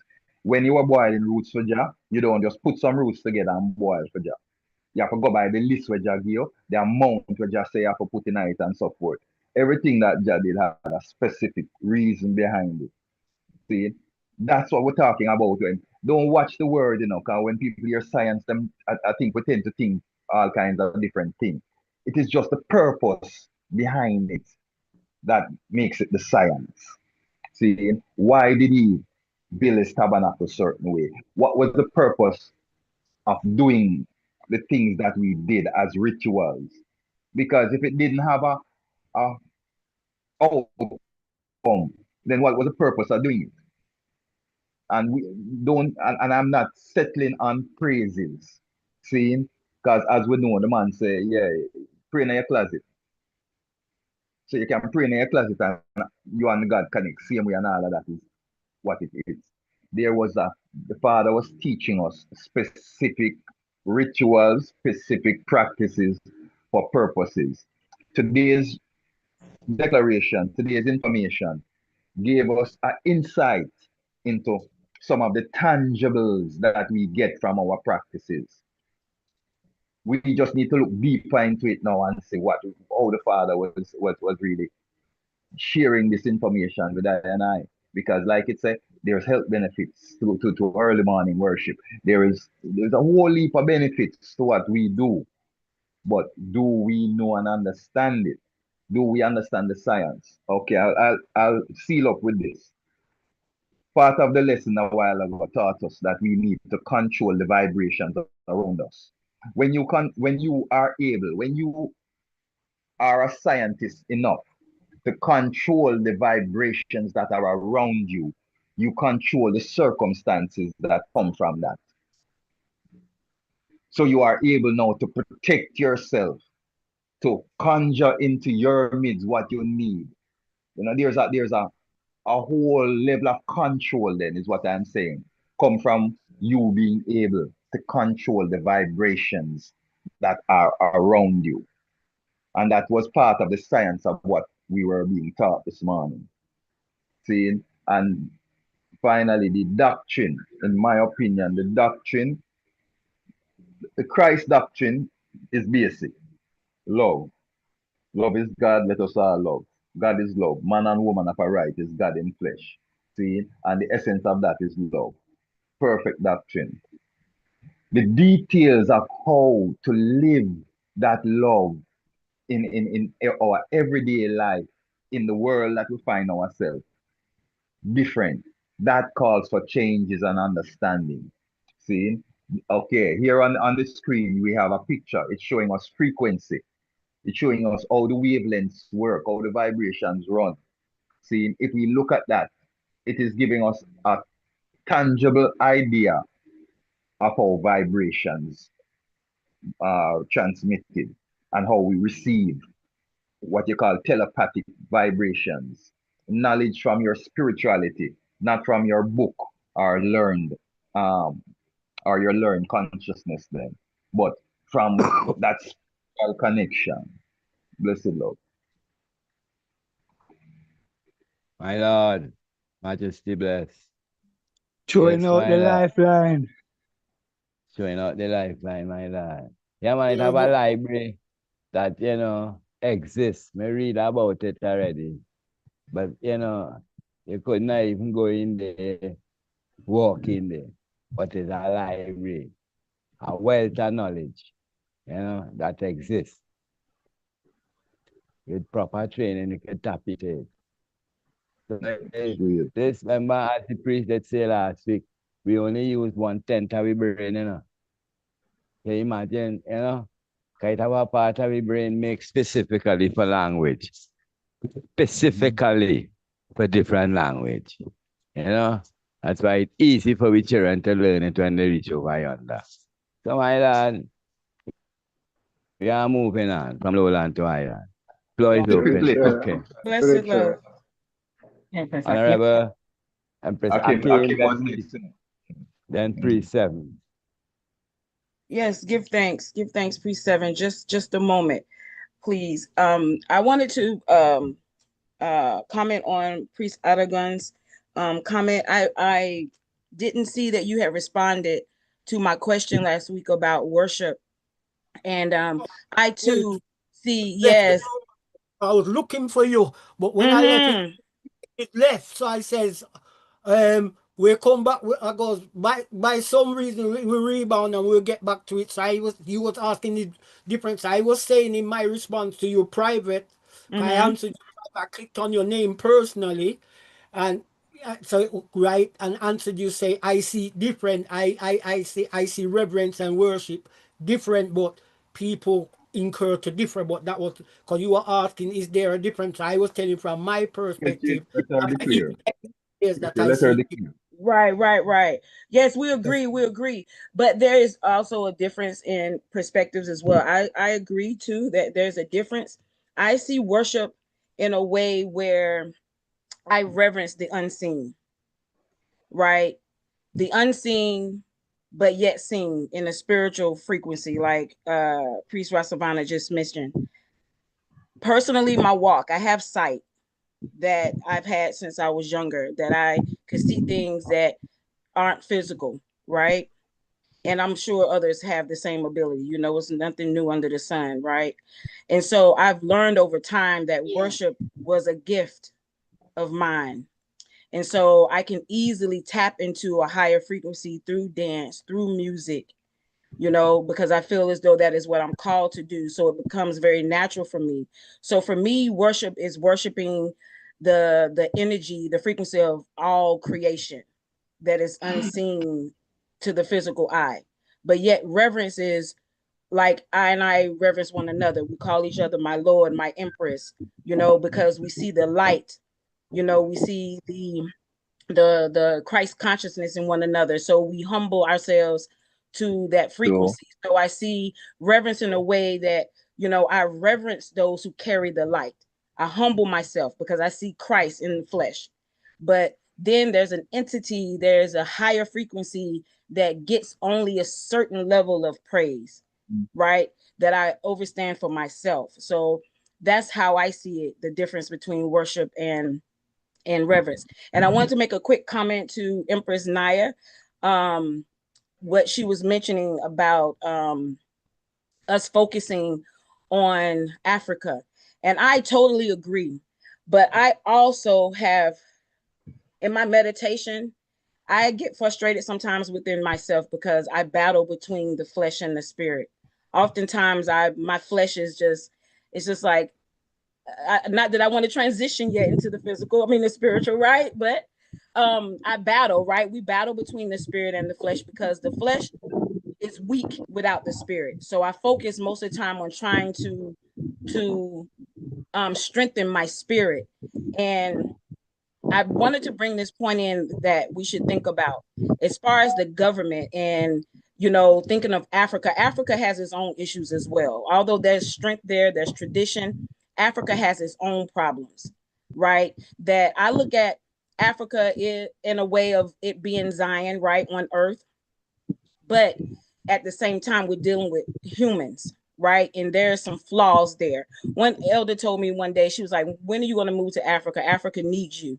And at first I was like, what do you mean? And I think she didn't go into detail, but what she was meaning was my perspective, because Africa itself has some very serious weaknesses. So many of us want to try to Africa as if we are going to, you know, this perfect world, but that kingdom has not yet come yet. We're battling with bringing that consciousness here still. So wherever we go, there's going to be a struggle. And And I was wanting to see if we could think about how can we have successful lives, this liberty, when we think about the government without the power of spirit. If we have good leaders, yes, because of tradition, and I know Troy, if I'm pronouncing his name correctly, he's a youth that is bringing, a different kind of energy. And I struggle within myself, and it may not be a good thing, but right now I have been in a place for several years now where I don't even really, I deal with social media, but I don't watch the news. There's a lot that I don't know that's going on in the world. And I think that's where the Christ consciousness has me at, because I need to be focusing on lifting the vibration, because we can't build good governments and councils if we're weak in spirit. There's always this battle of spirit and state, or church and state. And so for me, I know that my purpose is to bring kingdom here. So I struggle with myself, because I want to get out of the system so that I can focus more on the spirit. I want to be in the hills where I can study, where I can be in nature, so I can focus on spirit, because without spirit, we're not going to build good governments. Many of our leaders aren't spiritually led. Yes, bless it. Many of our leaders aren't spiritually led. And us who are on this panel, I can see many ones of these priests leading governments, right? Because of our consciousness. That's why I see Rastafari going. Ever since I was a youth, I'm like, we are supposed to be leading. The what does it say? The kingdom is on the shoulders of Christ. That is us. We carry that. And so to Empress Naya's, thought process, I agree with you. Africa is Zion, but yet Zion is also cosmic. You know what I mean? That is still, we struggle to bring that here, So I just wanted to make those points. Bless it. My love Empress. It give me it make me look at a reference with interpretation of creation, where the whole of creation is God himself. What make the whole of creation? Him is the creation. It was a important, interesting way to see, and I always have some little sayings. Yesterday is a history, and tomorrow is a mystery. But today, you are right where you're supposed to be at this type and point and time in your life. It's not a mistake. It's not no shortcomings. You are right where you're supposed to be. You find, or we find each other, and we are moving on. On steps of faith. Be the best what you're doing right now. Honorable Chair, before you, God rules over all. I ain't want to song no way, but Psalm 24 we chant every Sabbath. A Sabbath can't go up if that's her that not chant. The earth is the Lord's and the fullness thereof, the world, and they that dwell therein. I, Selassie, yeah. Yes. Rastafari. Blessed love. Floyd. Honorable Chairman. Honorable Chair. My Lord. Yeah. I'm glad you just proved yourself a very observant person. I see that you are observing the information that was shared today, because I think, that you just highlighted a while ago is a key component of what was shared. Yes.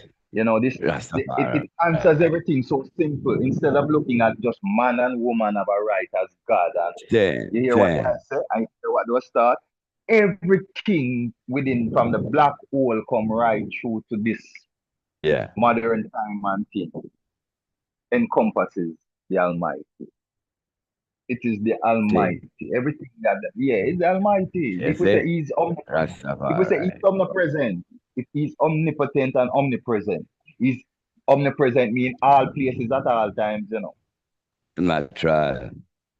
So yeah, it is the And that greatest we thing. are. Look where Give thanks for the 3 O's, you know. Look where I is. We all over. Yes, Thanks for the my 3 lord. O's. So Give it's thanks a for the 3 learning, my lord. You know, we could take this way 40 years ago or 30 years ago. And the knowledge of God is so deep and high and wide. You think you can know God like 1, 2, 3, 4, 5? No, man. It take a What the lifetime. prophet That's it. what the So, prophet said. my lord, What the prophet Rastafari. what the prophet said. The prophet said it takes time to be holy. My Takes lord. time to be holy. Yeah. Take time. Through the chair. Eh? Through the chair. Yeah. We are doing the best. Yes, my lord. Honorable Prince Evans, my lord. Yes, sir. The question about the benefits, you know? Yes. Yeah. There's a whole lot of benefits from the Black Christ salvation, you know? But some of them are unknown, some of them are untold. Why? Because it's not what you do, it's how you do it. You see it? Because I remember sometime I come out of service and all my voice box changed, my posture changed, my whole feeling inside changed. It had a time where I actually feel like I can't feel the ground in my Lord, how light I feel. Feeling so light Rastafari. after Sabbath, and I'm not me alone feel that. My flesh feel it too. I see other people feel it too. Yeah. You see that energy after 6 on the Sabbath come down and during the Sabbath. But anyhow, it's according to how you do the thing, because I go in service in Miami, go in service in Trinidad, go in service in Jamaica with different individuals and feel that different vibes. Because how we do the thing. You see it? So it about him was say, "Oh world of joy untold beyond the bounds of time." Sometimes when Nafa we sing that hymn, we think it's talking about going to Zion, going to Africa. You see it? But now when I interpret that, I see it as at different realms, leaving the realms of oppression and vexation of spirit, you see it, and entering the realms of that world of joy untold. You know? And that is a benefit that might seem like nothing when you talk about it, but the feeling, that feeling is a feeling that could carry you through the 6th day till the next Sabbath, if it is done properly. That's it, not what you do, but how you do it. That depends on the benefits, right? So this salvation here, the rituals in this salvation, we have many rituals. Anything that you do repeated over and over. We come here every Sunday over and over. When we're in a service, we sing the chorus over and over, call the Father name over, sing this over and over, say the creed over and over. All rituals. And that is a strategy of activating power, right? Activation of power. And that is the benefit we're supposed to get, right? But it's not what we do, it's how we do it. You see it, and we don't know what we have. We don't know what we have, my Lord and Empress. If we know, we will take advantage of it and make the best out of it. You see it, because it can heal you too. It have chemicals that produce in your structure just from that joy, that energy from that joy, and the fact that the energy is amongst a group of people. If all are we in a service and we have this the similar meditation, when we sing the hymn or we sing the chorus, you see that we're not just singing it because that is the words we know, but we're singing it with intention. You see it, we're singing it with true feeling, you know, with emotion, where we actually pay attention to the words that we are singing and saying. You see it? Yeah. If all of we could do that, we must feel the energy from one another. Call the hymns and things to make that connection. But that is the power of the leading priest. The leading priest supposed to know what to select according to the vibes. Same thing with the chorus. You see it? So that is how we're supposed to use this thing. Yes, sir. That is how we're supposed to use this this ritual, our ritual, to activate power. And we will be surprised how powerful we can get. Because like I say, I see it. I see it in my Lord and Empress. My Lord and Empress whole structure start to look different. Them start to move different. You see it because of that energy. That's that simple, you know, whatever you want to call it, euphoria or whatever. You see it? But that is the world of joy untold, and all the hymn I talk about my Lord and Empress. Beyond the bounds of time. Conjuring, my love. Now, that is really what you're speaking of. Conjuring. When we chant and we sing, and we generate that power. That's what that power does. It conjures. And when we learn how to conjure at will, that is when we stop struggling, you know, and slaving for menial survival. Through the chair. The priest suit is still on the floor. He could attest that we use the practice of Psalms reading and and the devotion to that duty. In that time and season, it brought such an energy. It brought back the Monday, Wednesday, Friday, Sabbath, Friday services because them time it come like at the Sabbath, you know, see, even the fasting house. So that is a physical approval, which I know brethren can attest to, that they saw took place upon the hill, my Lord. Give thanks. My Lord. Priest Knuckles, Mike. Priest Knuckles, Mike. Priest Knuckles, you ready? Yes, my Lord. Give thanks. And I have a priest Evans. Give thanks, my Lord. Yes, sir. Talk as a senior priest. Ah. Because if you practice the thing, anything that you if you're going to be a cyclist, you get up every day and you cycle, you overcome the restraints of the physical. You're going to be a runner, anything that you're doing, and you come to that perfection. You see, we somehow we glance through and we run through and we use words where listen to the words. Seek first the kingdom of God, and all things shall be added. Take it out of the religion phase. Dwell in the reality of the kingdom of God. Hear the chorus say. You can't go to Zion with no carnal mind. You think it's just Africa you're talking about? Eh? It's that state of mind, that purity of mind, that oneness where the heart talks to the brain. That's the science. Huh. Like me say, where the Father teach you, anytime we get to the reality of it in ourselves, realize how great the man is and don't undermine what him teach us. I think that the knowledge in the world is greater than that. Spiritual knowledge that you learn from life. His Majesty said one of the greatest teachers is life itself, the experience of life. And when that is embedded in your DNA for centuries and years and years and years and years, and a man come and teach you how to bring it back out piece by piece by piece, you would abide by the way where I tell you and bring it out and come to the fullness of who you are. Self-actualization as God. And stop looking outside. Stop worshiping, but becoming the I am.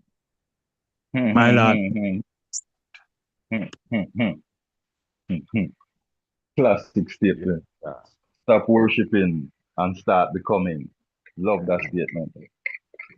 All right. My Lord and Empress. My Lord. there's a statement, I think I might just say it already, but you know, my empress, like you say, you like my empress voice, priest, empress. That voice, just enough nose, kind of fatigue. But anyway, she said a thing one day where I man say, I've heard some phrases coined before, but this was the first. He said to me, Haile Selassie loved God so much that he become God. And I man look and I man, what? Me say, you don't like that before me say, you have some, me say, you have some deep meds, you know? Rasta. Haile Selassie loved God so much that he become God. I said, wow. How do I them look upon that statement there, just bringing it to the table? It's the point where we are supposed to get after 40 years. Yes, my lad. Walking in the wilderness, coming out of the captivity of colonialism and all the other things, and coming to that purity to go into the promised land, or to go into that state of mind and state of being that you manifest what the Creator did send you to come do. For purpose. Everyone will get a purpose, have a purpose. Yeah. And when we come ripe like the fruit, after 40 years, you stop looking for God. I taught the story all the while about the prodigal son, And sometimes some people miss it. The one that got 3 individuals. One who go into the world and mess up and come back to the awareness of himself. The one who dey home and do the ritual all the while, but him not come to the awareness there yet. Jealous of the one who come back. And the Father himself who stand up there and receive us all and teaching us. At some point, you have to be from son to father within yourself. And just do it. My Lord and Empress, blessed. Anna. My Lord. Paralytic, Like them say, this platform is, you see, thought-provoking, Just like Muta have him thing called cutting razor, yes. Honorable priest, remember the chair here. Make the chair come in, please, here. No, through the chair, pardon my lord. My Lord. Yeah, so when you say cutting edge, thought-provoking. But the man used to play a thing on the program called Teach Us. And one of the things what stood out in the old practice, what stood out, it says, teach us that my way is not the only way, just a different way. Because remember, we have to learn, said that we come say Rastafari and we exalt Haile Selassie in the highest, but everyone wasn't saying Rastafari at one stage. You understand? All these, cause there's a saying where I hear from I young say, is one God, but all of them are calling by different name. And I man say, according to the practice, it is not so.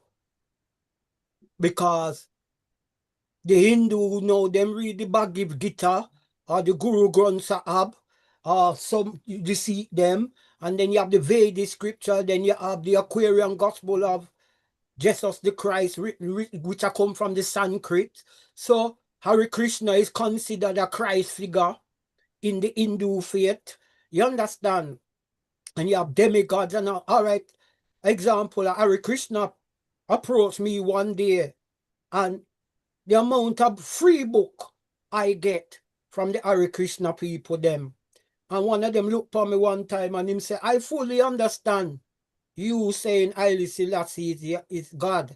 Because in our faith as Hare Krishna, even if it's the ant, we see God in all things. That is what the Hare Krishna person, so him say him not have no problem with I expressing Haile Selassie as the Almighty, because them see God in everything, even down to the little ant. And when you look in the Hindu culture and the Hare Krishna culture, you find say a lot of the gods have a head. They might be a tiger head or a elephant head, like the one named Ganganesh. his head got chopped off and it was replaced with an elephant head that when them resurrect him back, is an elephant head them give him. Then you have Shifa. Him, 1 minute left here, priest. Honorable. Yeah, for him, symbolism is the phallus, which is the penis. And them said the reason why Shifa move with that symbolism, and you will see, if you're going to Hindu temples, you will see sculptures of the phallus, which is the penis, and them say it's a reproductive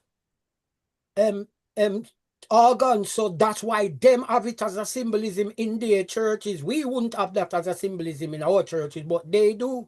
So you see, like the cross is sacred to some, right? The phallus is sacred to Hindus through Shifa. So you see, people have different expressions in life. You understand, my Lord? So it's how we look at things, you understand? Yes, That's why, like our father said, we're the protectorate of our human faith, you understand? So through Rastafari, I come to understand other faiths. Likewise, my Lord and Emperor. That's it. My Lord. But you know, sure we say, all man are right is one. I know man here, Black that song already. All man are right is one. I mean to say, many man of right. Say meditation. Any of the item here, declare that song already? I hear him declare it, and now I hear him declare it. Him declare it and go further and say, any Haile Selassie are me, any Marcus Garvey is I. See, yeah, him say, all names of right belong to. Yeah, him. See, any Marcus Garvey is I, any Haile Selassie is I. Yeah, I may hear him say that already. Yeah. But me hear him say, all man all right is one. Yes, Honorable Chair. You ever hear the name Leon Crawford yet? Yes, my Lord. That name, but who is Leon Crawford? Honorable Priest Adigan. No, Make please, a sir, just deep time in, please. no, I've asked you something. Could you edify I on who he is?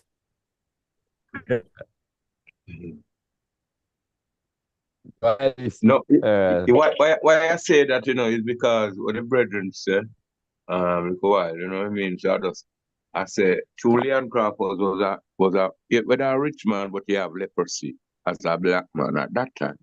So, you know, just say, even Leon Crawford, so the black man without apology is God. And our Father is the Almighty that live in us. So for you see the black man, we just come forward, you know. So you have a time, you know, my Lord, where everything where the in-house, it will just come forward naturally. And this is the age, because remember, so we come out of one age of Pisces where we look out ourselves a God. You know, not the Rasta man or the Rasta woman, no, you know, the world of people, because the Rasta man and the Rasta woman, they're on a different level. So when we say we, you understand, we are just here reasoning, enlightening people what we know already, you know. And you see, so some of the time we really get down to a basic level for those who don't know. You understand? But some of them really depend on a higher level already, you know. But true, you have to sing it over again. You see, the words come and many people don't hear the words, you know. So we really have to sing it over even if you really used to the word, you know. So the Rasta man and the Rasta man depend on a different level. You see what I say? So totally I we know through Celeste we know, you know, Marcus Garvey we know through. So the brethren in here mentally show him they have that little similitude also of the emperor. You know, and through that would say, you know, I could even Leon Crawford. So when him come in, man did still respect him as they had them did it. Don't it, my lord, and no. Say man did show him such respect and you see, and him did us, you know, not deal with the thing proper, you know, but man did show him respect and King Emmanuel was there. Don't it, my lord? I wasn't there. Yes, Not my there Lord. yet. Yes, my Lord. I witnessed that fulfillment. My Lord. Yes, sir. Son of a priest, God, could you elaborate upon that moment, please? Well, through the chair, it was a moment that, as I mentioned earlier, I got to understand that many ones still never fully come to the full understanding, or them never see King Emmanuel the way I man I see him, you know? Because I was a policy angel at that time. I'm still a policy angel then. Brother say, man, shot like His Majesty. And before, as brother I said, when it leave through one gate, before it reach out on the field, the whole camp have it for say, His Majesty come. A lot of ones gravitate towards it. And that even now speaking as an intellectual, that only brought my awareness that people are still going through stages of development, you know? It's even as we are even now in another stage of development, you know? Yeah, because ones and ones never because of their own philosophy. As me sure say when them round the black rice, they come up with their own ideas. And primarily, this gives me the opportunity to say this. Two things come out of Rasta. Reggae music and ganja. What I've seen happen to the congregation is that the ancient practice of self-reliance, the congregations have not gravitated on that issue to build industry, which is the foundation for institutions. It's just happened that it fulfilled that people get attracted to the easier, quicker money. You see? And that distraction made them not focus upon developing their spiritual virtues. So even that incident from Manjali there is just is an material distraction. One not that you just say you have not this being disrespectful. You just say the dog and the bone. Him have the bone in his mouth, but him see a shadow. Him see the shadow of himself in the water and leg on the bone and dive off in the water. My Lord and Empress. My Lord. Blessed. Floor is open, my Lord and Empress. Honorable priest, bro, you said that the dog would have do that, but the human being with understanding would have seen reflection of when him having him and him wouldn't let go. So you Well, see, that is symbolical, you know, priest. the animal That is understand. symbolical. No, I mean, Because understand what it mean. When a dog see them reflection, they will bark at it and all them thing the way as you know, you absorb your reflection and look whether it's a spot in I would say a conscious individual, my Lord. You have to check it. A man when not conscious and fully aware of himself will get deluded. True. Last question. Through the chair. Just wanna I have always heard that thing there with the bridging where we saying the major something. Leon Crawford? No, not Leon Crawford. When Major Leon or something like that, when the name, and them say it was His Majesty. Okay. Yeah. Major Lingua. Right. But I don't remember being involved in it at all. Could you remind me like around what year it was? Me catch a little part time. Me reaching, when me reaching, he come hear the story being talked. Just as him leave.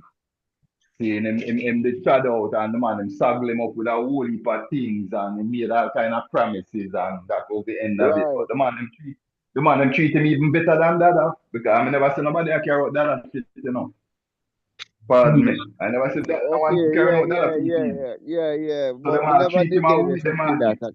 Yeah, them treat him all that way. The man him get kinky here because the man him says His Majesty in the short structure. Yeah. Last question. We're looking for, you know, pardon me, Empress. We keep looking for this. We have a Jesus syndrome, and them talk about it, man. We suffer from a Jesus syndrome. We're always looking for a savior, someone to come redeem with that way. That when the Shiloh don't come already, Shiloh come and create and give you the power, give you the skill and the power and the magic to free yourself and do what you need to do. And we're still looking for Shiloh to come. That is the problem. Still, that's why the man say we have 10 years late, you know. Not just Babylon. I got 10 years late if I and I don't move within the prophecy. See? My Lord. Yes, Empress. Listen now, last question. Yes, I. The Father said, when he leaves, his disciples will have to do greater work than he did. Have we done greater work, or are we even close to doing what he did? Repeat. The Father said, when he leaves, his disciples will have to do greater works than he did. Have we done greater work? Are we even close to what he did, my Lord? So any Probing question. Probing My question. Lord and Empress. My Lord and Empress. My Lord and Empress. So, priest now. I would can I say something? It's Nappy, go ahead. Oh, I would certainly, my Lord.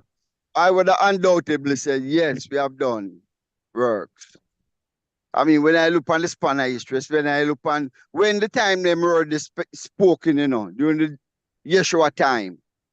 And when I come and look and see what Marcus Garvey did, when I come and see what Haile Selassie did, and mighty great works that them reach much more people than even what Yeshua was talking to at the time when he matured. So I would have said, yes, we have done great works. I mean, we don't reach to where we would have liked to reach to still. But I would have said some mighty work has been done, you know? When you look at the mighty ancient one them, you know, especially physically after we slew Babylon with the military forces and, you know, so another one can expound differently still, you know? I would have Honorable, said yes. to the chair. Royal Empress, could you read it? Could you Chair, reread the question being asked of the Father King Emmanuel or the Father Jesus in the Bible? Which one? Jesus in the Bible. I will say start it off. Oh, the way it phrase said, the Father said when he leaves himself. Oh, I never read it like that. Okay. Him said, greater works you will do because I go on my Father.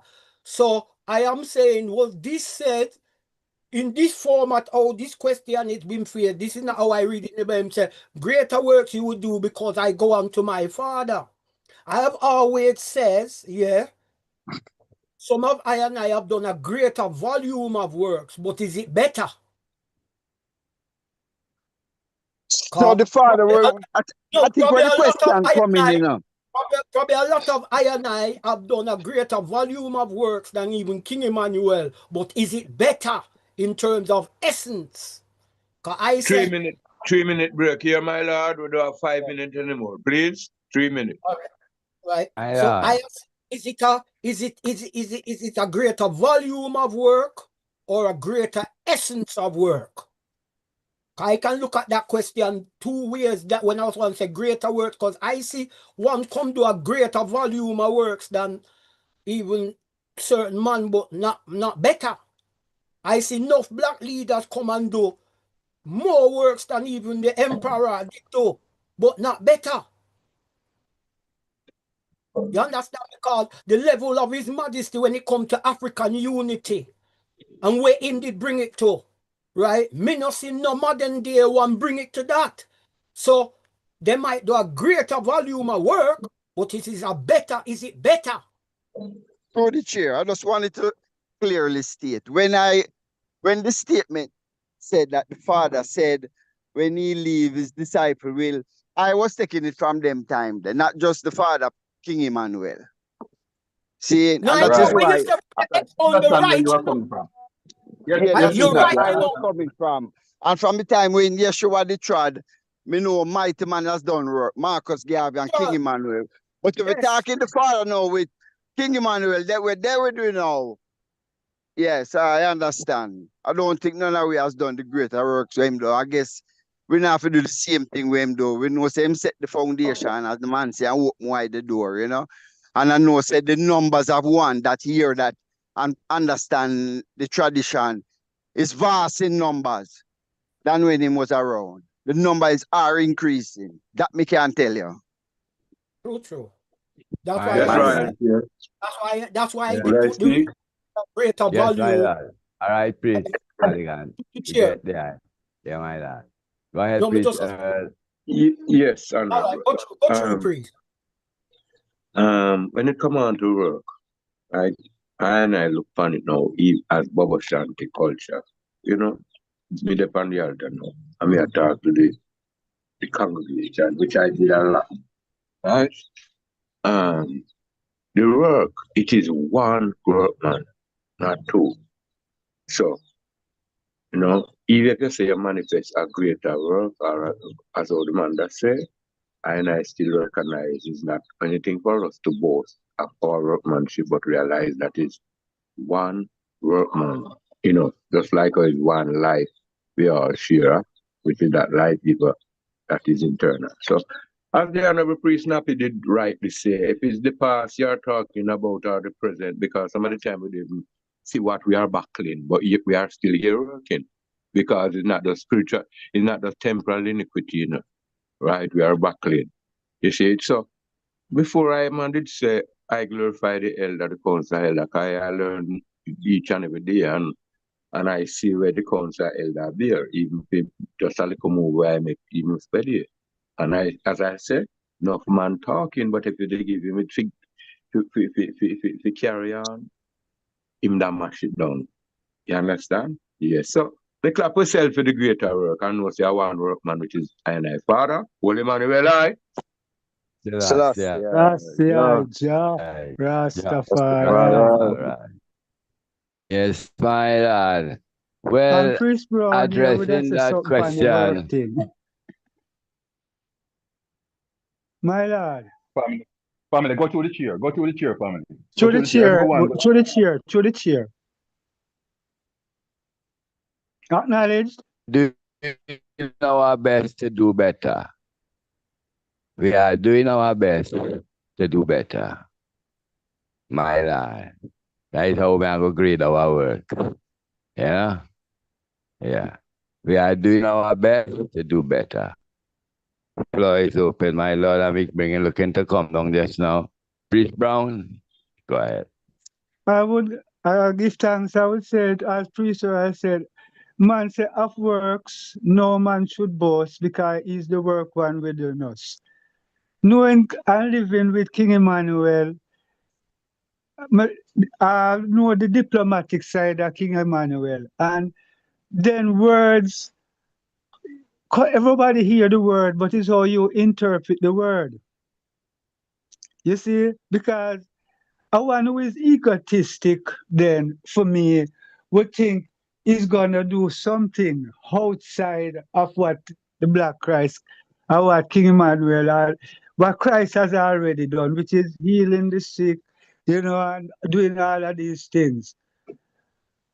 You can only repeat through his workman in us doing these things. So sometimes we have words, ask ones, don't get caught up in the egotistic part, right? Deal with the reality. My Lord and Empress. My To the lord. chair. Yes, and I will To the, pray. To the yeah, chair. this is my wrap up. This is my wrap up song to the family for this day. Give thanks for the gathering. Give thanks for some very intelligent reasoning, some very uplifting reasoning on all levels, both spiritual and educational, Yeah. In regards to that reality, the man say, and this is the lesson that I learned. Every man have to give him testimonial. I always have to say that so one know that I'm only speaking on behalf of Priest Savannah. Before the man tried, saying to and I the dead, I get the fullness of the moment. The man left us a chorus before him leave, which we all know. This is the word that Nego said when he was going away. He also left us a book, or gave us a book to soothe us within that moment. When you read that book, it gives you, especially at that time when I read it when the father tried, it meant more to me at that time than any other time in my life. In John 14, St. John 14 tell you, And it's the man declare it. And it's almost sound like we're denying ourselves and denying the power that the Father, or not even the power, because more time that is what we get caught up in. We get caught up in the power. But the duty and the responsibility where the Father left on way. The Father leave a responsibility for I and I to do greater works. He started a race and he expect I and I to complete it. That's the greater work. Let us stop, like you said, don't look at it through the ego lens or through the denying of oneself, or the lack of confidence in self. Like Marcus Mathias Garvey said, if we lack confidence in self, we're twice defeated in the race of life. But with confidence, we have won before we have started. The man said, we are going to do greater works, my Lord. Let us not deny that. Not because we are fumbling the ball and not doing what was mandated to us. We tend to come up with all these. This is the tendency of humans, and especially I and I within the bubble order. We create doctrines over doctrines and doctrines, and to establish what we believe in, and that is all right. But when we're sitting down together as all gods and all goddesses and kings and queens, we can be practical family, and we can be straightforward with our reasoning. And the straightforward thing is read John 14. That's why the man gave us read where it says, and where it says where it says. And let us not deny that greater work that we have to do. We have to finish the child. Remember saying the bridge don't build from here to Africa yet. When we do that, Right. we would have finished the work that the God started. And man and men would have considered work then now as a blurred now. King Emmanuel great. King Emmanuel great, I've heard it. We stop in Washington. I priest, and I will end with this. I priest Irel and priest Turks. And with them amongst the Bingy house, my brethren them, priest Iris and thing, and two twos, they make two call and the place full up of Bingy man. And you hear what the man say? The man said, boy, now them see the greatness of King Emmanuel, because when you hear them man, when you reason with them man, you have to say, then if them man so profound, can imagine Emmanuel. Right there and then, that statement fulfilled to I. Hearing the man them said that in that moment, because we were reasoning and hear some voices say, why only when them a man come out, you hear them reasoning. Because at some levels of reasoning, priest Turks and priest Hyrel, and we are declare Emmanuel, but we're not declaring Dada as opposition or in contrary or in competition to High Majesty or anything. We are just declaring our shepherd and when do for I and I. See, and that was the expression of the man then. So let us not deny ourselves, Rasta, in being humble. I know it's humble and it's humility, but we have a duty to perform, my Lord, and that duty will make the work greater because it will complete the work if we are successful. Blessed Lord. Through the chair, my rapport words, give thanks for the communion of saints today, man, woman, and children. Give thanks for this council of elders that form. How many years is it now? Can somebody prompt me? How many years now? We gone 2, 1? How many years? 2 years. All right, so give thanks for it, the 2 years.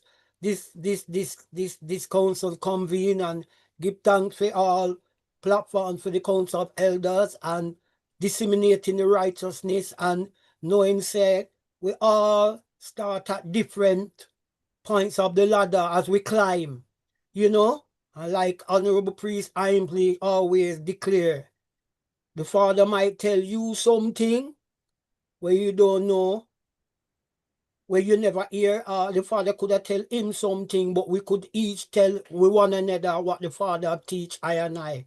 So I personally give thanks for the prophet, the priest, and king, and the expression of these 3 men. And I do give thanks for our worthy founder, leader, president, God and King, for all the things he has done, that even this elder council could be formed, because as Empress Maisie always say, King Emmanuel is an elder.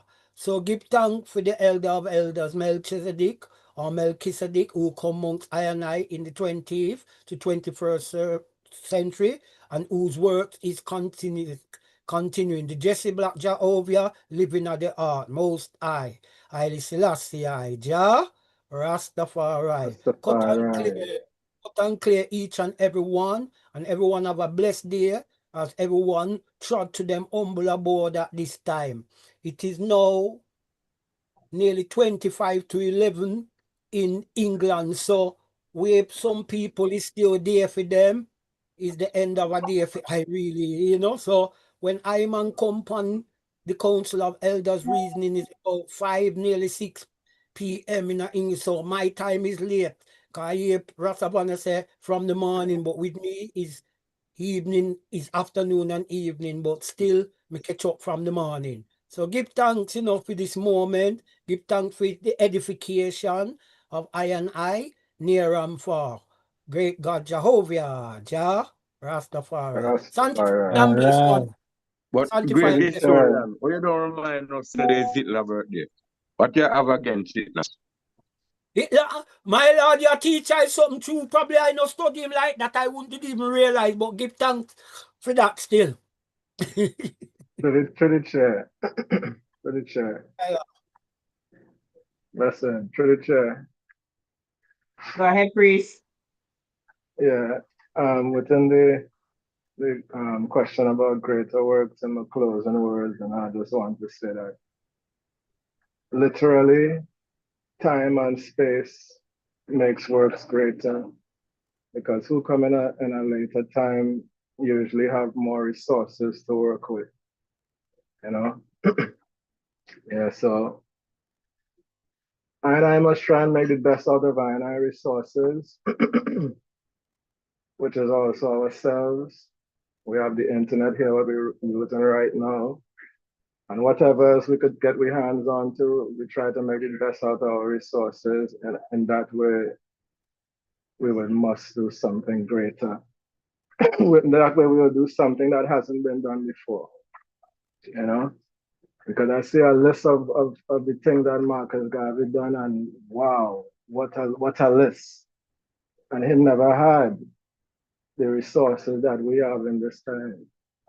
You see it? So, and I must try and make the best out of our resources. And don't forget our first resource, which is ourselves, And so we'll do greater works, my God. And that's it. To the chair. Go ahead, To the priest chair Brown. before we close. Go ahead, priest Brown. This is for Mama, the Empresses. The timbrel. Miriam played the timbrel across the Red Sea. Looking upon instruments and vibrations, I would make a call to my mother, my sisters, to revive the use of and the timbrel, because looking at it, what is made, it is a shaker and it's like a drum. One side is a drum and the shaker system and the whole vibration and the intense feeling I feel from the Empress towards spiritual participation. I would point my sisters to revive the use of the timbrel. Out of love. Out of love. My Lord, pardon that. I did. Yeah. Yes, my Lord, Empress. So look like we're bringing it down now. Mm-hmm. My Lord. Honorable. Yes, Honorable Chair. I don't know if I could help you with a topic for next week. The topic is AI. Yeah, man, the topic is supposed to be AI and the difference between AI and us, Yes, so that's one of the topic. We can help you with it. AI do have a soul, so on purpose. My Lord, bless. Honorable Co-Chair, well, give thanks again, my Lord Empress, for the moment, well spent, glorified. Honorable Co-Chair, my Lord, you could bring it down for us, give us a closing word.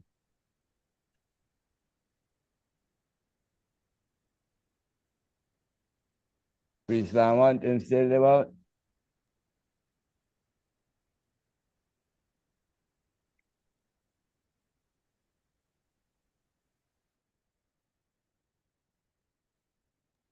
Yes, priest, I'm here.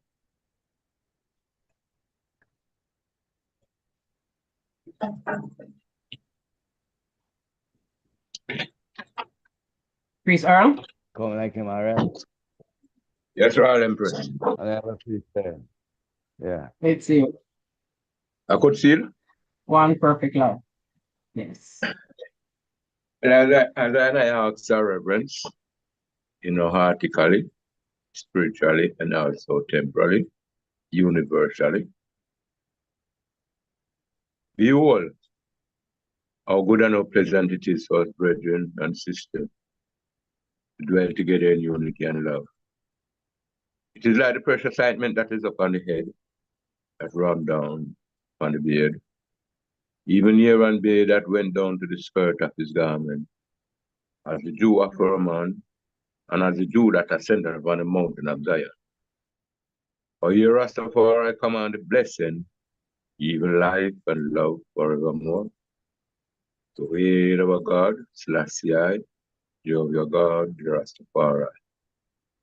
Almighty God, Rastafari, great and terrible God, Rastafari is the Almighty God.